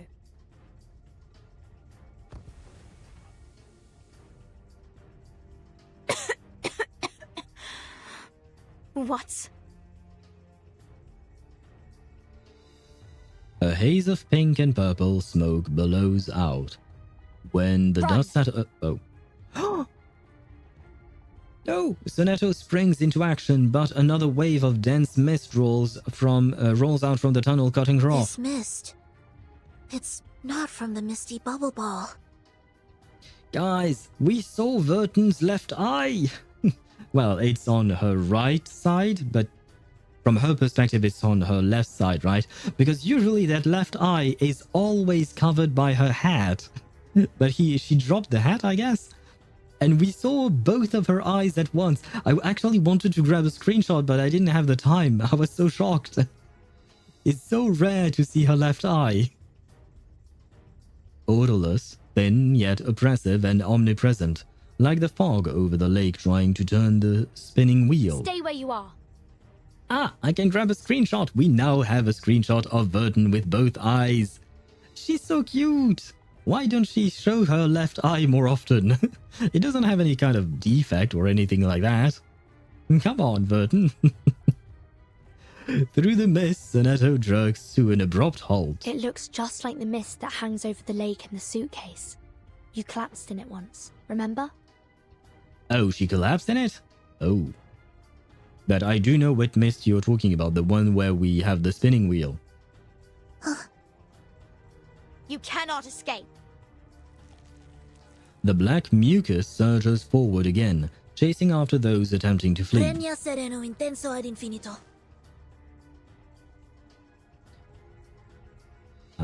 Oh, the arcane skill intercepts the creeping black.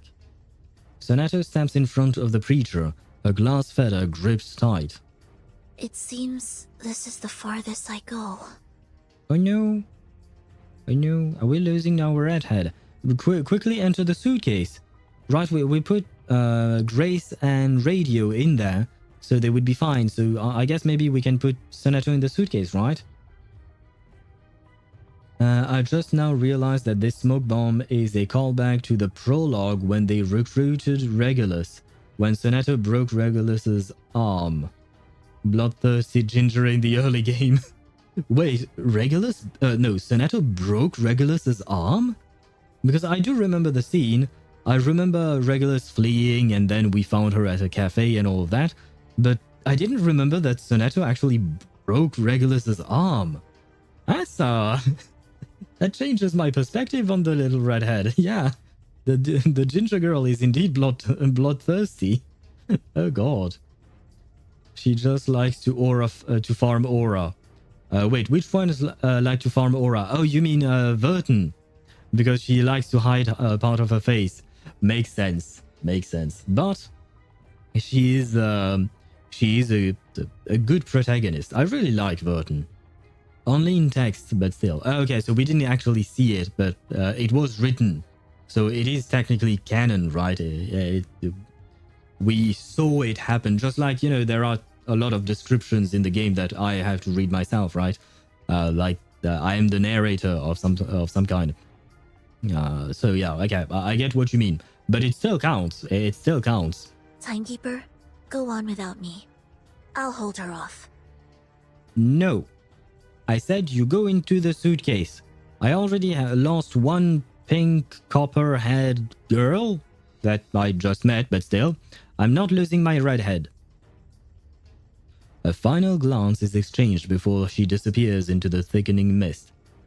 Well, never mind, I lost my redhead. And it's actually kind of funny because, technically speaking, my last ex was a redhead, so technically I kind of lost her as well, since now she's my ex. Although technically we are still friends and we do talk and see each other from time to time. But yeah, never mind that. If you want to stop the Timekeeper, Miss Sophia, you'll have to get past me first. I mean, I kind of want to see more of Sophia, but at the same time, I don't want her to go through Sonetto. You once said that you draw steel the next we meet. Well, now's your chance. Yeah, you were right, Dan. Sonetto is bloodthirsty, my god. Might be a security risk to not give the suitcase self-sufficient defenses. Yeah, I mean, that is a good question. Why wouldn't they protect the suitcase? Right? Like, maybe there are some arcane spells that can make it so that the suitcase can defend itself? I mean, worst case scenario, maybe we can just open up the suitcase and have everyone go out of it, and then they would be the defense, right? They would be our army. Because we have like 70 people in there. Make your move. If not more.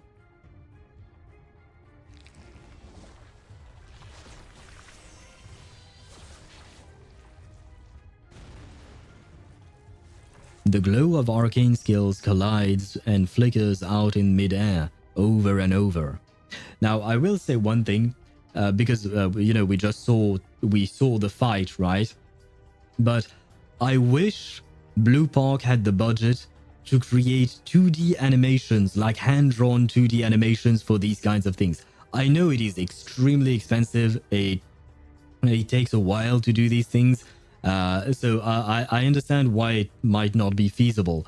But with the talent they have and the art style they use, honestly, having like a 2D anime of Reverse 1999, I think it would just blow my mind. I wish they could do it.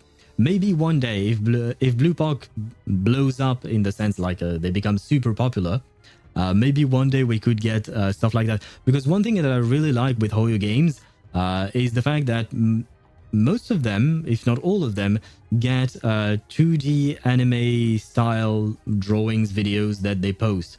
And even in Wuthering Waves, we also have some 2D animations going on sometimes. They often mix 2D and 3D, but it's always like a beautiful thing to see, right? I wish one day maybe Bluepoch can do the same thing. I hope that for them at least. The glow of arcane skill collides and flicker out in midair over and over. I think I read that. Yes, I did. Miss Sophia, to this day, I struggle to understand why you chose to stand against us. Why did you turn your back on everything? On everyone you loved and who loved you?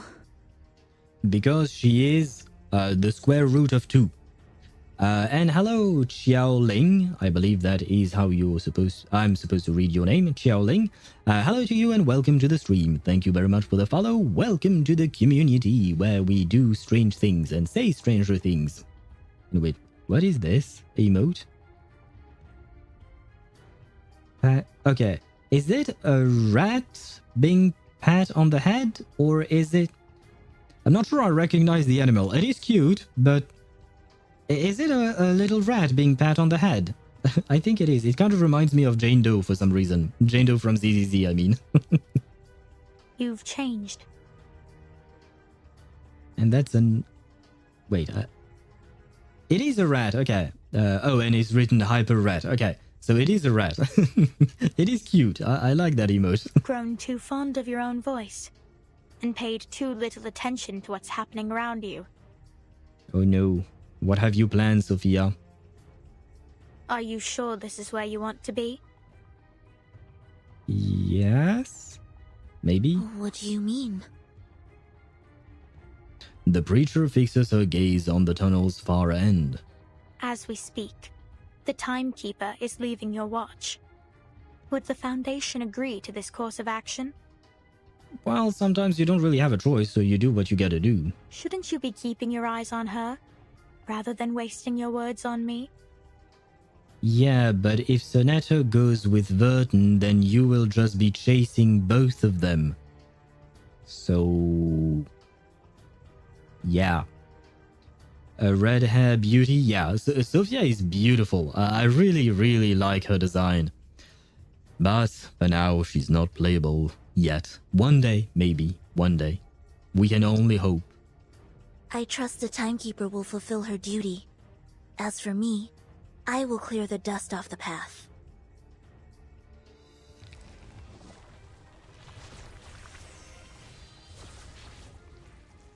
Eh. Oh. Every attacking gleam is caught and devoured by the vicious liquid surrounding the preacher. Yet Sonetto keeps scribbling with her glass feather in mid-air. I have the same question for you, Miss Sophia. Is this where you want to be? I saw how you fought on the island. Your arcane skills aren't at all like the ones you used back then. You've changed too.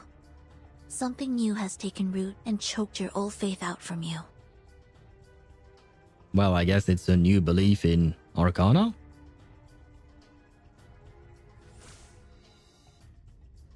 A single streak of light finally breaks through, severing crimson strands at the preacher's temple. Oh no! No, don't cut her beautiful hair! I mean, I know they're kind of trying to kill each other, but not the hair! We must be close to the ritual site for you to show up. Which means... Dr. Doris is close by, doesn't it?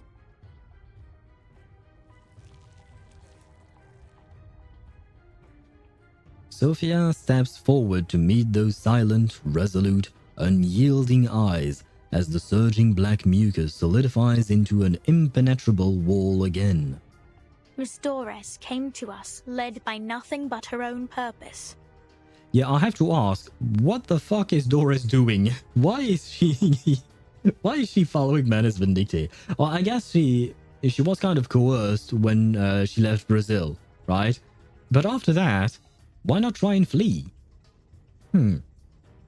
I've heard another player mention that Seneto turned Sophia's words on her. I will clear the dust of the path from Sophia when Sophia was still the corrector. Oh, do you mean like when they first arrived on the island? I'm not gonna lie, I don't remember that specifically, that voice line I mean, but it would be nice. It would be nice. Although, it would show how how Seneto is a bit cheeky. And, once again, as you've mentioned, bloodthirsty. But what of you, Seneto? The preacher raises a hand. The little idol sways gently against her chest. What's your purpose in all this? Well, to do the, the Foundation's bidding, follow Vertin, fall in love with her evermore, and one day confess her love to her. Was that not it? Her grip tightens around her glass feather, just as she has done countless times before. She raises it into the air.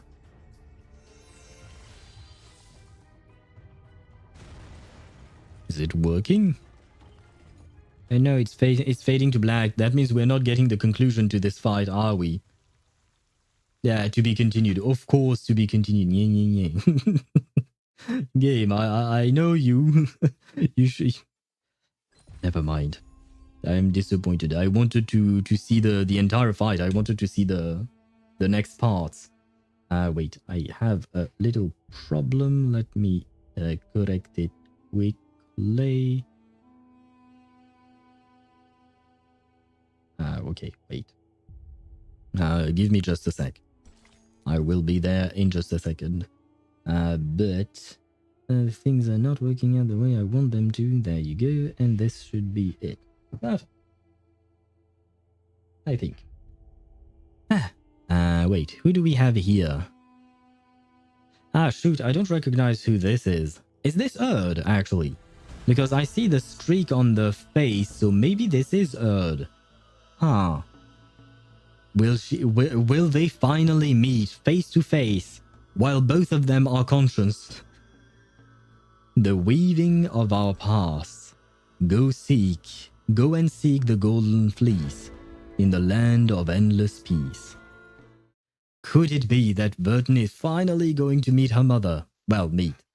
To see her again, I guess.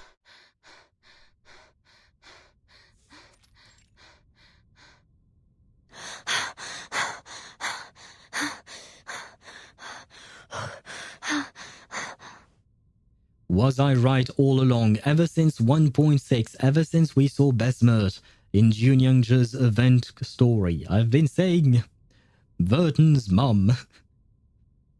The mist begins to rise. Yes, I've definitely seen it before. This is the same mist from the lake in my suitcase. Once again, Vertin is adorable. I love when she doesn't have her hat. I wish we had more of this. The deeper she ventures into the sanctuary, the thicker the mist grows until each step feels meaningless and indistinct.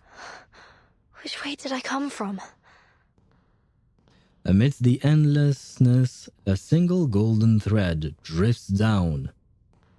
Ah, I know that thread. That's when I win my 50-50, right?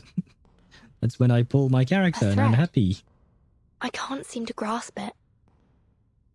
It's like a wisp of smoke. Who's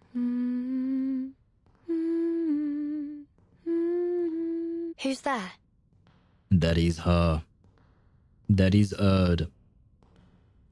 Investigating the source of the sound, at the far edge of the hazy mist, the faint outline of a rotating golden ring emerges. A familiar sight, just as it was millennia ago. What does that mean? just as it was decades past, just as it appeared yesterday. What does that mean? A spinner at the wheel. I've seen this before. But where? Well, in your suitcase when you summon for characters. Yet nothing comes to mind. A soft song tugs at the thread, guiding the way forward. The answers lie just ahead. Come, move forward, step closer. Until the memories deep within the mist are within reach. What have I forgotten?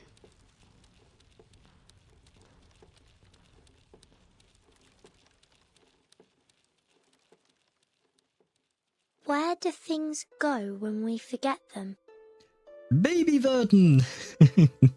We got baby Nautika earlier, and now we have baby Vertin. I'm grabbing a screenshot of her.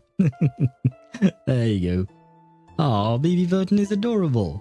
Are you looking for this? Dr. Dores, Miss Erd, Besmert. Is that you? Oh, her little hat. A hat. A deep indigo hat tied with a soft teal ribbon. Oh. Yes. My hat. Thank you. I didn't even realize it was gone. It's ever so important to me. Where did you find it? Along the path you took.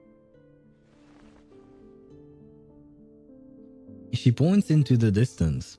The fierce summer light blurs her view of the SPDM. Must have been another one of Joseph's pranks. Thank you for bringing it back to me.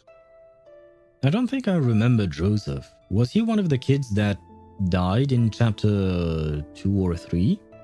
Are you a new staff member in the school? I don't believe I've seen you before, though, strangely, I feel as though we've met before. A long time ago. A breeze sweeps by, carrying the trailing notes of a laugh. We will see more of one another in the time to come. The wind rustles through her hair, then nothing. She looks down at her empty hands. When did that happen? Well, it was a while back, I assume. The golden thread urges her onward, while the song at the other end lingers. I think he was one of Vertin's bullies. Oh, we also got a cameo of him in Mesmer Jr.'s anecdote. Oh, okay. Vertin's bullies? She had bullies? Wait, that was so long ago, my memory is not so good. I don't think I remember her having bullies. Although I do remember her being a bit ostracized because she behaved strangely compared to most other kids, right? That much I do remember, so I guess it was probably accompanied by bullying. Okay. Thank you. Sail free, my heart and my... Wave your home a last goodbye. Wait, notice the wheel spins out a length of... Unnoticed, the wheel spins out a length of threads. That was hard to say. But, wait, we got baby Nautika. We got baby Vertin. We got Vertin without a hat. We got baby Vertin without a hat. And now we got Vertin singing. And she sings so well too. She has a pretty voice. Wave your home a last goodbye. And we get What's that song you're singing, Vertin? And we get baby Vertin singing too. Oh wow, Bluepoch is feeding me well tonight. Thank you. It's a song I heard in a dream. I dream about songs too. About my mom and dad singing them to me. They sing and say all kinds of stuff. But when I wake up, I can't seem to remember any of it. It's nice that you remember though. What was your dream about? I'm not sure. I don't think I really dream at all. I mean, I do believe that a certain percentage of the population doesn't dream at all. but it is rare, if I recall correctly, but don't quote me on that. It's been a while since I've seen the stats on that. But sometimes, just before I fall asleep, I feel someone sit beside me. She strokes my hair and sings this song. But when I wake up, there's nobody there. That doesn't seem like a dream to me. Maybe one of the instructors comes to check on you at night. I don't think so. Even though I don't remember her face, I know she isn't one of the instructors because I feel like I know her. It sounds like a fairy tale.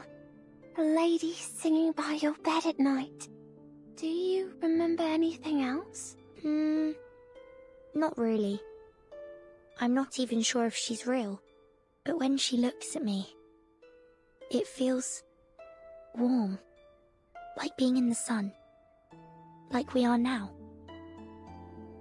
She turns, reaching out as if to grasp the sun. At the edge of her vision, she catches a glimpse of that familiar silhouette. Vertin? But when she looks, there are only fallen leaves drifting away from the forest's edge. So sleep, my baby, grow bright, grow far.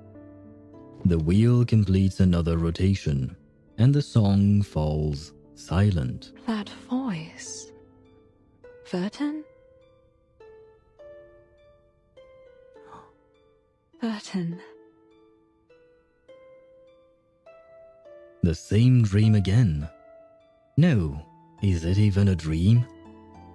It feels different today. The familiar warmth of a song is absent, replaced by a chilled silence.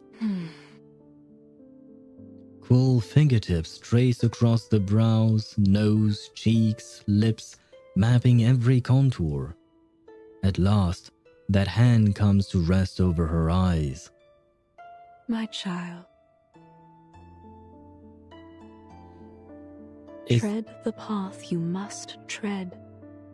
Turn the page you must turn. And seek the answer you must seek. Is this just a casual "my child" or is it actually her calling out her own child? A kiss falls on her forehead, cold liquid trailing after it like rain. This is the final farewell. Oh wait, was that when Vertin's mother abandoned her? Oh shit. Oh no, okay. That's not what I pictured in my mind, but okay. The hand lifts from her eyes. The figure at her bedside rises and leaves without even a word. No, she can't leave like this. Wake up, shake off this warm, alluring slumber. Rise up to meet reality, harsh but true. Try to catch that scattering wisp of wind. Wake up. Yes, wake up and see your mother. She's right there. No! Stay with me. No.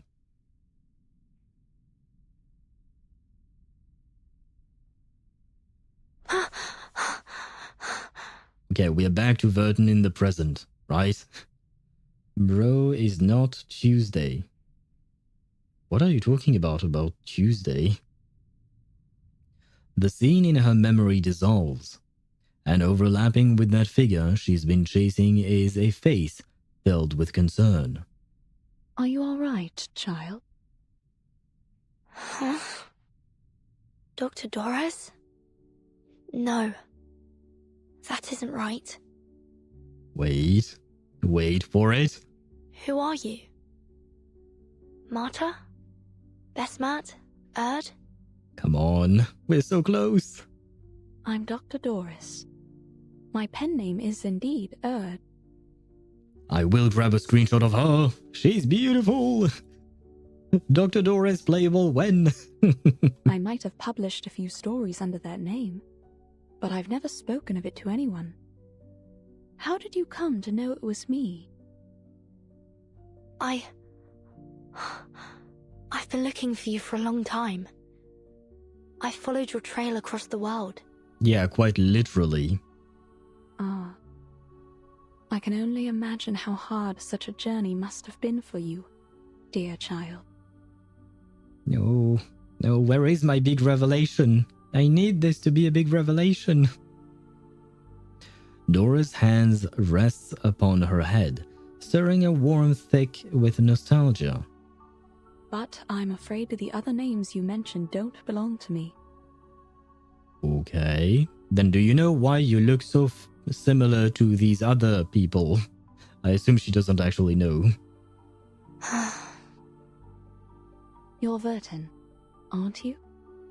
I believe we met briefly in Sao Paulo. But tell me, how did you come to be here? I'm here for you. And to stop Manus Vindicte's ritual. Manus Vindicte? Forgive me, child, I'm afraid I'm not sure what you mean. You've been following them around for like a few days now, if not more.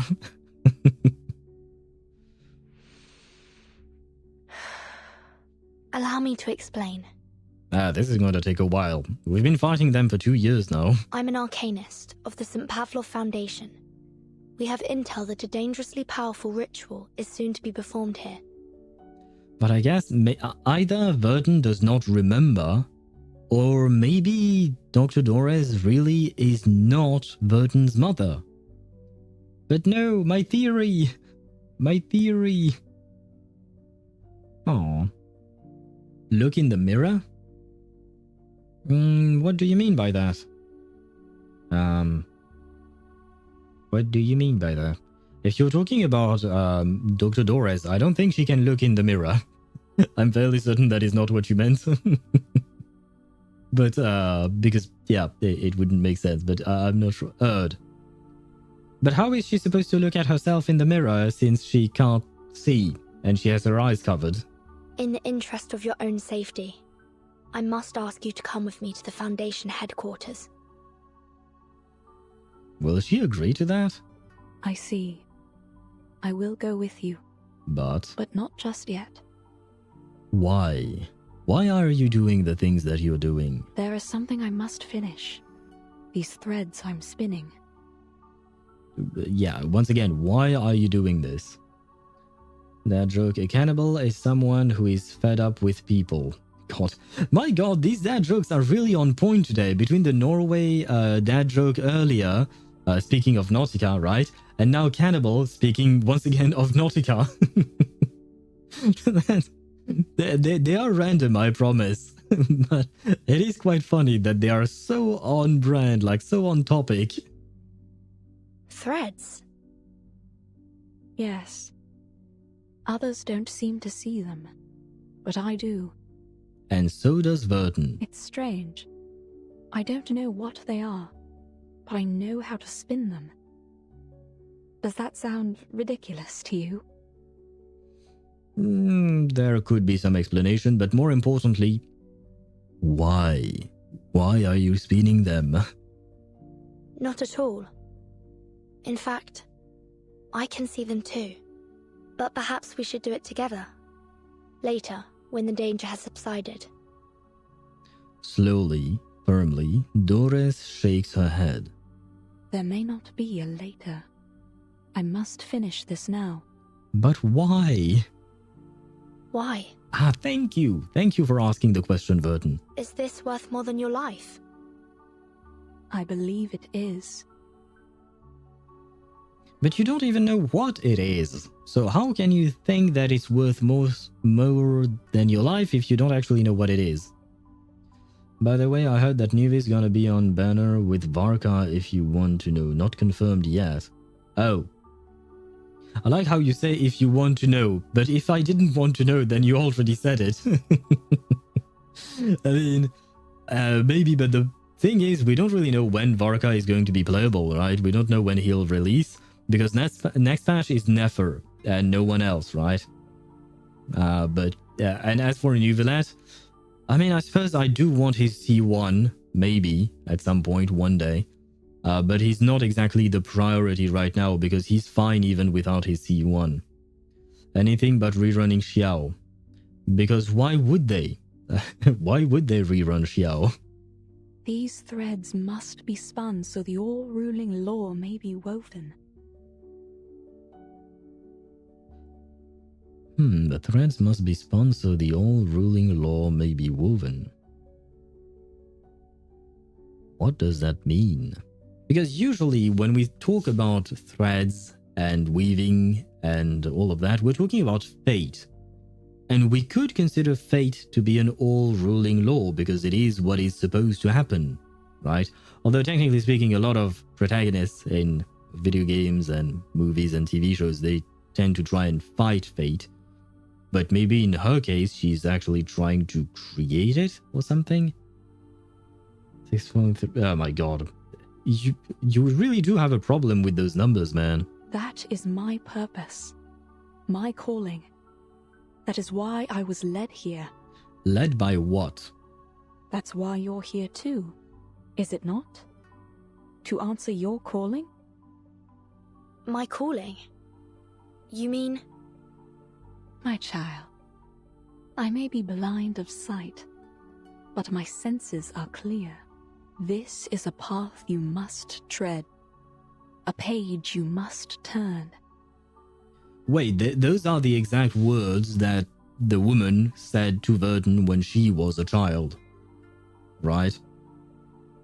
And she definitely looked exactly like Dr. Doris. So maybe neither of them remember that they are parent and child? Like, I guess it could make sense. This is the answer you must seek. Yes, I am seeking that answer, and I've been seeking that answer for 1.5 years already. The words sound familiar, yes? No more is said. Doris turns away, hands returning to the spindle. And in that instant, her figure merges with memories of the past. No! She hears herself cry out in desperation, but the spinning wheel has already begun to turn. No! Stay with me! Oh no, Vertin is getting abandoned again. Mom! Yes, they said it! This is... Vertin? The water rises. More and more water rises. How can this be?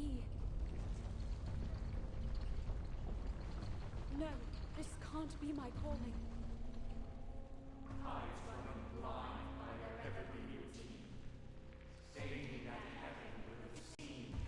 Oh god.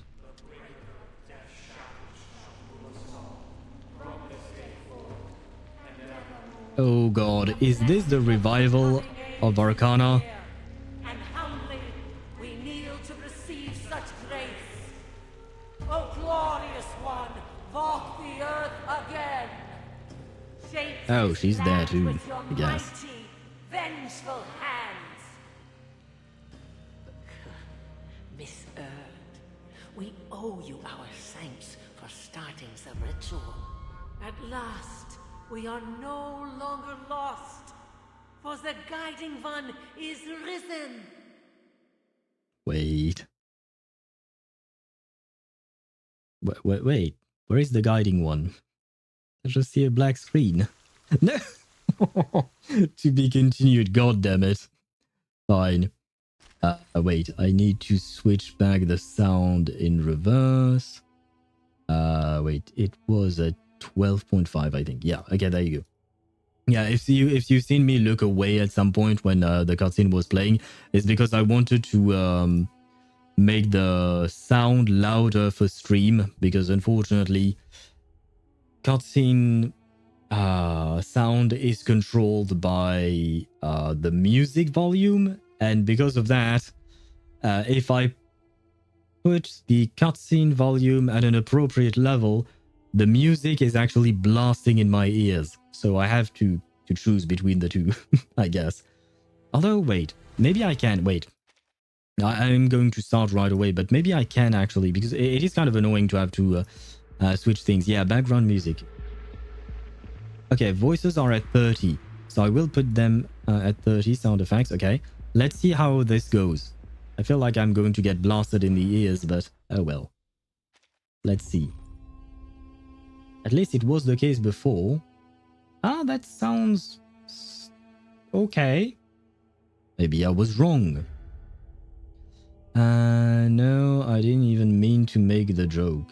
Oh, okay. Well, I mean, between 6.3 and 6.7, that's a large gap, man. Like, he releases around that time. That is still a large gap. Look at my friend, what my friend got. He's really lucky. I once again feel like you're going to show me something quite terrible. Yep. One roll into, well, yeah, no, it is 2 rolls into crit rate and 2 rolls into defense, right? Yeah, not lucky indeed. It is exactly as I expected. To be fair, you oftentimes send me the same kind of things. You yourself, I mean. But more importantly, she called her mum. She said the word, right? She said mum. And I was waiting for this.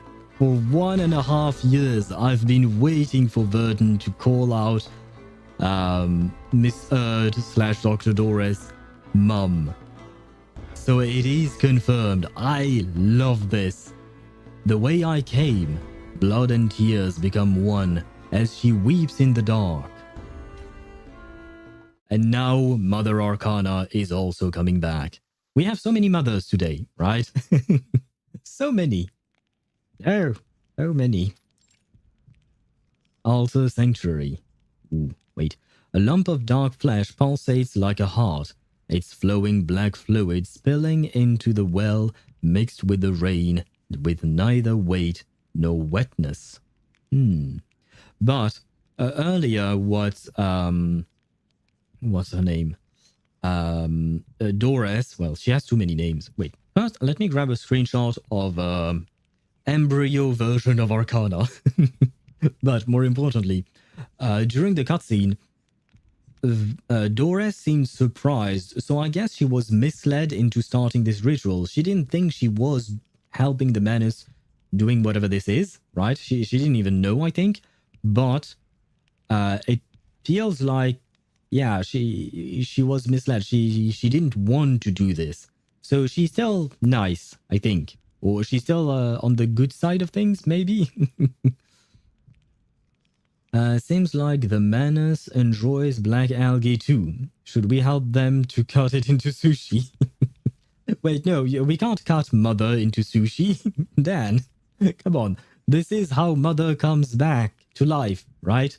No, you know what? This is the algae, and inside of it, there will be the rice and the salmon or something. Although this is not sushi, this is maki. But, oh well, you know what I mean. Right?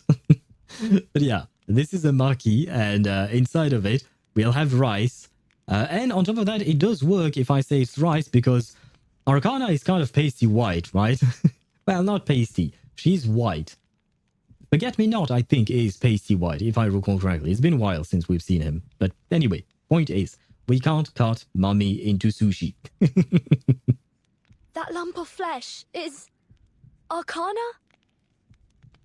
Well, it will become Arcana. I promise you, she will grow, she will be hotter. Ooh, that image. Oh, that was from which chapter? I think it was the threads. They were drawn away somewhere deep below me. This isn't right. Okay, so she was creating something like the threads for a specific purpose, but it was co-opted for the ritual for the Manus. Okay, very well. Chapter 2? Wait, was it chapter 2? Oh, was it chapter 2 when... no, Schneider and Vertin fighting was chapter 1, right? I think. My god, these tend to blend after a while. She reaches to steady the spindle, only for golden wounds to bloom across her fingertips. That moment so stupid? Which moment? The moment where Vertin and Schneider fight? Why'd you call it stupid? Wasn't Arcana manipulating them into doing that? Vertin just watching. Dores, no, I need to spin it. Oh, this moment. Okay, my bad. I mean, yeah, Vertin probably could have stopped her mother. Oh no, I was going to say something awful. I was going to say, Vertin couldn't stop her mother from leaving once. She couldn't stop her from leaving twice. Mother did not go to buy some milk. She went to spin a wheel. And the wheel. I can't seem to stop it. Vertin, you must leave. It's kind of too late for that. Spare me, the theatrics. Wait, no, Animus, don't you dare do something to my mother. Animus swings her longbow. Black viscous liquid twists into a bonds that pin them both into place. I will use my P5 Ezio, P5 Kekania, P5 Alexios, and P5 Cassandra I meant first, but never mind. Her too. I will use all of my P5 characters to nuke your ass if you touch a hair on Mother. And I'm talking about Vertin's mother, not Mother Arcana. Yeah, too many mothers in this in this game. The ritual has begun. The mother will return.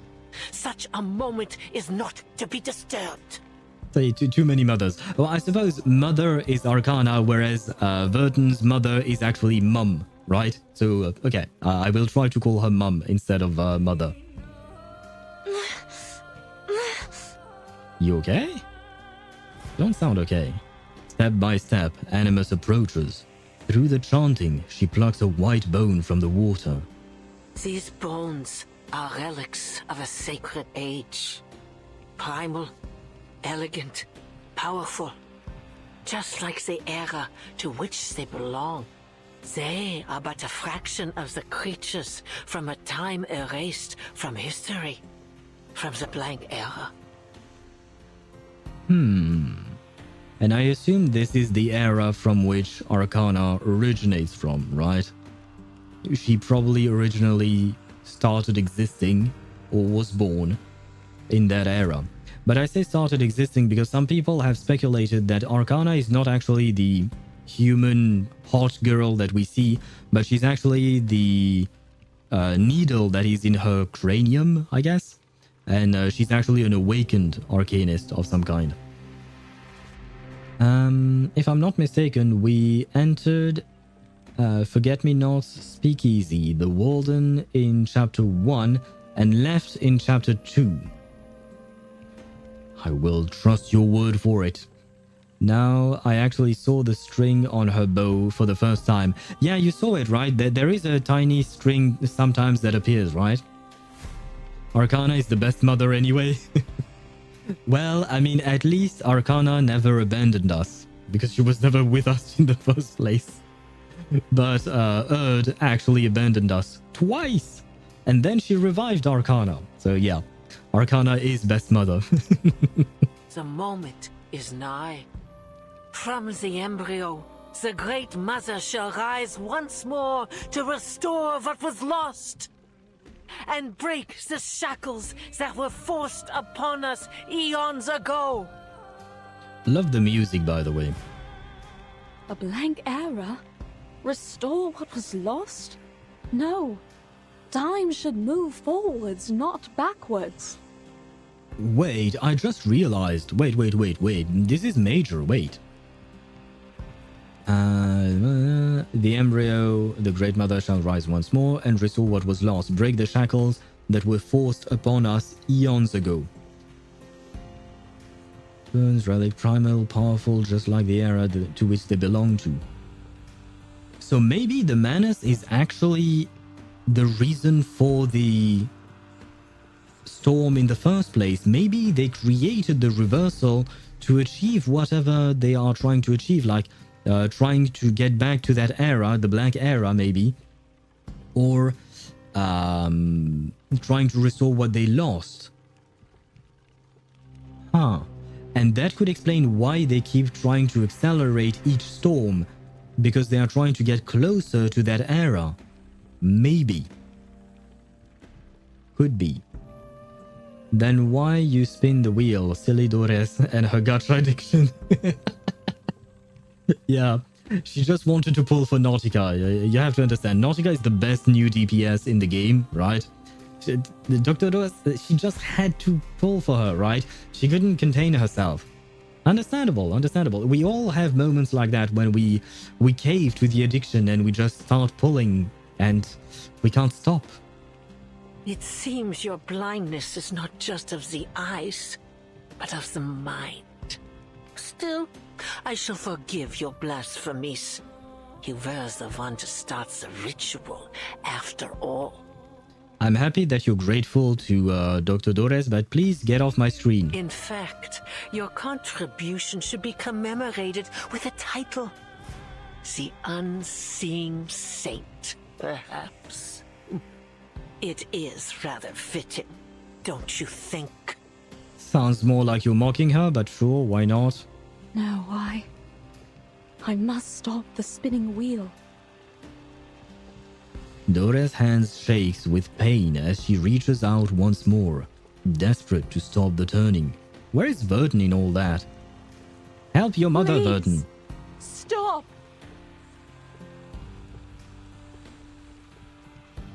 Not while I still draw breath. Well, I can fix that for you. Animus's long bowstring strikes the ground with a resounding crash, sending a quake through the entire sanctuary. Responding to her command, threads coil out and around Doris's body, pulling taut around her weakened frame. I said it, don't you dare touch Mum. The ritual's glow intensifies, while her face grows paler still. As the golden light fades, she collapses into the swirling mist.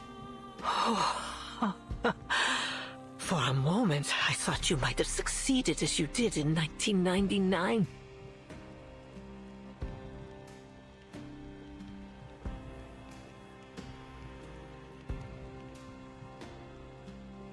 What? Okay, new theory. What if Dr. Dores tried to prevent the reversal in the first place, and that is why the storm is kind of uncontrolled and the Manus is just trying to accelerate it? Like, my previous theory stands, but new theory is that Dores actually tried to stop it in 1999, and maybe that is actually why she had to abandon Vertin to go take care of this. But for some reason she doesn't remember shit. That part I don't really know about. The lost 50-50 pulled Arcana instead. Hey, that is not a loss, brother. That is not a loss.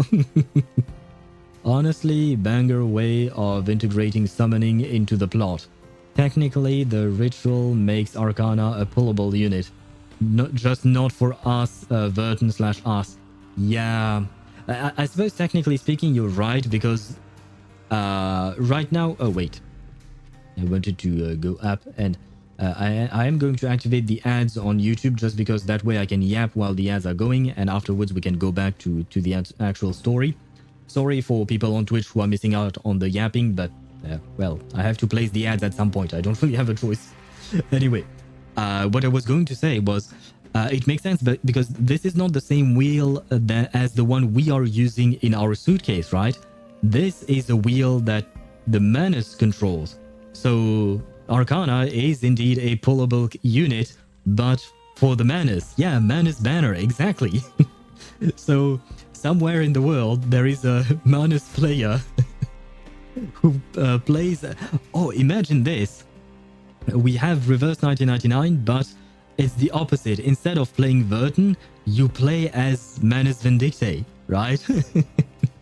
Let me pull Grace. You're right, Fjorm. If we are on the side of Manus, then maybe Grace would be playable. Man, I feel like being on the side of Manus Vindicte might be the way to go, right? because like we get Arcana being playable, Grace being playable. Those are quite some good pulls that that we might want, right? Oh man, I think the day Arcana becomes playable or is hinted to become playable, I will pull her P5, probably. Schneider? Oh right, wait, what if all the people who got reversed don't actually die, but they become pullable characters in the Manus' spinning wheel? They become the playable characters, like Mr. Carson. So like we got Mr. Duncan as a playable character, but the Manus actually got Mr. Carson. I hope that's not the case, because Carson would probably not want to work with the Manus, but you get my point. Although as for Schneider, I'm not a big fan of Schneider personally. I've said it yesterday or the day before, but basically I find it very uncomfortable, uneasy, strange. The flirtiness aspect of her what do you call that, of her personality. She's very flirty, which I don't mind the flirtiness, but she looks too much like a child. She's not dressed like a child, not by any stretch of the imagination, but she looks like one, and I don't like it. I don't like a flirty girl that looks like a child but is dressed like a girl going for a party and stuff like that. She's tenant number 2. If she looked more like an adult, I would probably really like her, because I really like Tenant. Tenant makes me laugh so much. She's constantly trying to rizz up everyone, boys, girls, everything that moves. So it's very funny. But the fact is that, yeah, Schneider looks too much like a child, and it makes it weird. Would be an amazing spin-off game. I could see them doing a parallel to Path to Nowhere, where we arrest sinners to send them into battle against gangs and supernatural threats. Oh right, I've seen Path to Nowhere. Why did I decide not to play that game? I don't remember, because it did look interesting. Oh, it's because there is no English voiceover, right? If I recall correctly. That might have been why I decided not to play it. But anyway. But to get back to what you were saying, Dan, earlier, it is really a nice way of integrating the summoning aspect into the plot. It is really well done, and I love the fact that it is like right in the middle of the main story, right? Because technically speaking, the summoning, for instance, in Genshin Impact is quite well integrated into the lore, but it is not in any way part of the main story, at least not so far. Like, it is not as explicit as this. This is huge, right? Oh, wait. Wrong window. But the ads are gone on Twitch, which means we can proceed. But it seems your prime has passed. Don't call my mother old. The Mother of Resurrection will soon grace us with their presence. Your fate is inevitable. With a swing of the longbow, Animus encases Dores in black mucus, dragging both her and the spinning wheel down into darkness. Bruh. We just got our mother back, we just finally remembered her, and she's being taken away from us. We can't keep losing like that all the time. I'm gonna P5 Grace. Understandable. Understandable. Yes, there is nowadays. I had to abandon it for technical reasons though. Just gonna enjoy the anniversary before I start Morimens or Persona. Okay. English VAs for Path to Nowhere. Oh, because I thought it was only... Was it only in Korean before, or was it in Chinese? I think it was in Korean if I recall correctly. Huh. But if that's the case, I might want to start that game. Because if I recall correctly, the art style in Path to Nowhere is kind of similar to Reverse's style, right? Wait, let me check. Because it was definitely a game that was on my radar at some point. Oh wait, is Path to Nowhere not on Pridewind? Path to nowhere. No, well, I mean, it is still pretty. It is not as it is not like Reverse 1999, but it is pretty. Oh, it's a tower defense game?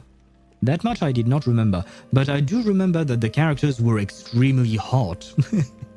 Like, goddamn, they're really, really hot. I will say that much. They look way too good. I really like their designs. She preferred gacha over her daughter. Yeah, I suppose,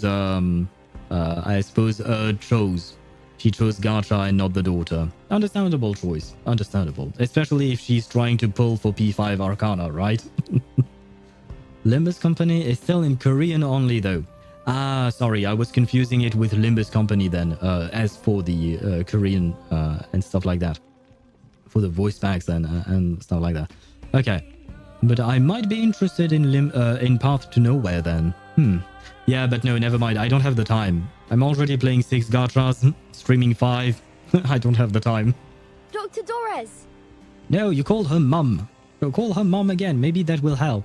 It will give her powers. There's no need for haste, girl. The mother shall welcome you both into their embrace. I mean, not gonna lie, I would not say no to a hug from Arcana, let's be honest. None of us would stop Arcana from hugging us. But I also want my mum back, please. It is Give a me my great mummy. honor to become one with them. You ought to be grateful. Animus turns to her weeping believers, still chanting hymns as the rising liquid engulfs them. A liquid devoid of weight or wetness. Behind them, an arcane item about to activate is violently struck down. Well, that was amusing. But that's quite enough folly for one day. You think too highly of yourself. Just like that bull-headed fool who threw herself to the gate. Ah, so you saw that as well. Yeah, well. But she realized her error, paid the price in her blood, and thus has been forgiven. If it is redemption you seek, then you must first make an offering of yourselves. The Mother, in their great mercy, shall alleviate you of your suffering. How about she alleviates you of your suffering? Nonsense. Nautika didn't enter the gate to gain forgiveness. She died for her beliefs. My, how ignorant of me. Do send her my apologies. After all, you'll be seeing her very soon. Can we push her into the black goo ball thing? The ropes tighten in a sharp heave. Surrender unto them your flesh and blood, and pave the path to the Mother's return. Through her obscured vision, the viscous hands from beyond the gate surge through the endless tube, grasping out over the mountain's heart with terrifying speed. Suffocation strikes instantly. Whoa? The distant howls of wind escapes the sanctuary's gaping maw. Enter into the Mother's embrace, and they shall reward you with their great might. Wait, is she killing Vertin?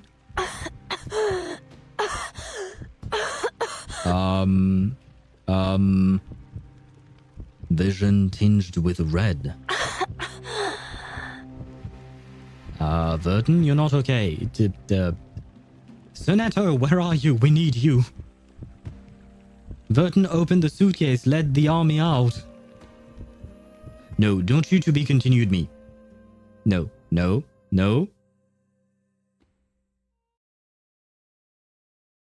It's a long-ass black screen. Okay, it's not to be continued. Good. Wait, where was I at? Actually, she'll be happy to become one with Arcana. Wouldn't we all be happy to become one with Arcana? But she can't trust other Manus members to finish the ritual. Oh, do you mean like, what's her face? Animus? Yeah, she probably would be happy, but Yeah, never mind. I don't want to offer her that joy. No joke, with this level of rhetoric, laconic, Animus would be an amazing Spartan in Cassandra's time period. Sure, why not? But at the same time, I don't think Cassandra would be happy. I don't think they would get along, though. So many rats and traitors there. Oh, do you mean in the Manus? You know what, technically, yeah, you're right. Oh, and hello, Swevi. Hello onto YouTube, then. Certain gonna unleash... Oh, Vertin. Vertin gonna unleash her third form, believe. What is her third... What is her first... Okay, Vertin first form is with the hat. Vertin second form is without the hat. What is Vertin third form? And I will just kindly remind you that Vertin is 15 years old. Just before you say anything else. I will say that. It's a warm place, like a mother's embrace. I don't know what her second form would be. I said it. The second form is without her hat, so we get to see both of her eyes. Open your eyes, that the dream may go on. Was that Arcana's voice?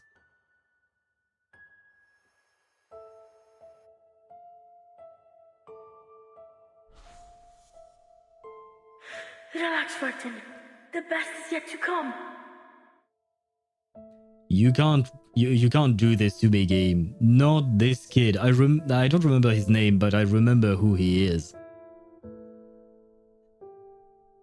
Wait till we take a breath of the real air. Till we stuffed ourselves with delicious food. And till we get back to our country. Ring? Oh, right. I think you're... Yeah, it's probably Ring. I remember his name was weird. Weird in the sense that it didn't sound like an actual name. There's so much more for us to be shivering at, but in excitement. That voice... It's... She moves toward the source of the sound, straining to hear. The ring. The ring, yeah. Is that you? Let's open it together. Seriously? We're really going back there? Okay, fine. Let's revisit our own trauma, I guess. 3, 2, 1. May the freedom be with us. Yep. I remember Isabella as well. Once again, I did not remember her name, but I remember the drawing of her portrait. Isabella? Penny? Are they all here? Wait, since they all got reversed / possibly died, does that mean that Vertin just got reversed / possibly died? I hope not. Let's go! Vertin, come outside! Wait! Let's hear everyone's wishes. How about that? Schneider? My lord, you're actually lying here defenseless. We have been with you for a long time. No reward? No way. A soft, raspy voice drifts away like a feather. I find myself uncertain of which way to go. Would you kindly give me some guidance? Oh, I just realized I keep calling her Martha, but her name is actually Marta. There is no H, I guess. My bad. But hello, Mum, again. But Mum from Greece, I guess, or something. Not too sure. What do you mean she's immune to the storm? Who do you mean is immune to the storm? Oh, you're right, Vertin is immune to the storm, so never mind, she didn't get reversed. Okay, but is she dead then? Is she dead? Yeah, my bad. You're absolutely right. She is immune to the storm. That is what makes her so special, right? But no, it's because I was under the logic that maybe people who get reversed aren't dead, so maybe that's why they show up here. But never mind. I think they just died, and Vertin might just be dead. I mean, if this is heaven, this is quite pretty. It's not really great. Miss Marta? No, but... The guidance I can offer you is limited, Miss Marta. I think fate knows its own fate better than anyone. Thank you for your advice. I think I understand. No. Don't go. Oh, Vertin sounds so sad.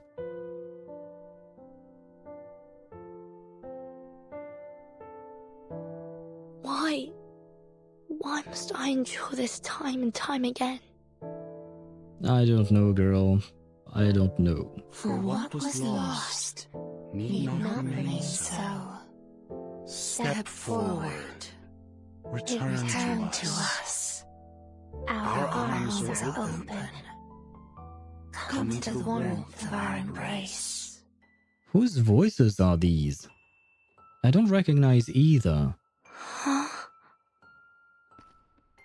Her feet carry her toward the sound, then stop. No. This isn't right. This is the way I came. There are so many things to be done.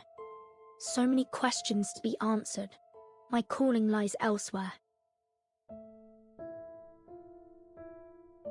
She turns. Faint murmurs beckon from another direction.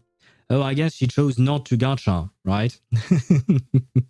It's, because, you know, they were talking about calling, and Marta said that her calling was to spin the wheel, right? Her calling was gacha. Vertin decided it was not. Vertin is more reasonable. Approach the light, walk into the light, light is good, step into the light, do it, light is right. Light his feet? How did you get to light his feet, though? How did you get there? Burr? And so she strides forward. Vertin! Vertin! Is that Nautika? Where am I? The dreamlike haze evaporates into an endless darkness. The walls pulse like living tissue. Each step slides over bones slick with gore, submerged in a mix of blood and bile. The space throbs, each throw spewing another wave of nauseating stench into the abyss. Am I? Inside the gate? Are these the offerings? Ah! If these are the offerings, that means that we are with Nautika. I think. Be careful. One wrong move, and you'll end up like them. It is Nautika, I think. Then a child's voice, shrunk and rasped with tears, pierces through. The only faint glow in the dark. That's the only reality in this place. Who's speaking? I wish I could tell you, but I don't know either. I can't seem to remember my name. Or anything, really. I've just been waiting here because I wasn't ready to join them. You seem to still remember a few things. How did you get here? I got choked out by an angry old lady. I was thrown to the gate as an offering. I have to get out of here. Do you know a way out? A way out? I really have no idea. Maybe I can help you find a way. But where do you want to go? I need to exit through the gate. I'm searching for an answer, and I won't find it here. An answer? Is that why you were thrown in here? Not quite, but sure. Psycho is back. Yes, Nautika is back, I think. Except now she's just pieces of light, I guess. You could say that. And you're still looking for it? Even after everything that's happened to you? I'm not sure. What if the answer doesn't exist? What if you finish your journey and find out there's nothing out there? I've asked myself that question more times than I can remember. Sometimes. It feels like I'm doing all this in the pursuit of a mirage. But I've come to be at peace with that possibility. Really? But what about all the time and energy you put into it?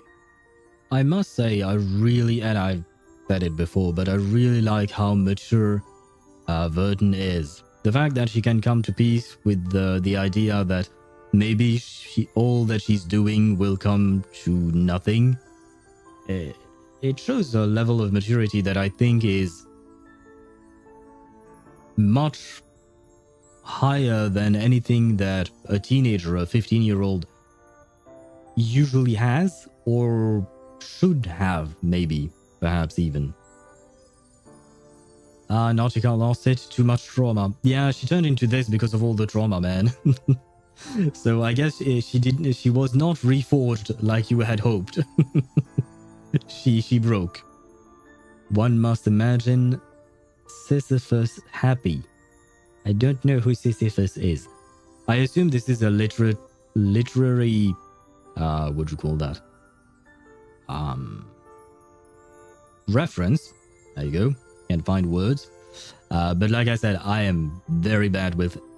I basically never had any interest in literature. It is interesting, but I prefer spending time learning about sciences, usually, so my knowledge is very much catered towards science and not at all towards literature. Basically, I maxed out my science knowledge, but I completely neglected my, what do you call that, my literary knowledge. Her whole life was in traumas. Oh, do you mean Nautika? Yeah, I guess so. I mean, we don't really know a whole lot about her past. Keep pushing that boulder, Sisyphus. Keep pushing the boulder? Doesn't ring a bell, unfortunately. Wait, Sisyphus. Oh, Vertin. Yeah, Vertin is definitely, wait. Sisyphus in Greek mythology, Sisyphus or Sisyphos, is the founder and king of Ephyra, now known as Corinth. Okay. He reveals Zeus's abduction of Aegina to the river god Asopus. Okay, don't know that one. Thereby incurring Zeus' wrath. His subsequent cheating of death earns him eternal punishment in the underworld once he dies of old age. The gods force him to roll an immense boulder up a hill for it to roll back down every time near the top, repeating his action for eternity. Through the classical influence on contemporary culture, tasks that are laborious and futile are therefore described as Sisyphean. Oh. Okay. Now that I read that, it does ring a bell. Okay.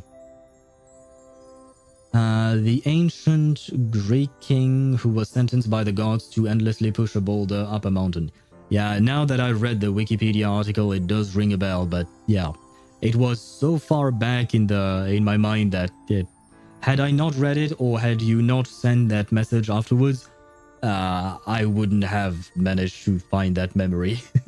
And even then, the memory is just extremely vague. So, yeah, like I said, my knowledge is poor in that department. And for Fjorm, you were saying that Vertin's life is trauma. It does seem that way, yes. Unfortunate, but yes. I mean, when you have Constantine as your adoptive mother, I suppose, in a way, well, she's not exactly the adoptive mother, but she's at the head of the Foundation, and Vertin was adopted by the Foundation, right? It's not exactly a pretty childhood you have there. Obvious theory about Erd, Marta, Besmert. They are three weavers of fate. Ooh. Erd, Clotho the spinner. Oh, that could be in an interesting theory. Huh. I like that theory. I didn't think of that. I always thought that Erd, Marta, and Besmert were all three, they were all the same person, or perhaps different versions of the same person or stuff like that. But it would be a very interesting thing. It would fit very well too. Ah, thanks for sharing that. And Ktosh, good night to you. If you're tired, then yes, go to sleep. It is important to get some rest. Good night to you and have a great night and rest well, I hope. How do you keep going, knowing that it all could be for nothing? But it isn't for nothing. Memories flash before her eyes. Those sacrifices, those struggles, those who gave meaning to her path. I carry everything. Everyone with me. I mean, she actually quite literally does it, right? In her suitcase. She literally carries everyone with her. I know this is more of an emotional moment, but it is kind of funny. They were real. So even if in the end, the path I walk leads me nowhere, I know that. I will pursue the unknown, no matter where it takes me. Was that... Oh yeah, okay, it is Nautika's voice again, right? The light trembles, uttering these words in a soft yet resolute voice. That's it. That's the answer I was looking for. Oh, is she going to turn back? The faint light flickers again, but brighter this time. I remember now. I used to have the same belief. That's why I'm still here.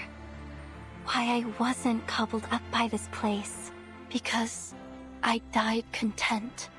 I died knowing I had chased the answer with all I had. The light, no. It should now be called a mass of light. It pulses closer, radiating warmth. Come, take my hand. You don't exactly have a hand at the moment. Your hand? Yes, here, reach into my heart. There's something there, something I need you to find. She reaches into its core, and a comforting softness settles in her palm. It feels like fabric. No, not that. It's somewhere deeper. Yes, there.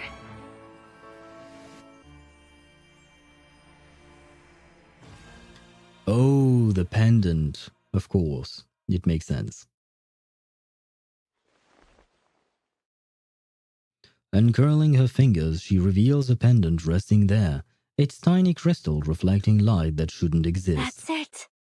That's what I needed you to find. Just a complimentary conversation then. I liked languages and literature, but physics and chemistry felt traumatizing. Great. As you said it, we can complement each other then. Because yeah, for me it was the exact opposite. So this is great because that means you can teach me things. And I really enjoy learning about stuff. Even literature, like technically speaking, I enjoy learning. It's just that I won't go out of my way to learn about literature. I will go out of my way to learn about physics, chemistry, astrophysics, biology, geology, and stuff like that. Like I do watch a lot of videos on that, for instance, but I don't do it so much for literature and philosophy and stuff like that. Vertin, path leads me nowhere. Maybe Path to Nowhere collab next. That's actually a good point. You know what? I would welcome it. Although, from my understanding, Path to Nowhere is a very dark game, right? Like, in terms of story, it's supposed to be very dark, right? At least compared to Reverse 1999. My purpose. A faint warmth seeps through the pendant, its surface etched with that familiar name. Amundsen. Nautika. Is that you? Took a while to recognize her. I know she was just a ball of light there, but still. Couldn't recognize the voice, Vertin. Oh, that's it. Nautika. That's my name. Thank you, Vertin. I found it. I found my name. Flesh begins regenerating from the glowing mass. Then invisible hands grasp her. The path to home, held fast in night's tight grip, unloosed by breath, a name spoke on the lip. As she speaks each word, the surrounding scene again begins to warp and dissolve. The mother spirit may not be here, but in my dream, she came to me and showed me the way out. Come, Vertin, come, let's get out of here. Sure, why not? We might as well... Oh! A fight? Okay. Wasn't expecting a fight here, but sure, why not? Superhero transformation. True. Do you feel feel ready to She's coming back to life and transforming. Oh. Ew. No. Stay. Take me with you. Don't go. I'd rather not stay. I'm gonna leave. The Chaldean. Targets where confirmed enemy reaction predicted. Who charts the star's orbits? Barrage.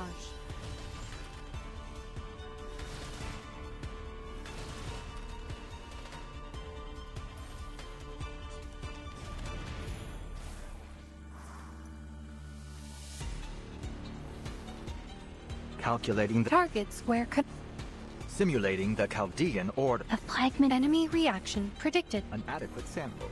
This should be enough to murder them all. More than enough, actually. Target. Yeah. Oh, but there are more. Never mind.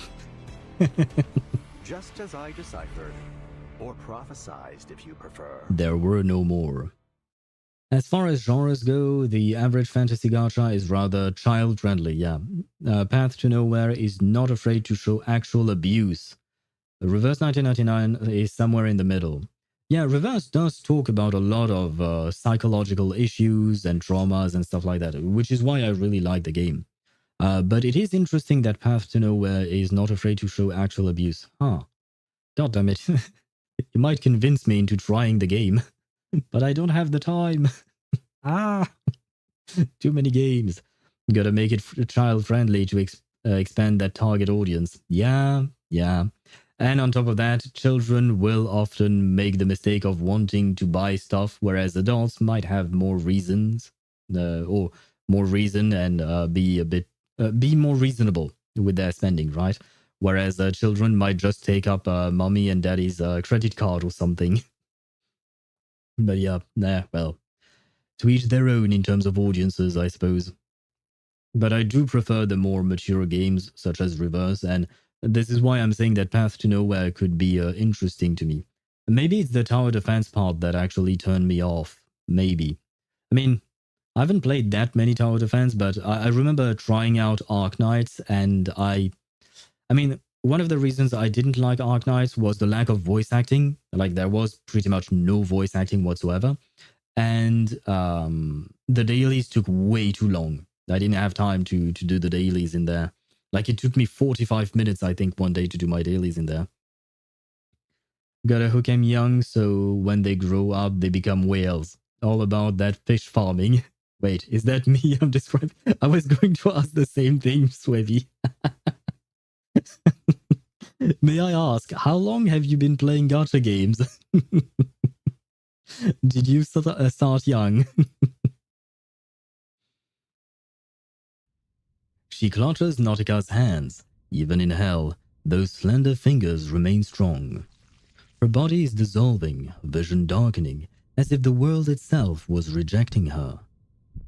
Yet, even in annihilation, their hands stay locked together.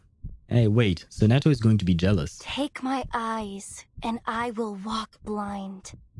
Take my feet, and I will crawl on my hands and knees. Take my body. How old is Nautika? Because that is a very interesting proposition there, but that is kind of suspicious, my girl. Kind of suspicious what you're saying. Especially if I just pause here. I don't continue the sentence. I started with a niche game called Crusader Quest from middle to high school, then to Genshin during college/COVID, then came Nikkei and HSR.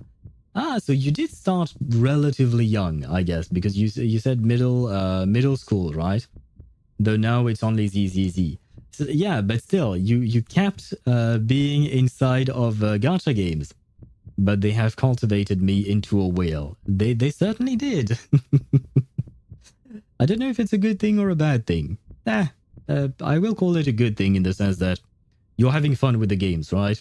As long as you're having fun, if you have the means to whale, might as well, if that's what you want, right?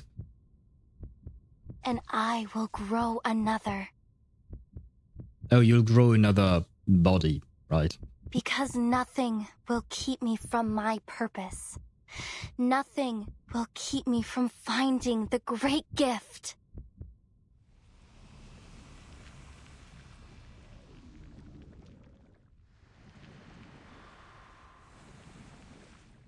Oh, wait.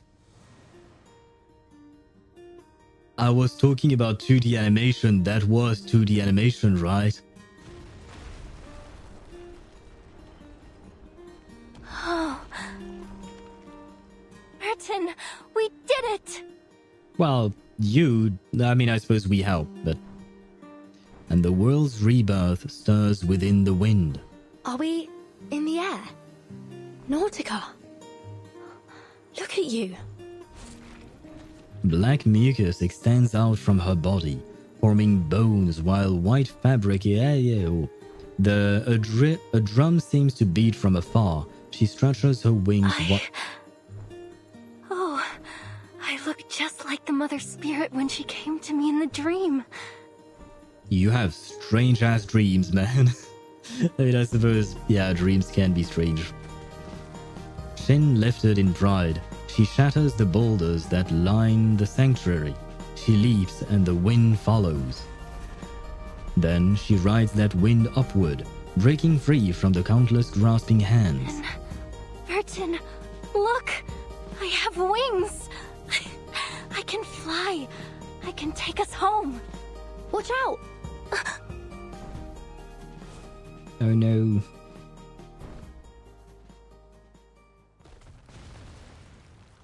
She flaps her wings, dodging the flying debris, and turns toward the source of danger. Okay, she do be looking good. She's kind of cute. I mean, she was already cute before, but she is cute. But what really turns me off from Nautika's design is the bottom portion. The bottom part of her, everything waist up is great. Everything waist down, not so much. And if she kept her regular form, I might have pulled for her. But since I know that her inside too is actually what she transforms in when she's actually in battle or something like that, like I don't really fully understand how she works. But yeah, I know she turns herself into this when she's in battle, and yeah, no, not a fan. All my studying was so that I could afford a salary to whale. You know what? That is a goal, right? We all have goals in life, and if that's your goal, man, who are we to judge? And honestly, at the end of the day, in my opinion, life is about finding joy, right? So whatever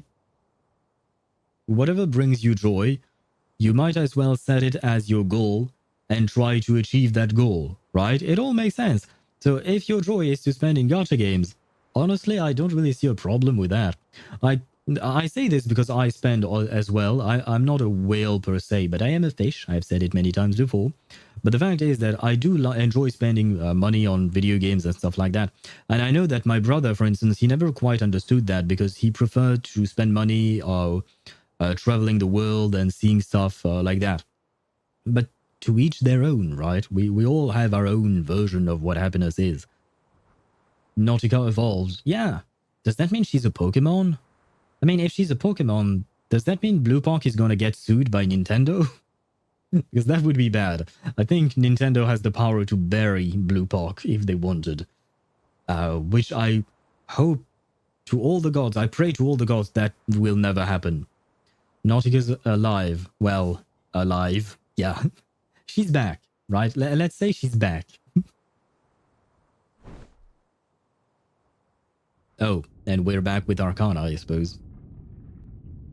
Deep within the sanctuary, tremors pulse outward. What is that? And that is Mummy Arcana, I suppose. Arcana. Same thing. Throbbing black flesh stretches over countless hands, fusing snugly with the stone walls. The entire sanctuary breathes like a living thing. If the gate is the mouth, and inside it is the stomach. The wind courses through and around, carrying soft whispers with it, until all at once it dives into the flesh. Then, it seems the ruins themselves are alive, and Arcana.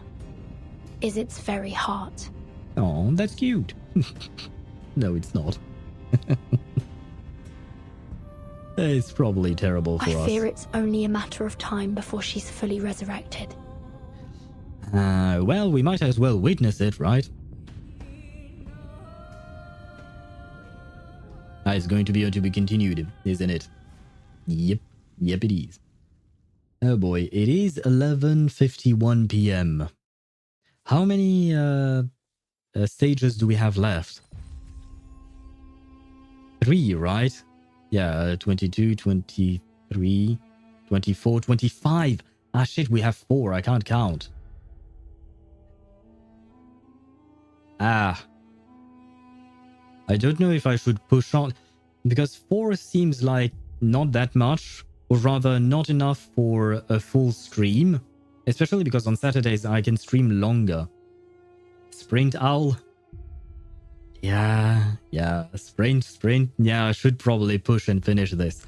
But I will say that I will probably talk less and talk less loudly once we cross midnight, because I don't want to bother my neighbors. Because their room is, for those of you who don't know, the room I'm streaming in is right next door to my neighbor's room. So I don't want to be a bother to them when they're trying to sleep. So I will probably speak less, but continue the story, because at this point, given where we're at in the story, but it might take a bit of time, and I'm hungry. Fuck me, I guess. Stage 22. By their untainted blood, when with blood the disordered threads are soothed, fate shall reclaim what was once issued. Issued. I don't know how to pronounce that word.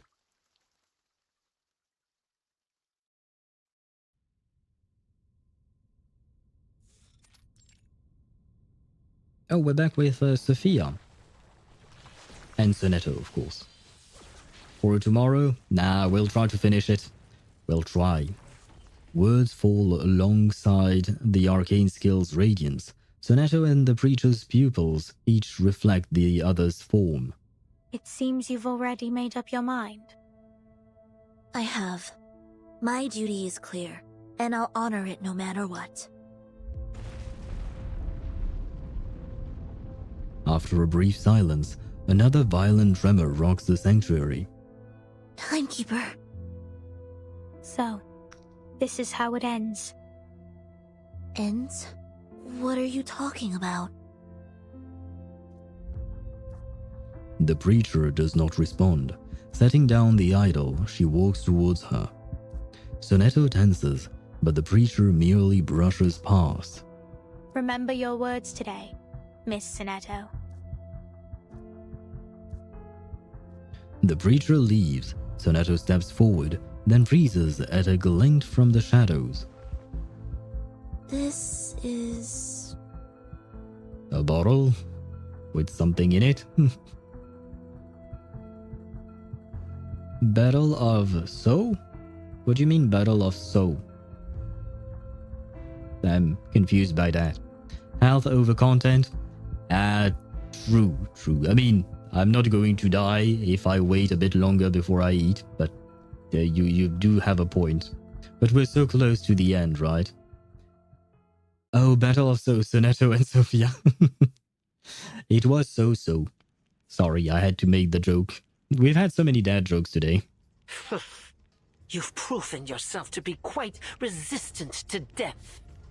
I should have known you'd have yet another shared quality with a cockroach. Hey, cockroaches are great. I mean, they've survived for millions of years, probably, hopefully, maybe. This patch feels like peak for reverse. Yes, it is. Honestly, it is a great patch. No matter. You have blasphemed in the face of the Great Mother. There is not for you but damnation now.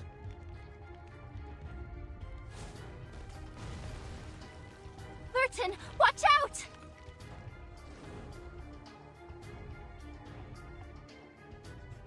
Nautika swings her tail, scattering Animus's intense arcane energy. What do we do now? She can do that? Wait, she's great. Another stab into Animus's into the back of Animus. I can't. I wish I could stab her in the back, in the front, everywhere. Just let her die. Poor Animus doing solo doing all the work.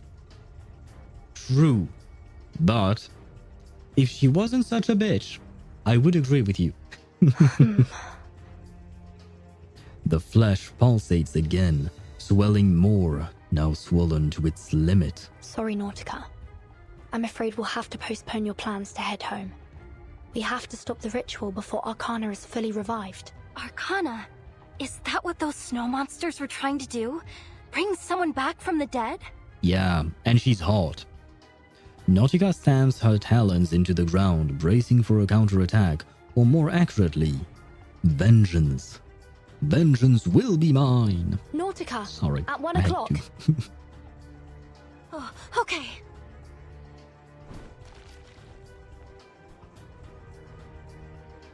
She swings her bone whip toward the flesh, but before impact, a rising surge of black mucus walls off each side. Strike from above. Child's play. The black liquid weaves a filament-thin net, straining to trap the soaring prey. Still fumbling with her unfamiliar flesh, Nautika loses balance. My tail! I can't fly! I know the moon, and this is an alien city.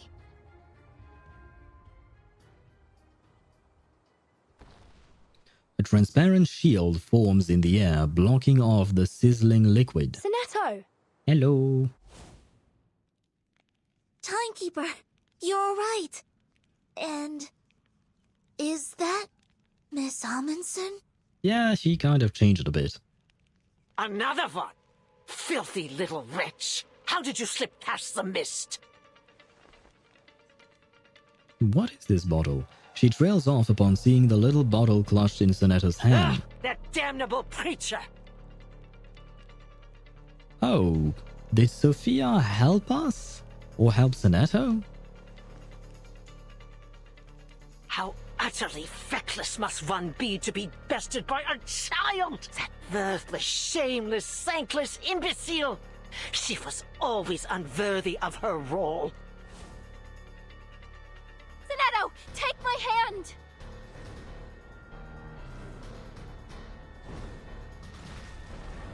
I guess they be flying. She dives, splitting the air into a shriek, as her massive, hard tail knocks aside attacks. Sonetto seizes her chance, jumping up to grab Nautika's talons. Get up here! The once separated companions now meet again in midair, hands clasped tight.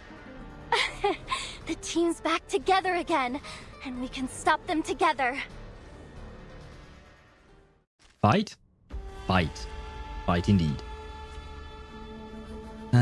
If I were betrayed by every one of my colleagues, anyone would be toxic as Animus, to be frank.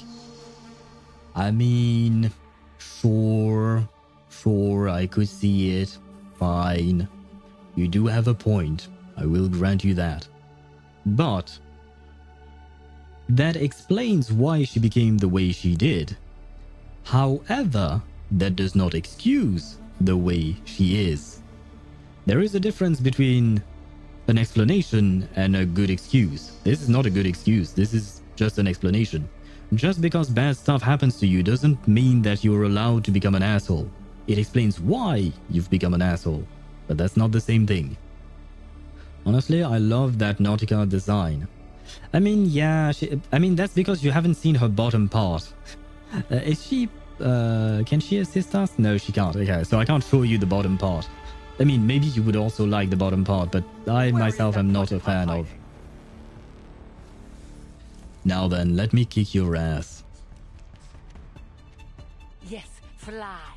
Bask in the light of Arcana while you still can. It shan't last long.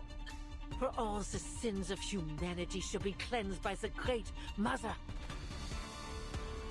Including you disdainful little worm who dare steal from the sacred gate.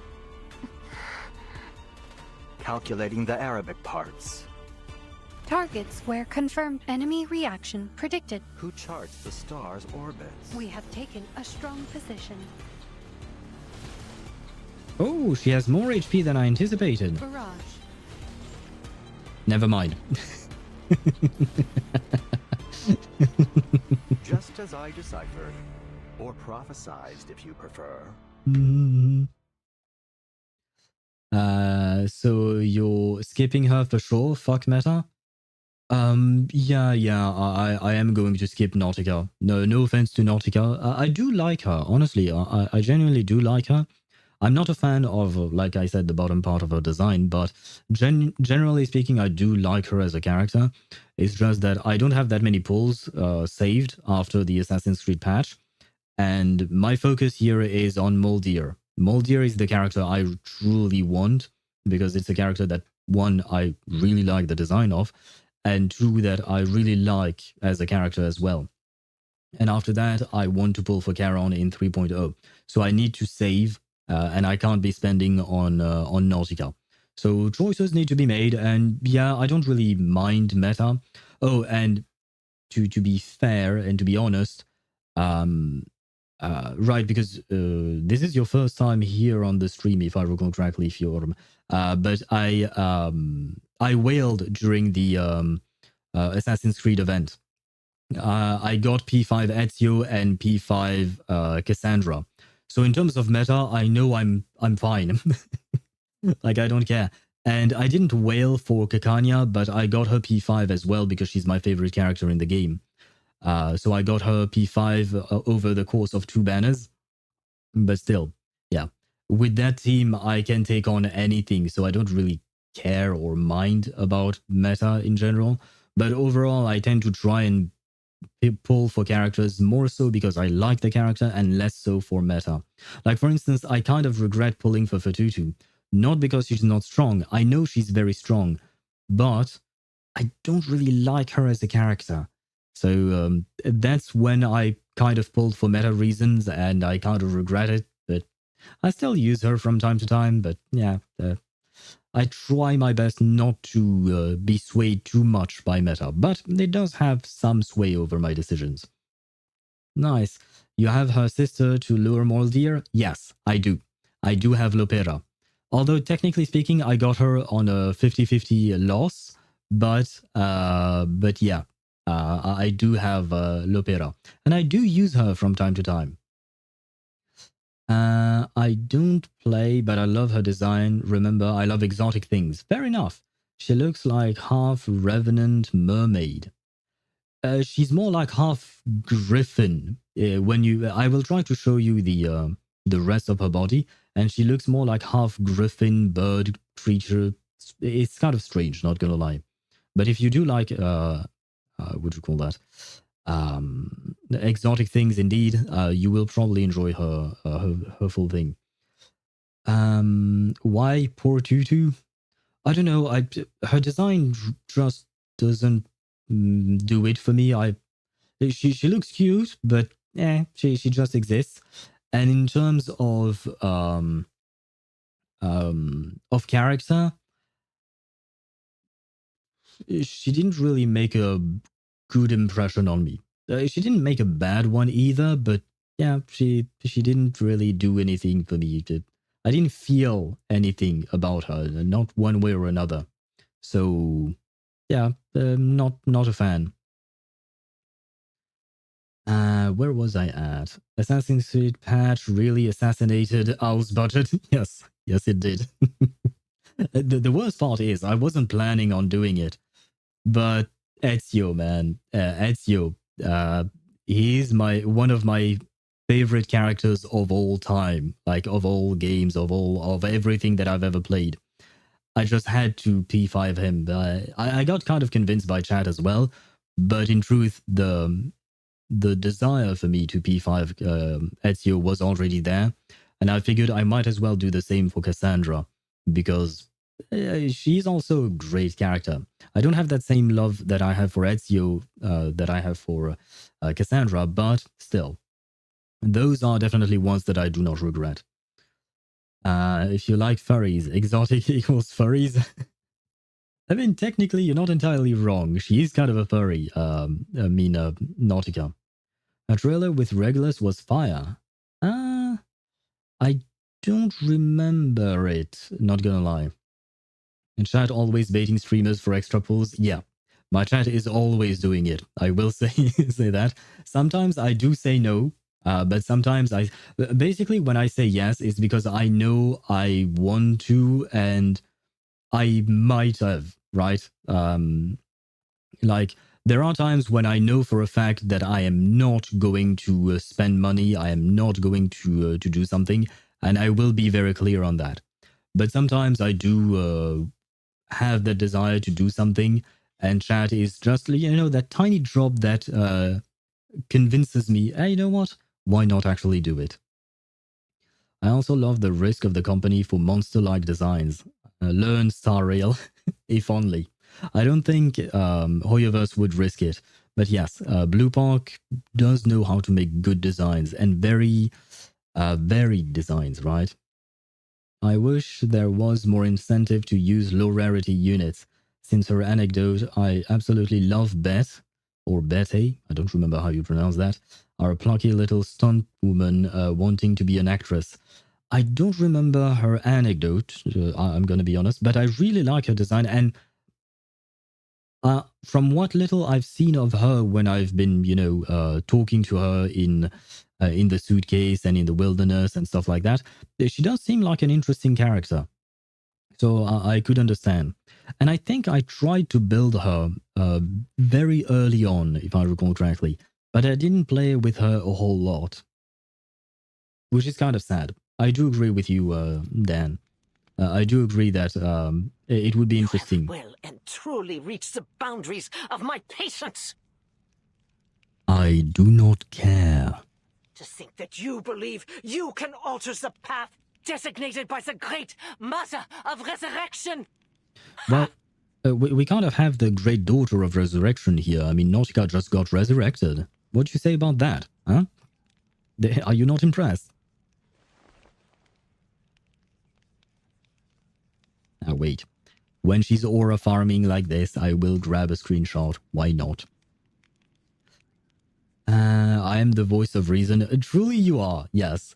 Because everyone else in chat usually say pull, pull, pull, and Deidara, you're the only one who say maybe not. Though forced back, Animus raises her longbow and lets out an ominous laugh. Utter futility. The final reckoning has come. And when you lay your eyes upon them, I shall delight in the melody of your screams. Animus is the first to kneel before the throbbing swollen flesh. At her lead, every believer drops to the ground. The mucus surges around them, forming a protective barrier for the ritual. What are they? Wait, are they offering themselves as the final sacrifice? I mean, if they're willing to sacrifice other people, they might as well sacrifice themselves too.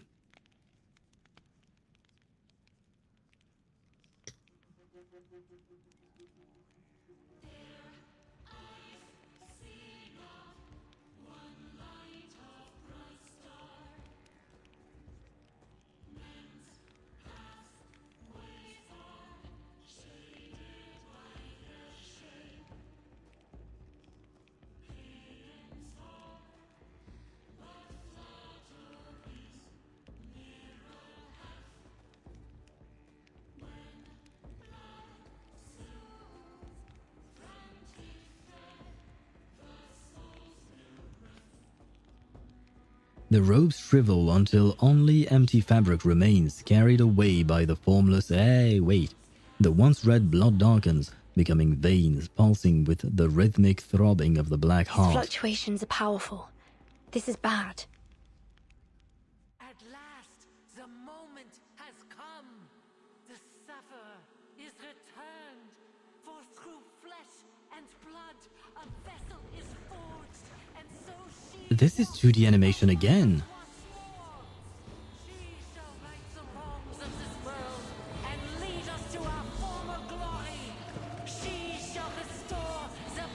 He's here. Look at her smile.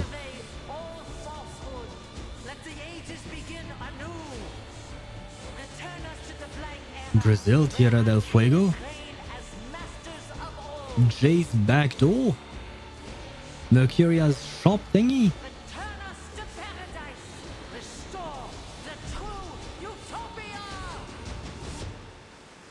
Holy shit.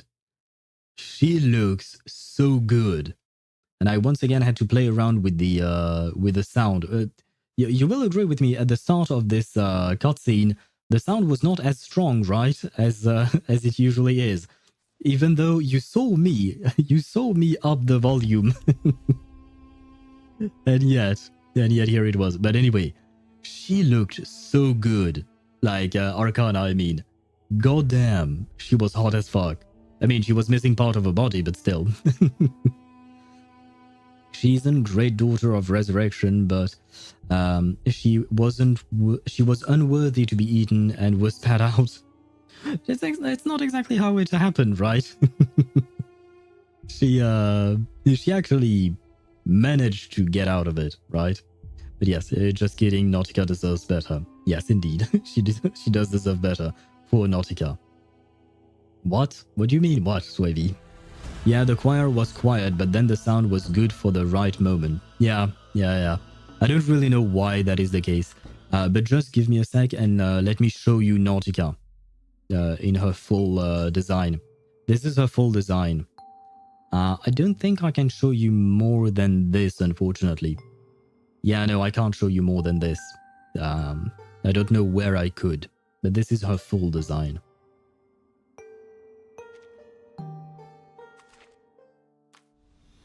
There you go. Let us continue then. There are some ads on Twitch. I do apologize, but I will have to continue because it is quite late. We still have 3 more to do. And I really do want to end the stream at some point in order for me to go eat and then sleep. And then came the Savior. The flood of time will take us all. But pray, let me find my own stream. Well, you can watch me here live on YouTube / @HappyOwlTV and YouTube.com. I don't know the YouTube URL for it, but you know, you can find me on YouTube and you can find me on Twitch at twitch.tv / HappyOwlTV. Yeah, I know that's not the same stream. English is annoying. It has words that mean the same thing. Oh, and spit me out. Ah, what an honor it is to bear witness to her return with my own eyes. Great Mother of Arcanum. It is indeed a great honor. But to get back to what Swavey was saying, yeah. You know what? I am not even going to comment. I will remain an innocent child, even though I'm not really a child. Guide us, protect us in your infinite might. Let the flood come. Let all be reshaped. Bring forth the primordial garden. Which reminds me of those memes. Praise the sun. Arcana. That was her voice. That fork pose so funny. Yes. She did it a lot. Did she? Oh, I didn't notice. Before now, I mean. The resurrected deity lifts one of her endless hands and taps the air. Liquid erupts from the well, swallowing everything it touches. Look! Stay away from that liquid. It's no ordinary water. It's spilling out from that well. Are you attempting another storm? Storm?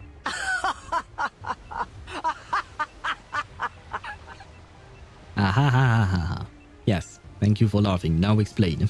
Oh, to be so blissfully ignorant of her true power. Wait, are they actually going to answer what the storm is? This is no mere storm. This is a gift from the inculcator of Arcanum. Yeah. What's the beeping I hear? A great flood that will return this world to primal chaos. Is she a red panda? She reminds me of a red panda. Is there a bomb? Oh no, okay, no, that was the beeping. It was our watch.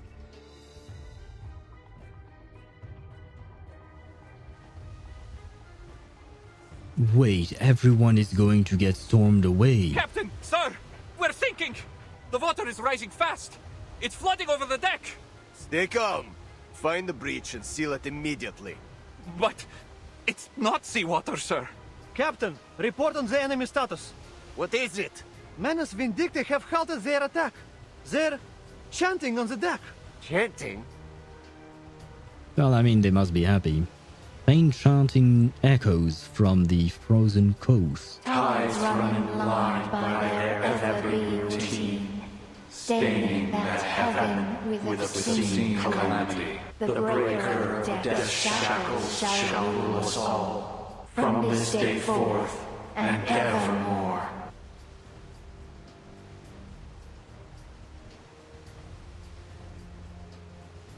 All units, stay at your posts. Wait for my order. The captain steps toward the flood pouring from the inner cabin. Captain, something isn't right with this water. His boots are already submerged. What the hell? My feet! I can't, they're gone! Is it the same water as the one that is coming from the rain? Everything below the waterline dissolves, vanishing into the flood without a trace. His body is severed cleanly, no blood, no pain, as if it was never there. The water reflects no present image, only ruins from 10 years, 100 years, 1,000,000 years ago. Numberless water birds gather in flocks, dive and melt into the flood like flames joining a fire, turning from the many into one. The first scream erupts from a younger soldier. He clutches his head and scrambles for higher ground. But before his second cry for help can escape, the flood swallows him whole. The blessing of the coming age is near, and humbly we kneel to receive such grace. O glorious one, walk the earth again. Shake this land with your mighty, vengeful hands. This flood. Chris warned me about this. Equilibrium umbrellas open, everyone! Get Admiral Soam on the line! Umbrella handles are lifted, the canopies blazing with light. This is just another storm. The umbrellas will... Yet before the words are spoken, the flood devours them all, and soon after, the equilibrium umbrellas too. Wait, so not even the umbrellas work? One by one, umbrellas and their bearers dissolve into the water. The soldiers' screams and the Manus' seats, beasts' roars clash. Then silence. Absolute silence.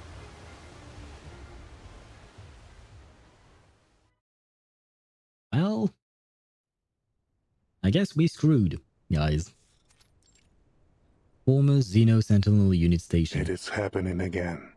Just like in 1999. Oh, are they actually showing us what happened in 1999? The Admiral watches the distant fleet sink beneath the waves. To a commander, troops are just numbers on the sand table. Pieces on a chessboard. How did she die the first time? Do you mean Arcana, Deidara? Is that what your question was? Arcana died because this guy, actually, Igor, dropped a nuke on her. Basically, Vertin and company tried to lure Arcana into an arcane ritual that teleported her to a place where Igor dropped a nuke on her. But in the face of a calamity, what can a foot soldier do? Many men and women have been marched to their deaths. Cannon fodder for the cause. A necessary sacrifice, and their loyalty and passion turned to dust in an instant. The sea climbs faster now. The coastal ice shelves already gone. Only a pristine flood remains, like a veil of translucent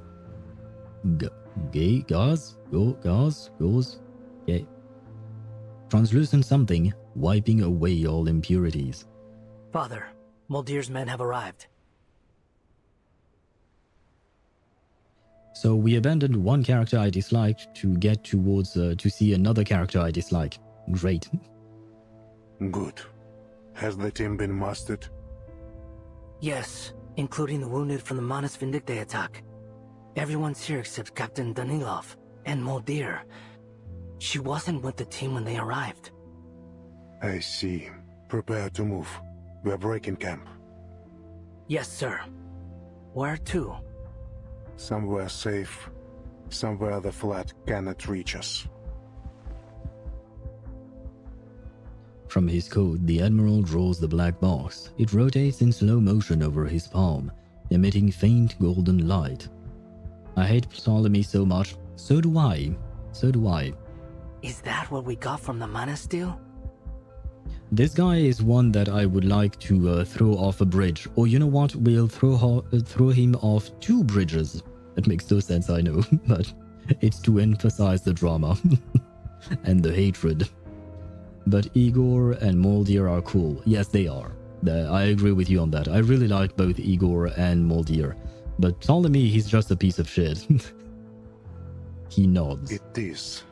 From this day on, we're taking a different path. One without fruitless sacrifice. And hello Decaf, and happy lurking to you. I hope you're doing well. But Moldir is still... She is walking her own path. Igor looks out toward the distant snowy peaks, seeing instead the long road that brought him to this moment. I have faith in her decision. So do I. Whoa, cool. Flash tubing today? Flash tubing. First I was like, what are you talking about? But yes. Restless critters, rising sea level, abnormal avalanches. Glad to see you all caught up. Love the tie. Thank you. I do try to dress just as my my avatar. Although I will say the sweater is not really part of the usual avatar. It's just that I'm cold right now. So I'm wearing that. But yeah. Thank you very much. I hope you're doing well. It's the Manus ritual. It's already begun. We need to do something before it's too late. Oh, you've got to be kidding me. Boss, this isn't exactly the time for chit-chat. I feel like this is Corn Bloom. I insist, this is Corn Bloom. Months, yeah. I'm just playing reverse for fun while I chill. Just in case, I will warn you, right now I am doing chapter 10 and I'm at the very end of chapter 10. So just so you know, I don't want you to get spoiled or anything like that. But just in case, I'd rather tell you that. I'm back. Welcome back, Kiwi. I hope the household chores were not too annoying. Guard's so cute. The guard is cute, but yeah. Right, she really looks and sounds like Corn Bloom. I think she will be a 5-star unit. Fjorm, our theory is that she is already a 5-star unit. She is Corn Bloom. She is the spy. Avalanche incoming! All units change course! Follow me now! Is it an avalanche or is it actually a flood? I suppose it could be both. Thanks for the warning. I was able to finish last week. Okay, if anything, I'll be sure to avoid spoiling other people. Very well. Thank you for mentioning it. But yeah, just in case, I'd rather warn people because we are especially at the very end of the story. And yeah, I don't want to spoil anyone on that because this is a great story. This is a great patch for reverse. The guard hoists up the still analyzing researcher and charges uphill at full speed. Heads up! Snow's coming down! Anchor your sail! In the collapsing snowfield, the guard struggles to steady herself, but the sheer force of the avalanche overwhelms them both.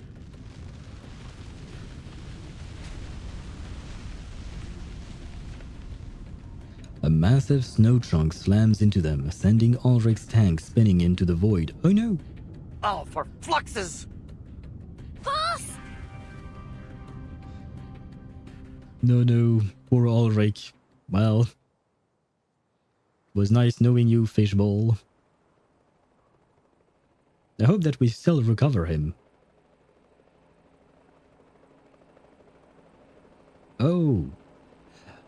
Oh, that scene from the trailer.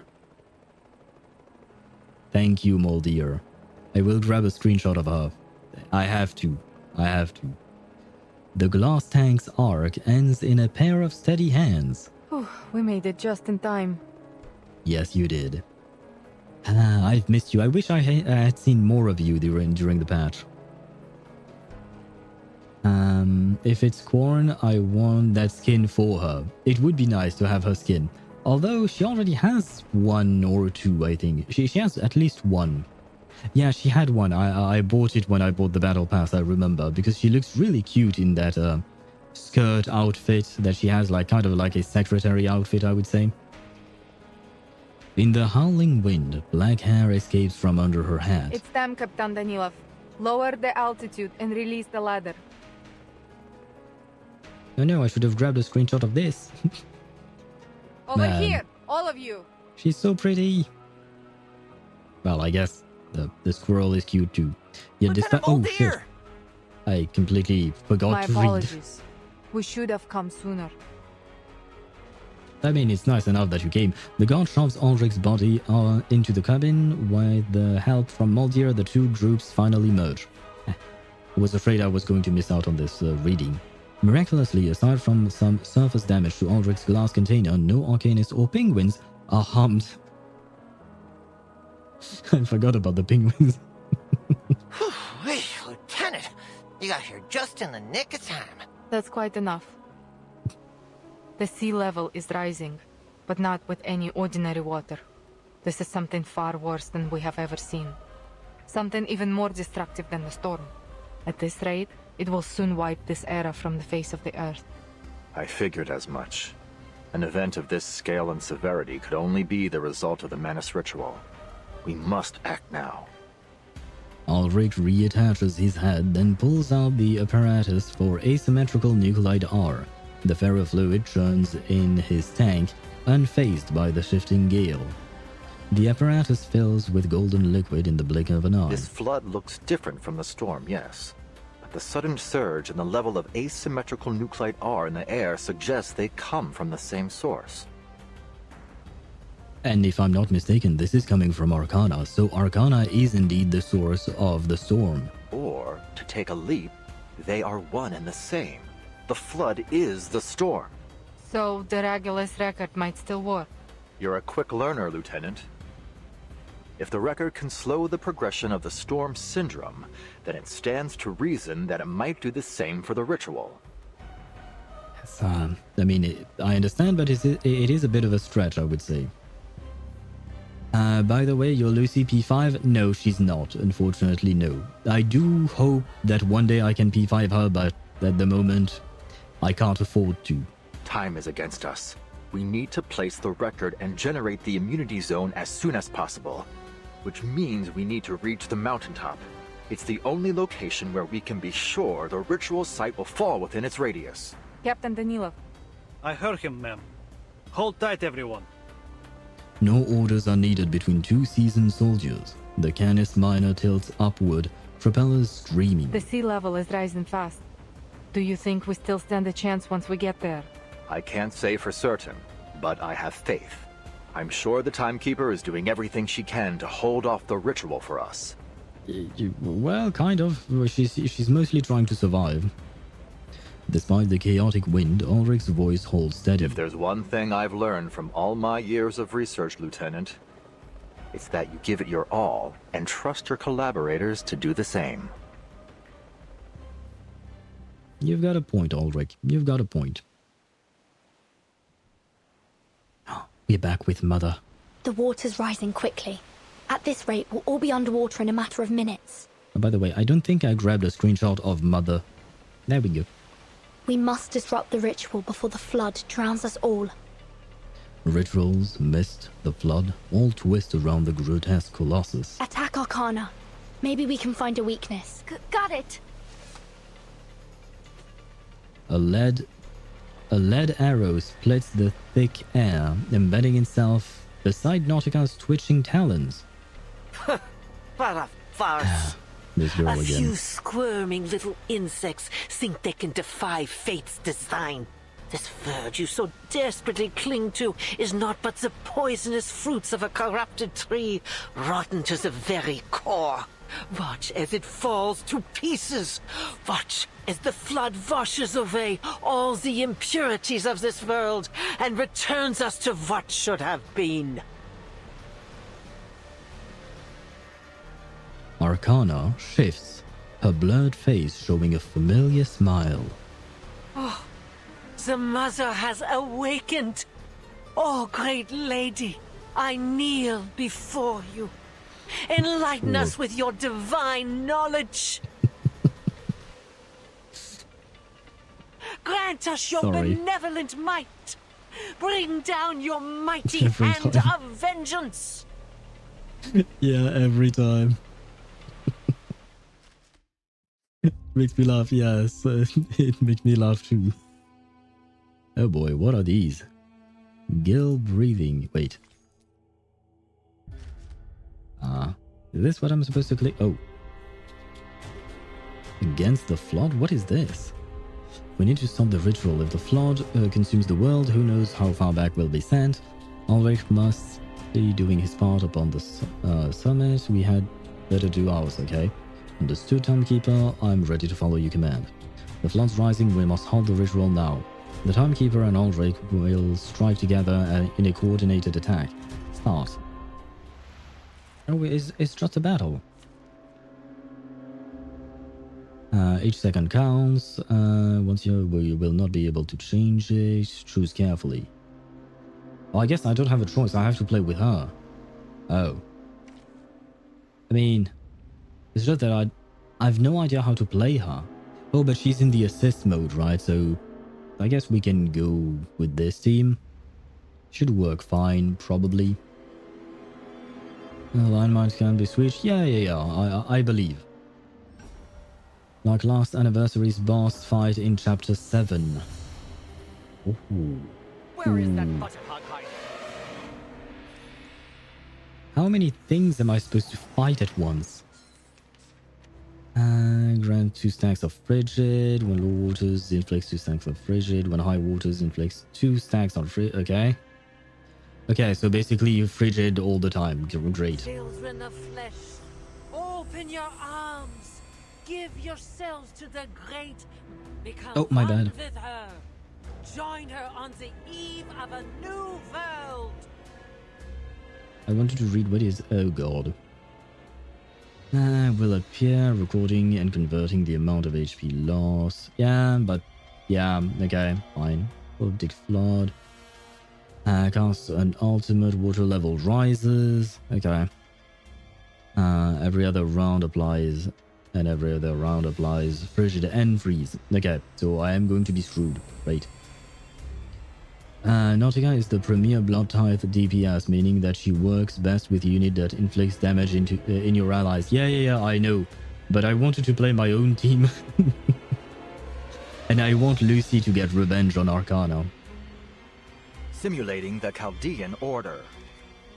It chooses 1 rank. What does this do? No idea what I'm doing with her. A fragment of truth. Enemy retargets were confirmed. I don't know if I'm supposed to target the little ones. Clear. Would you care to lie down? A fork. Okay. We have taken a strong position.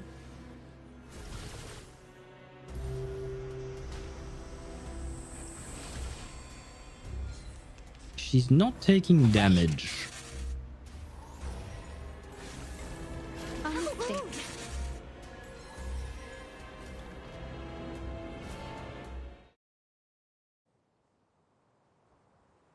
What happened? Nautika, watch out for the black mucus.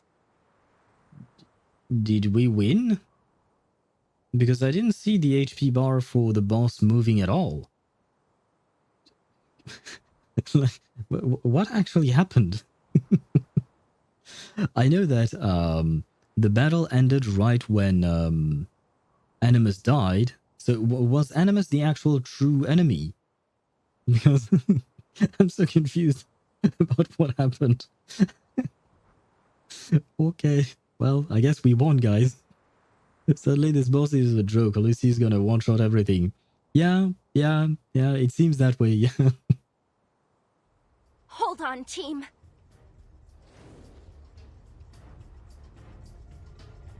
Nautika spreads her wings, charging headfirst into a storm of black arrows.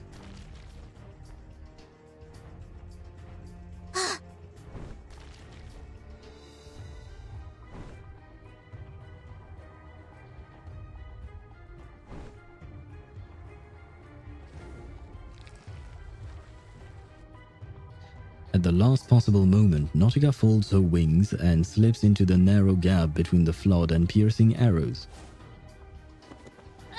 Is everyone okay? Yeah, we fine. Animus, Nautika is the centaur-looking one. Yeah, she was the one who was on the very. Oh right, my camera hides the characters. My bad. I'm trying not to hide the subtitles though. So yeah. You're burned. Let me take care of that. I'm fine. Really, I am. Just hold on to me. You're injured, Nautika. We can't dodge these attacks forever. You're right. And tell me, Vertin. Tell me what to do. Oh my god, look at those talons of hers. Yeah, really not my thing. I'm still not used to this body. I need your guidance. Just give the word, Timekeeper. We'll make it through this. Together.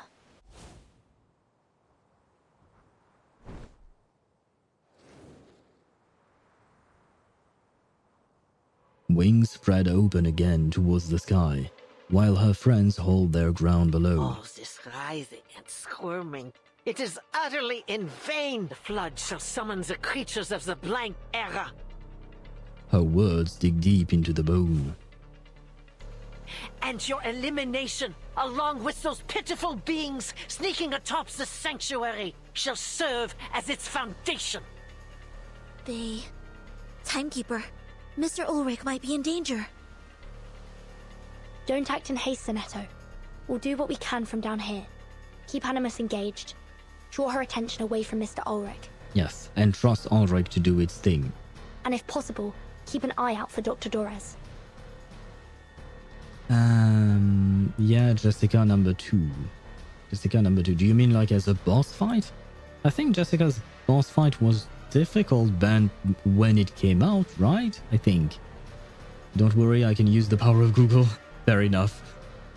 Understood.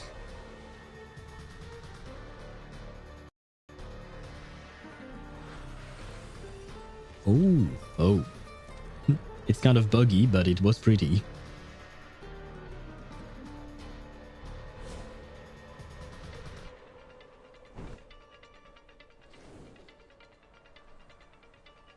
Vertin, No, I mean, water just keeps getting higher.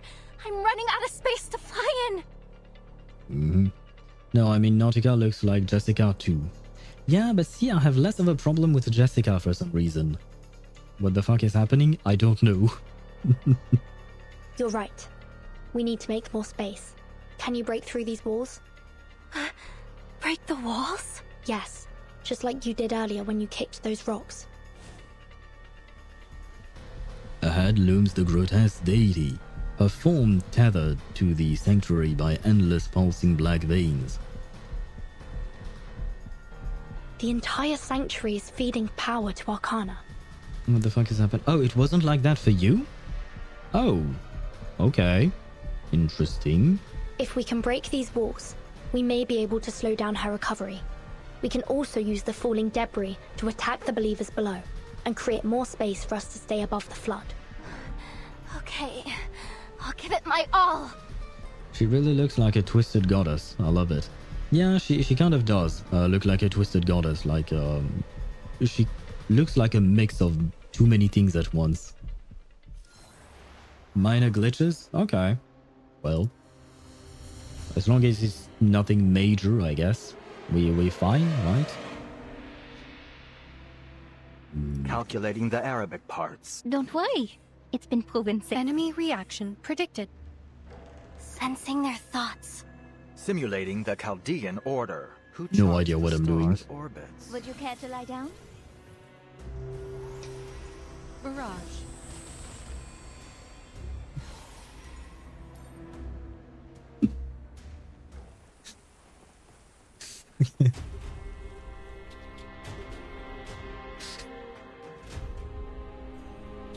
Well,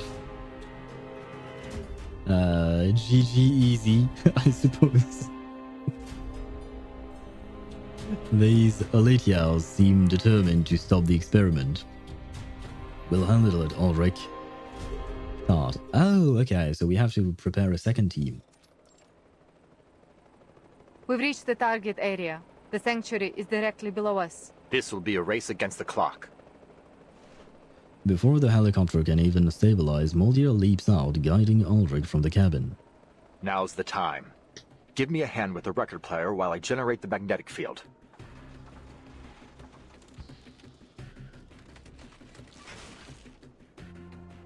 What's burning? Damn it.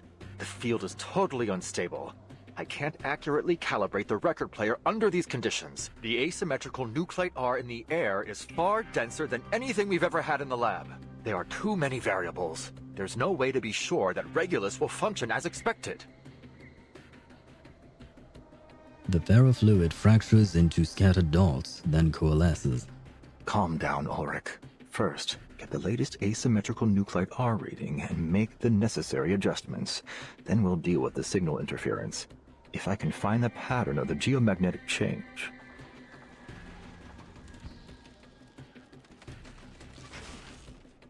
Ah, you're burning. For fuck's sake! The device is frozen. Somebody help me out here! Another quake in ice and earth all but topples Ulrich. Above a little screech pierces the air. Be careful, Ulrich. Moldir steadies Ulrich just in time. Leave the monitoring device to me. I can fix it. Buddy, keep those creatures off of us. Ain't gotta tell me twice. But, Lieutenant, that thing don't look like no Lydio I ever seen.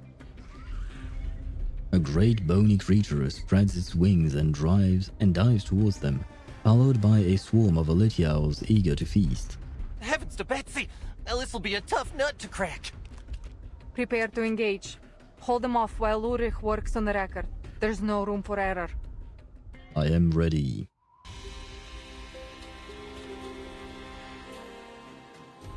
You're also not able to change your lineup during this battle. Yeah, but I can use the same characters, right?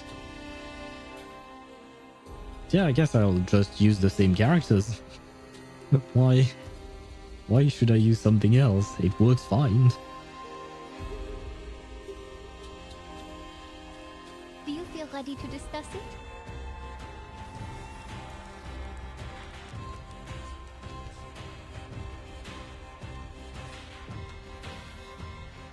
Simulating the Chaldean. Target's enemy reaction predicted. An adequate sample. A fort.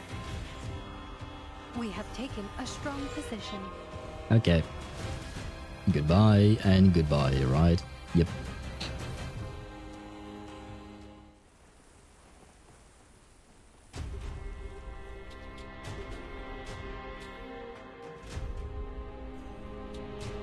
The fight on the summit bought Ulrich's device valuable time, but the rising flood suggests the battle at the altar is far from over. Oh god. We begin with white.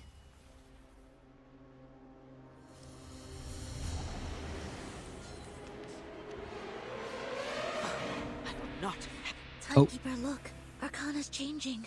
My bad, I was trying to select the girl, Animus, to target, but yeah, my bad. and Animus appears to be more agitated.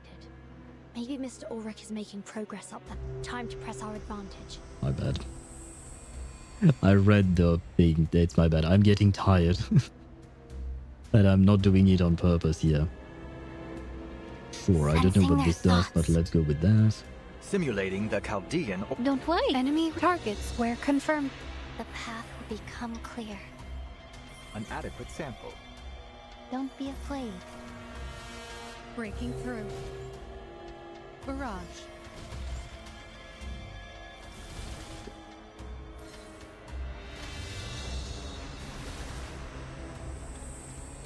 Close your eyes.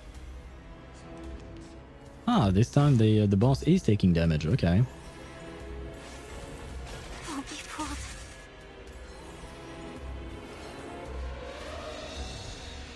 But we'll be fine. Calculating the Arabic parts. Taking a peek No inside. idea what I'm doing. Enemy A fragment of truth. Sensing their thoughts. Who charts the stars' orbits? Ooh. Enemy piece overloaded. We win.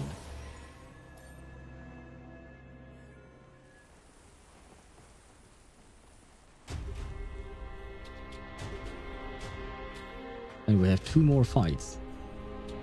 Their assault has slowed. The Timekeeper and her team must be making progress. Look, those ancient remains are destabilizing. Flux, environmental calibration failed, proceeding with experiment number 20. We still have time. All we can do now is grit our teeth and stand our ground. Either we'll get washed away by this thing, or we'll be toasting to our success tomorrow. I gotta say, I prefer the latter.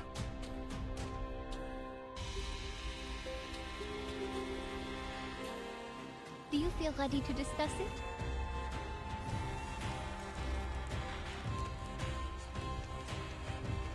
Ah. Ouch. I saw a lot out of you is still frozen solid. The what now? Captain? Captain! He's losing it! We got her fixed to get out of here before he goes plumb crazy and completely forgets how to fly this thing. You go ahead. Don't wait for me. I will stay with Ulrich till the end. Oh. Hey, name it! I ain't never turned my back on a friend, never once, you hear? I swear it if my name ain't Fairchild. Ain't none of us leaving you. Sergeant Fairchild and his penguin army are here to stay, come hell or high water. Missy, can we trust you with the chopper? Who else do you think is keeping us in the air right now? Captain Danilov's been trying to fly this thing with his teeth sunk into the bloody throttle. Thank you, Cora Bloom. What to do? Calculating the Arabic parts.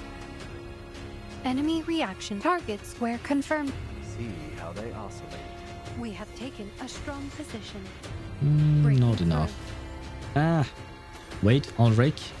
Yes. Nice. Ah, but we got more.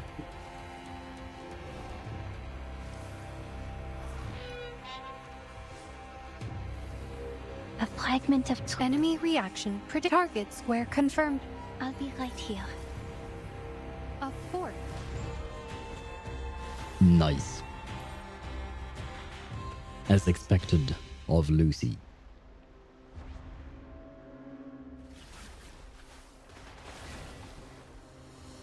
Where is that budget hog hiding? Oh, more fighting. Okay, I suppose that is the last fight though. This battle only seems to be getting more difficult. We'll stand with you, Timekeeper, no matter how hard it gets. This isn't the first hard fight we've had, and it certainly won't be the last. I'm just glad that I'm here for you this time. The sanctuary is losing its structural integrity. Keep striking the rocks. Don't let her draw any more energy from it. Just hold on a little longer. You can do this, Nautika. You're strong. You can do this. Of course you can. Vertin, Sonetto, I have an idea. Oh.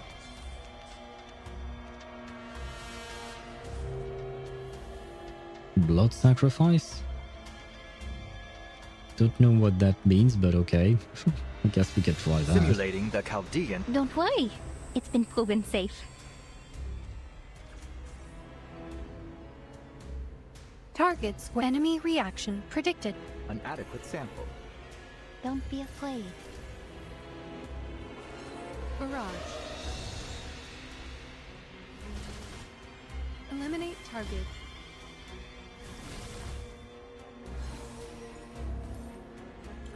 One shattered, now remade.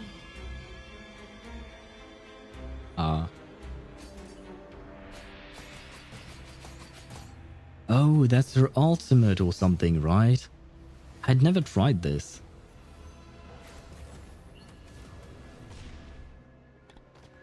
Okay. Excellent work, Nautika. Not gonna lie, that animation was fire. That was... Damn. Close your eyes. I won't be fooled. Beautiful, yeah. That animation was beautiful. I loved it. Kind of makes me want to pull for her, but at the same time, still don't like that part of her. What to do? You know what? Let's give Nautika her revenge. Calculating the Arabic parts. A fragment of truth. Though it may come with pain, face the truth. There you go. Sorry. There you go. Just as I deciphered, or prophesized if you prefer. Oh, and we got a Buddy Fairchild. Portraits. I want to say this is the day and I don't witness Ezio Ultimate yet. To be fair, you wouldn't have witnessed it even if I used him today. Because he probably would have one-shot everything.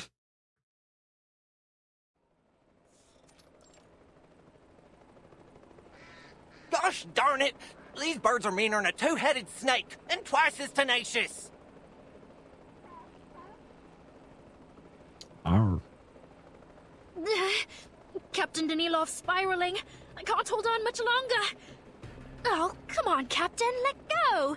And that's my chocolate MRE. Ulrich, hurry it up.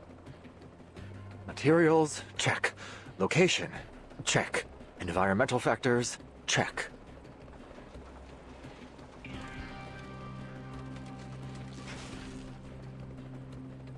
Flux! It's just not working. I must have got the magnetic poles wrong again. Experiment number 22. Last chance. Oh, just forget it, boss. We have to go before Danilov crashes us all to the ground. Moldir hurls the squirrel and penguins all into the cabin in a heap before making the jump herself. Give me your hand, Ulrich. That's an order. Program set. Parameters confirmed. Initiating. Is it going to work?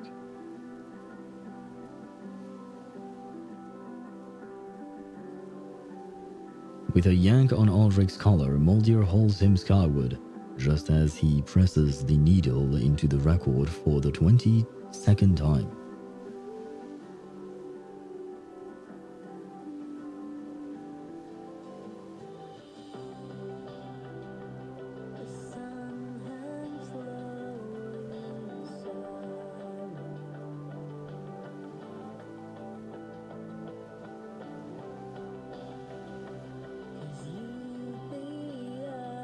The magnetic field.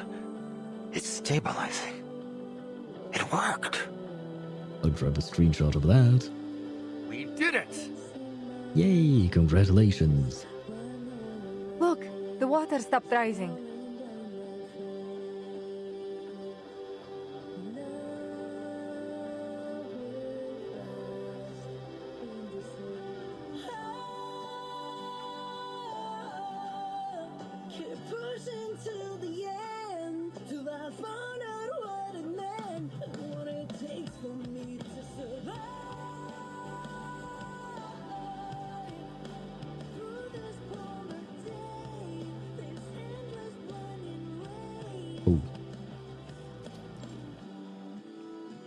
Do you hear that? It's Regulus's song. It's actually a cool song. Everything died before his ultimate, that is madness. Oh yeah. Little thing. What do you mean little thing? This is Regulus we're talking about. It's her rock record. Yeah, I know. And it sounds good. I was actually listening to it, which is why I was silent. I mean, Starl sub and found reverse here? How so? Why is there reverse 1999 in the Starl sub? And look, the flood has stopped. Mr. Ulrich made it. Nautika, this is our chance. With the pounding beat of the song, the last pillar crumbles under Nautika's strike. I did it! Well done, Nautika. But stay sharp. The sanctuary's coming apart. Watch out for falling debris. Nautika weaves through crashing boulders. With a final quake, the altar collapses into ruin. Rubble buries all life below, only the edges of the believer's black robes still visible beneath the crust of stone. Ah, please die, Animus. Blasphemous. Little. Another stone falls. A gasp, a spurt of blood, then silence. Yeah. Animus is dying. Arcana died again? No. Well, she didn't die, she failed to revive. Different story, right? Regulus was talking about that record, My Little Thing. Oh, our story of reverse started. Oh, is that what she said back then? Oh, wow. I did not remember that. We should be safe here. Nautika extends her wings, careful of the narrow space, sheltering the pair from both the flood and falling rocks. Everything's been buried beneath the flood. And yet, Arcana... Wait, is Arcana still reviving?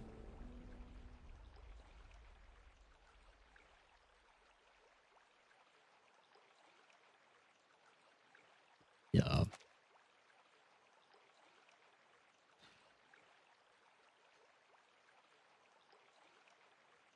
Need I say more? Need I say anything? God damn. God damn. Wow. This is very revealing. I'm not used to her being so revealing, but I appreciate the fan service. Thank you very much, Arcana. Oh, step on me. Yes. Yeah, she does definitely give us that vibe. She will step on you. What is dead may never die. Yes, indeed. She has come back. The body dissolves, reshaping into a familiar human silhouette. Please, let us hear her voice. She stands on the surface of the flood on her toes, watching the sanctuary collapse. A dirge to mark the end of this world. How fitting. I have missed this voice. Shh. Sorry, I won't say anything. Only her voice remains, echoing through the void.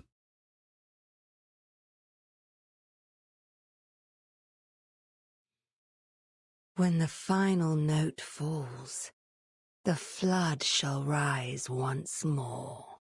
I'm gonna grab another screenshot with the black background. Looks too good. An ancient era shall be reclaimed, and a new order forged.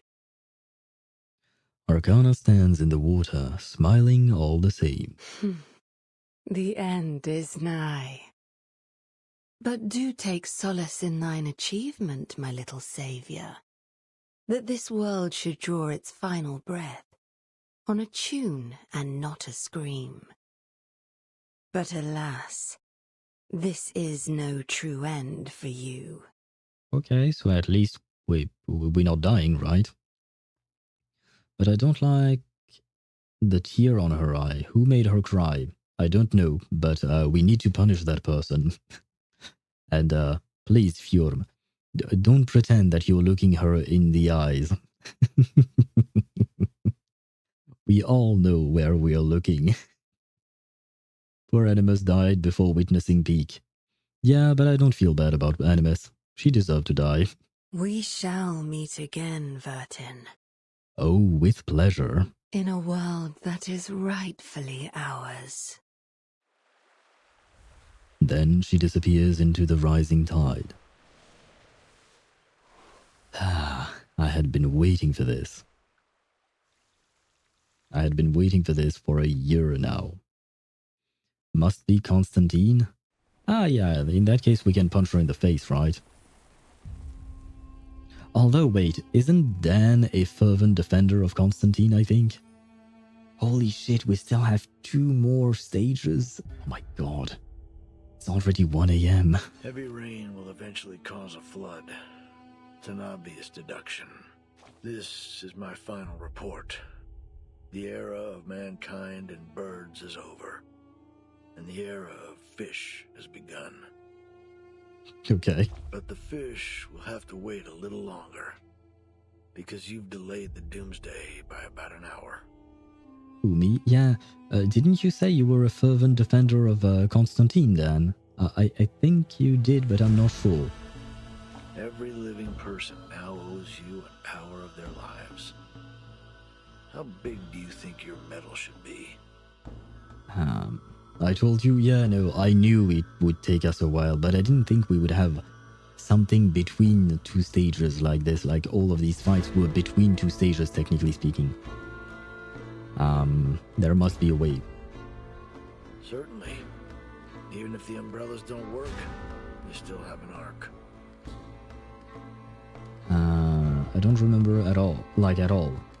I could be wrong. Maybe I'm attributing this to you even though it was someone else who said it. I could be wrong.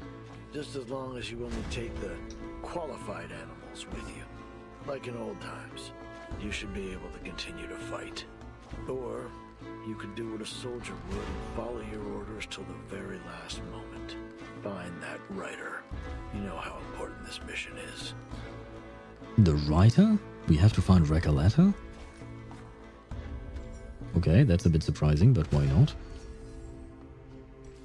The other bank of the river. Go to the other ferry. Back to the mouth of the river Tiber. Who is who? Vertin, Sonetto? Who's this and who's that? I guess this is Nautika's new form. I don't know who that is. Erd? Oh, Erd. I was wondering what was happening with her.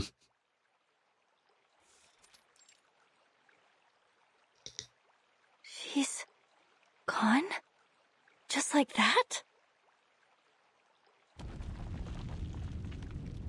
As Arcana vanishes, the sanctuary rocks once again, yet...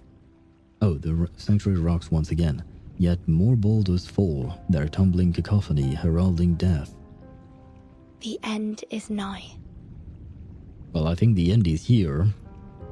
Timekeeper, we may have slowed down the flood, but the water is still rising. There are very few options left for us now. This place could collapse any minute. We should go. We should go right now. You're right.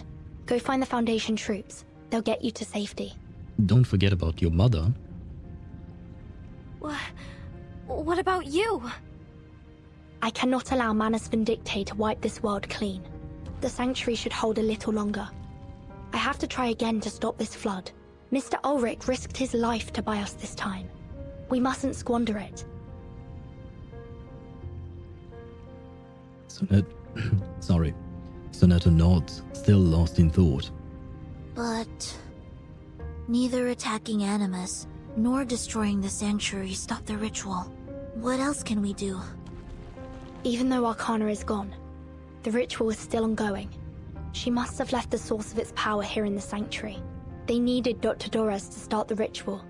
Perhaps the power source is tied to her somehow. I need to check the altar again. But it's under the flood. You can't touch the water, or you'll disappear. Let me take you. I can fly you over the top, and you can take a look from there. No worries. She's immune, I think. Nautika raises her forepaws, but her wings fail to spread, blackened, bruised, and wounded. I'll be fine, Nautika.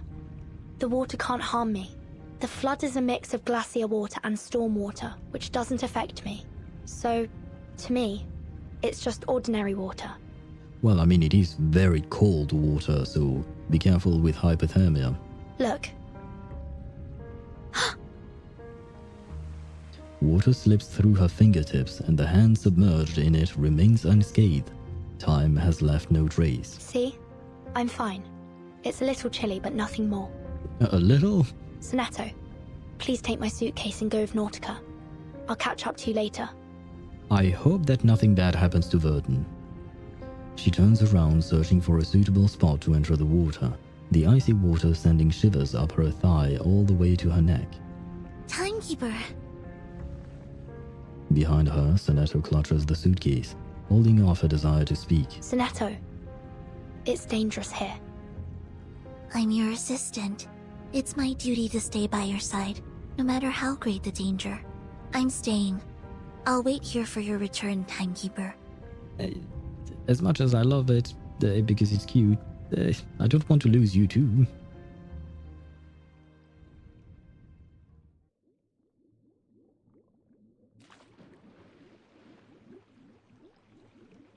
Leaping in, ancient bones and debris glide past. The path forward is already decided. If I remember correctly, the ritual began right after Dr. Dorez spun the wheel. The threads, they were drawn away somewhere deep below me. This isn't right. And the wheel, I can't seem to stop it. Vertin, you must leave. The ritual began when Dr. Dorez turned the spinning wheel, and once it started, it kept turning as if it was sustaining the ritual. So the wheel must be the key to all this. That's what I should be looking for. If anything, she always can mount Nautika and fly. If Nautika can fly, it seems like she couldn't. Just like before, with eyes closed, instinct takes over. Upon reopening them, the golden thread flickers into view once more. A thread? Is Dr. Dorez guiding me? It's leading me deeper. But where is Dr. Dorez? Yet it stretches out without end. Oh.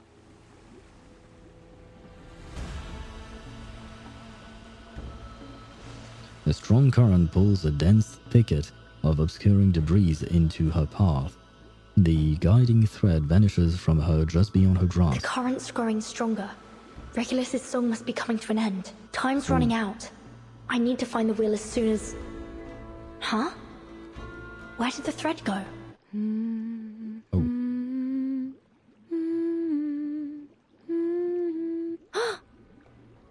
A familiar hum drifts from above. Clinging to the rocks, she lifts her head, and there stands the one she sought.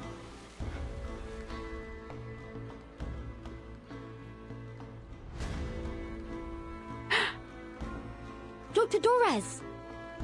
Vertin, you came. My instincts were correct. I knew you'd find your way here. The threads are no longer under my control. It's as if they're flowing down into some sort of well. I believe it is the source of the flood, too. If we're to have any hope of stopping this, I think we'll have to halt the spinning wheel first. Isn't this cute mother and daughter working together? Agreed. Stay where you are, Dr. Dorez. A singular fixed detail catches her eye. Dorez's feet are gone, as though they never existed in the first place. She now maintains her balance by gripping the sides of the spinning wheel. What happened to your feet? The flood? They were gone when I woke up. They must have touched the water when I was unconscious. My apologies. I would bring the spinning wheel to you, but my body will dissolve in the water. Yeah, we don't want that. No problem. I'll come to you. Be careful. The current is strong here. I tried several times to escape, but the conditions are too unpredictable. I think it's because this is... A shriek cuts her off. The flood churns below them. White waves spiral, coalescing into a fathomless vortex. Eye of the storm. Oh, but the eye of the storm is generally speaking less turbulent than what's outside, right? Anyway, some ads are going to run on Twitch, but more importantly, I really need to go to the restroom. So I will be right back. I know it's a weird moment to pause on, but I've been waiting to go to the restroom for a while now. So I will be right back. Number 2 or number 1? Why would you even ask that? Number 1, if you must know. But I will be right back, and then we can try and finish this. But I shall take a break in just a moment.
I am back. Oof. There we go. Back. Okay, we are good to go. She has no legs to stand on. Yeah, she literally has no legs to stand on. But yeah, sorry, I am back. We are going to try and finish this as soon as possible because it is way too late for me. Where was I at? Don't owls regurgitate pellets? Not as far as I know. Let me check. Do owls regurgitate? They cough up pellets to get rid of indigestible parts of their food. Oh yeah, no, never mind, you were right. But yes, I am a fake owl. I'm sorry. Careful, Vertin. The spinning wheel is resuming its pace. But to get back to what Decaf was saying, if Dr. Dores no longer has legs to stand on, we shall carry her. We need to protect Mother. Dores cradles the wheel. Its rotation seems to match the trembles of the current's pulse. Stay right there, Dr. Dores. I'm Ah! She lets go of the rock wall and tries to move forward, but the raging waves grab her and sweep her away. Despite a moment of panic, she manages to steady herself on another rock. A sharp slice coats her palm in red. Unfortunately, the water's icy chill numbs the pain.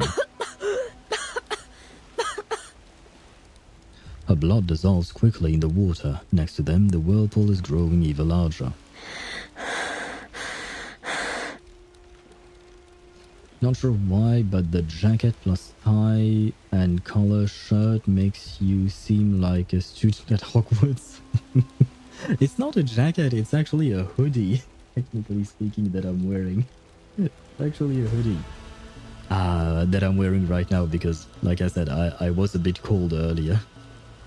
But you know what? Why not? I guess with this red, I would be a Gryffindor, right? I think. It's all right. Just try again. Hoodie looks like a robe from this camera perspective. You know what? Maybe I am a magician. Or a wizard, right? I'm a wizard, Happy Owl. Hey, you know what? He says you're a wizard, Harry. I'm a wizard, Happy Owl. Harry, Happy Owl. It's kind of a... We share a few letters, right?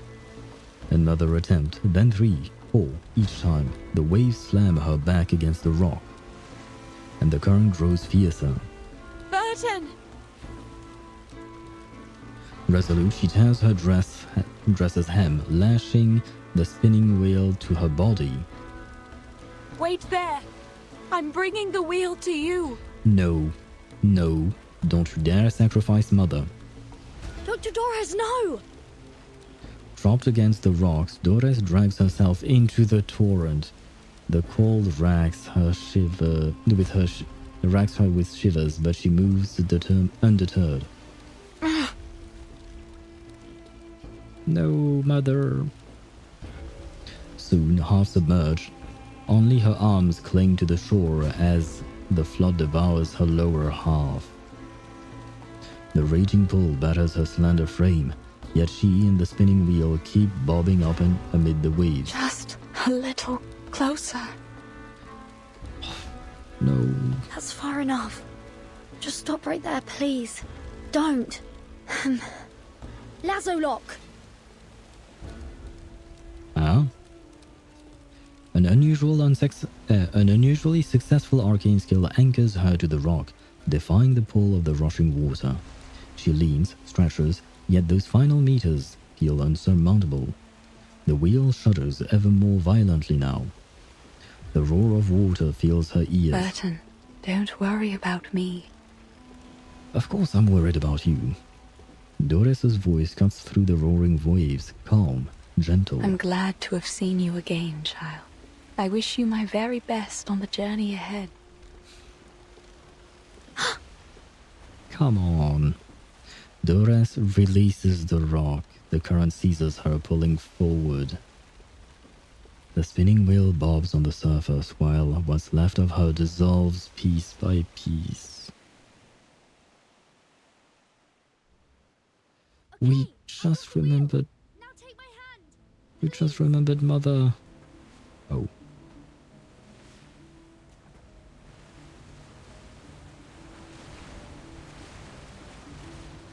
No, come on. Come on. Get the hand. Goodbye. No. Oh no. Yes. You got her. Come on, you. No. Dr. Dores!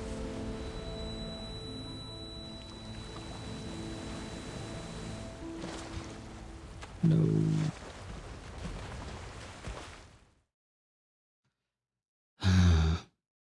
We lost Mother, guys. It's over. Everything is done. Everything is lost. Everything is sadness. Wait, I lost my chat. There we go. And the spinning wheel stills, and the furious waters grow quiet. One raindrop rises from the flood, then 2, 3. The flood recedes, and the storm begins.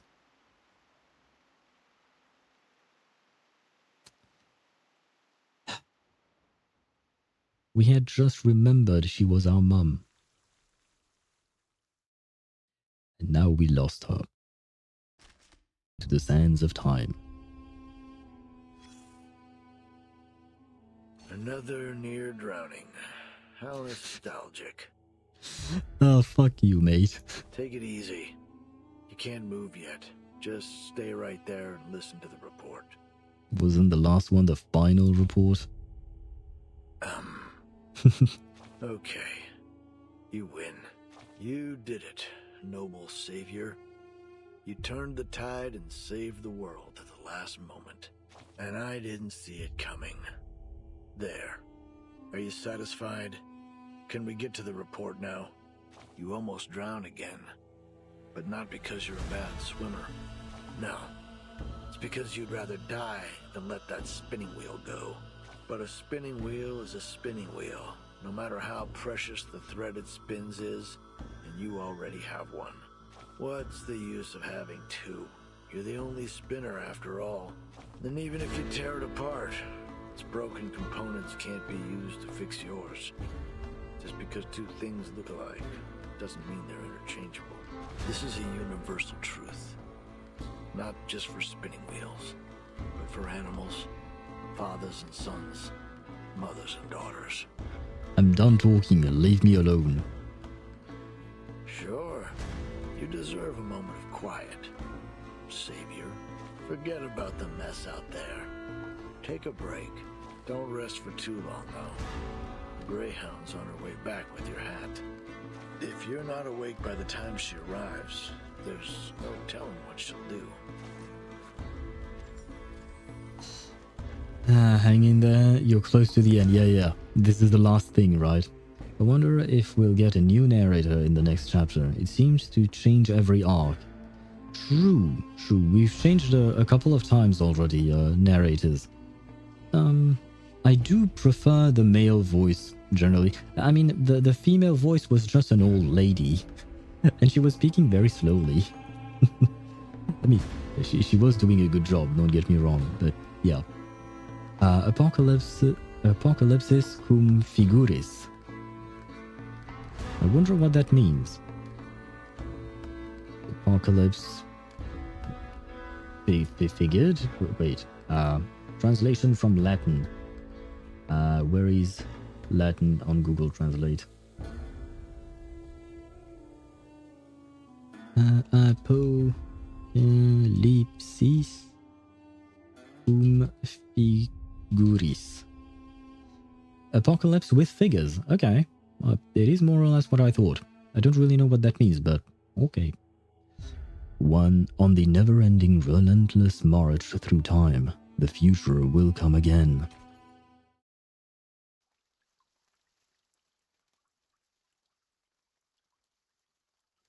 The cynic, the grandma, the veteran. I hope we get a politician or an artist next.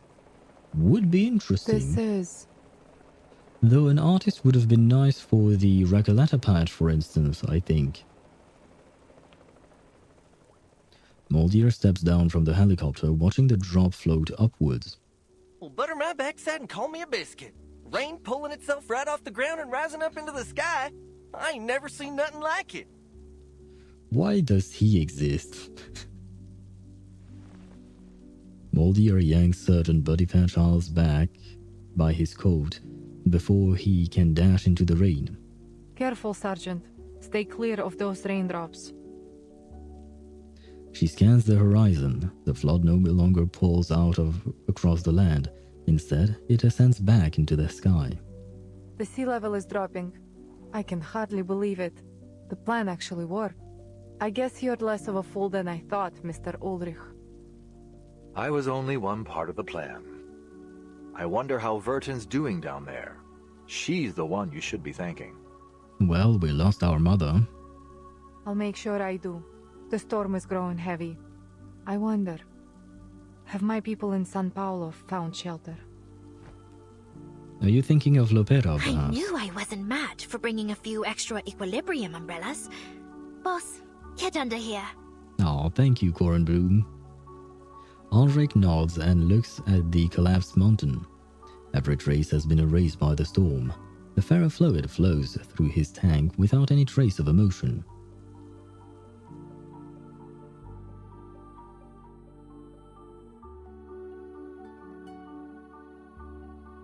The ritual has been disrupted, and the flood is turning into a storm. Then does that mean all the storms were the result of a failed flood? Yeah, I had that thought too. So they were not trying to accelerate the storms, they were just trying to create the flood but failing to do so. And I'm talking about Manus Vindictae, of course.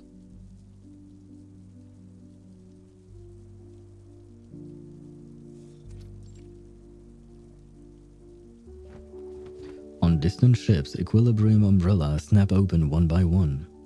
Admiral Som looks out over Antarctica. The ritual has been halted, just as it was in 1999. And now comes another storm.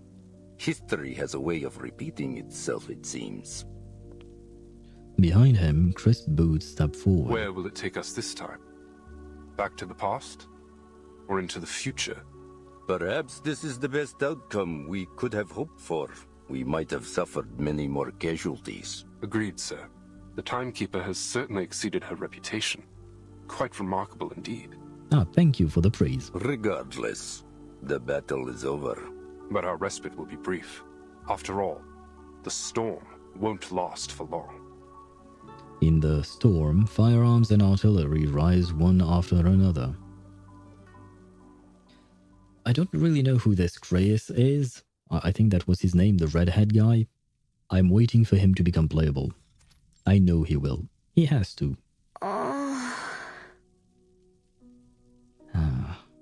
You okay there, Vertin? Timekeeper. Sonetto. Nautika. You're awake!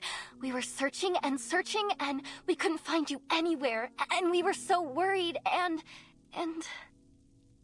Oh, she's cute. We found you in the sanctuary ruins after the flood subsided. I don't see any issues with your physical condition, but how are you feeling? Any discomfort? Well, mother died, so yes. Not happy. Huh? Oh, but that was quite the twist in emotion. Looked like Sonetto was missing an arm. Oh no, her arm is behind her back.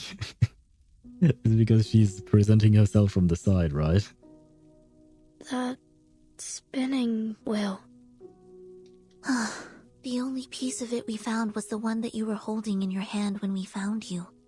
It looks almost identical to the one we have in the suitcase. I assumed it was important, so I put it in the suitcase for safekeeping. Thank you, Sonetto. Probably best to keep it in there for now. Wait. Is that rain I hear? Yes. It's the storm. The flood transformed into it. I thought her left arm were resting as part of her jacket. Oh, okay. From due to her slender shoulders. She is quite petite, to be fair, yeah. But don't worry.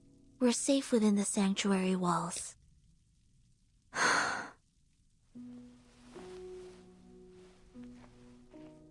Pushing upright, she looks out.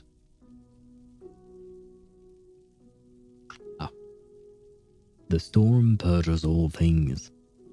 Yet at the edge of vision, a familiar silhouette appears like a haze within the rising rain. Dr. Doris? Yes. She's still here. Kind of. She's going to disappear. It's exactly what happened when she was young. Dr. Doris? Her feet move on their own, chasing the distant image. Game, do not pull the rug under my feet. Dr. Doris, wait! I still have things I need to ask you. The figure stops. This time, she turns. Vertin. Wait, no, she's not disappearing. The storm blurs her face. We all walk our own paths, seeking our own answers. I will grab a screenshot of her before she disappears. I have a feeling she's going to disappear.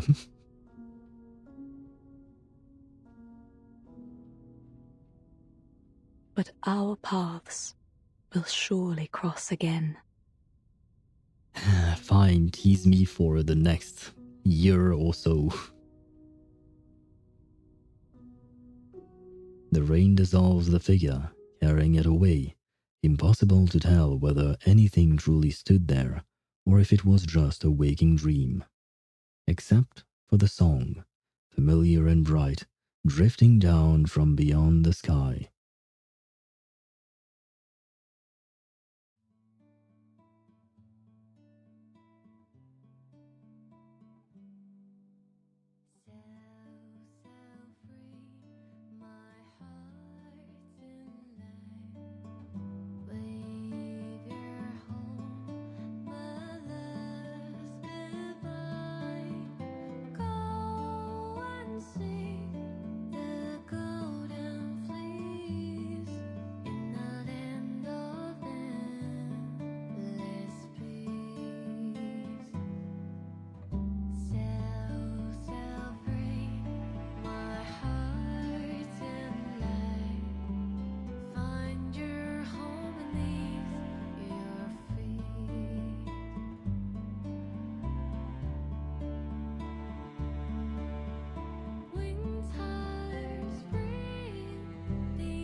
She's so freaking hot.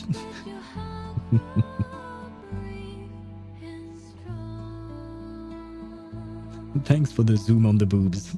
Thanks, Bluepoch.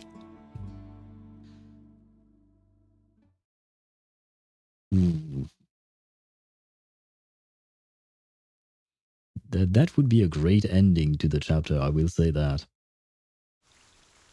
Yeah, the end. Yeah. They knew what they were doing. They knew that that last image of Arcana was the way to go, right? Wait, I had to once again change the sound of the volume, I should say. To the Flood again is now available. During the event, you can relive your battle with Arcana against the Flood.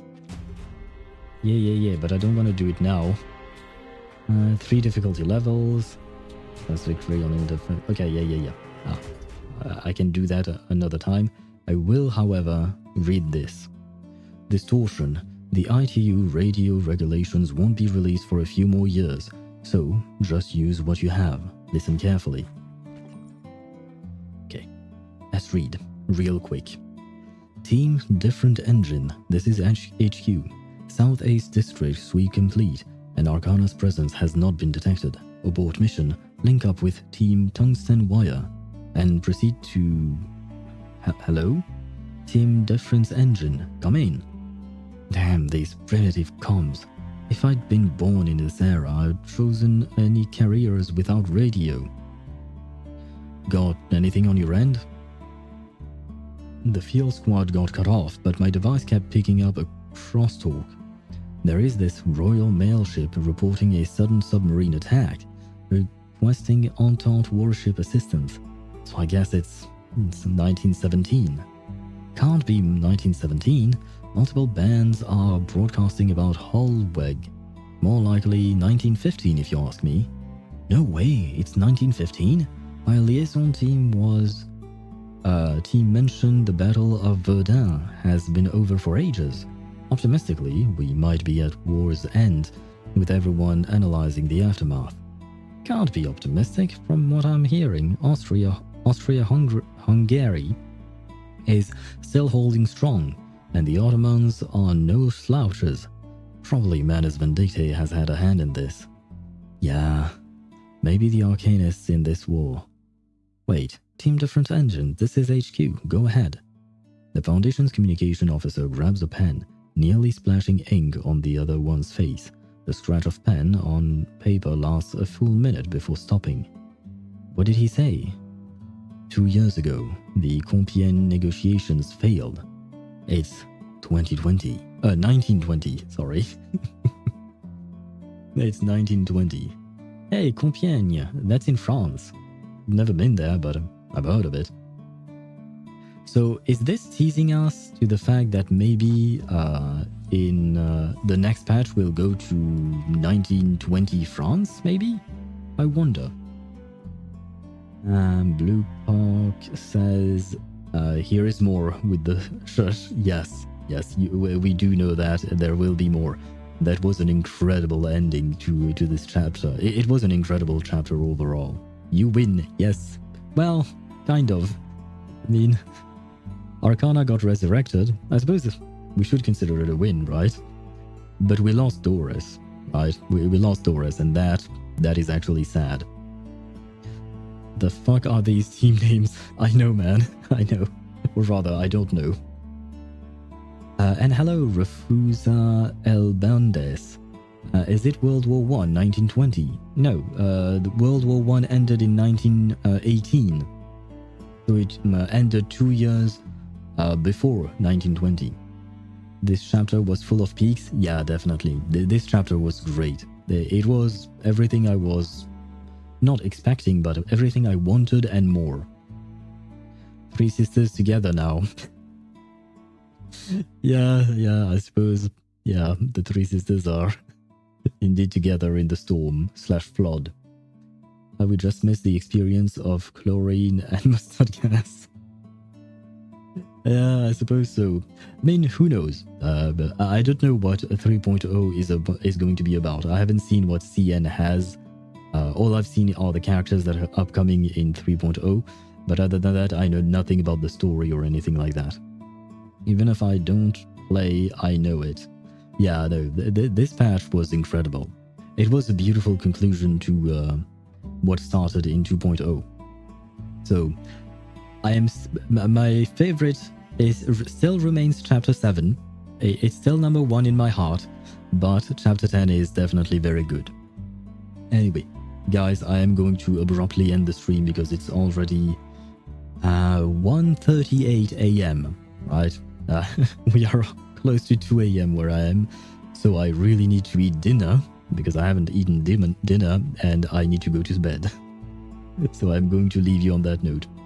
Chapter 7 was very emotional, yeah, and on top of that it had my favorite character Kakanya, so there is that to take into account. But oh well. Good night to you, Fjorm. Thank you, Deidra. Good night to you, Nocturnal Owl. Yes. Nocturnal Owl needs to go. Time to hunt some mice. Yes, exactly. Enjoy your meal. Thank you. Au revoir. Good night to you, or rather, good rest of your day, everyone. Tomorrow I will be streaming at 4 p.m. Central European Summer Time, and yes, getting ready for HSR. Tomorrow we are switching to Honkai Star Rail 3.6 with Dorich 7th / Evanite and Dan Hung Permansor Terrae. 3 stream believed, yes. 3 stream believed indeed. We did manage to do it in 3 streams. But we are at 7 hours and 39 minutes of stream. That is not how I do things usually. But anyways. Have a great time, guys, and I'll see you tomorrow. Bye-bye.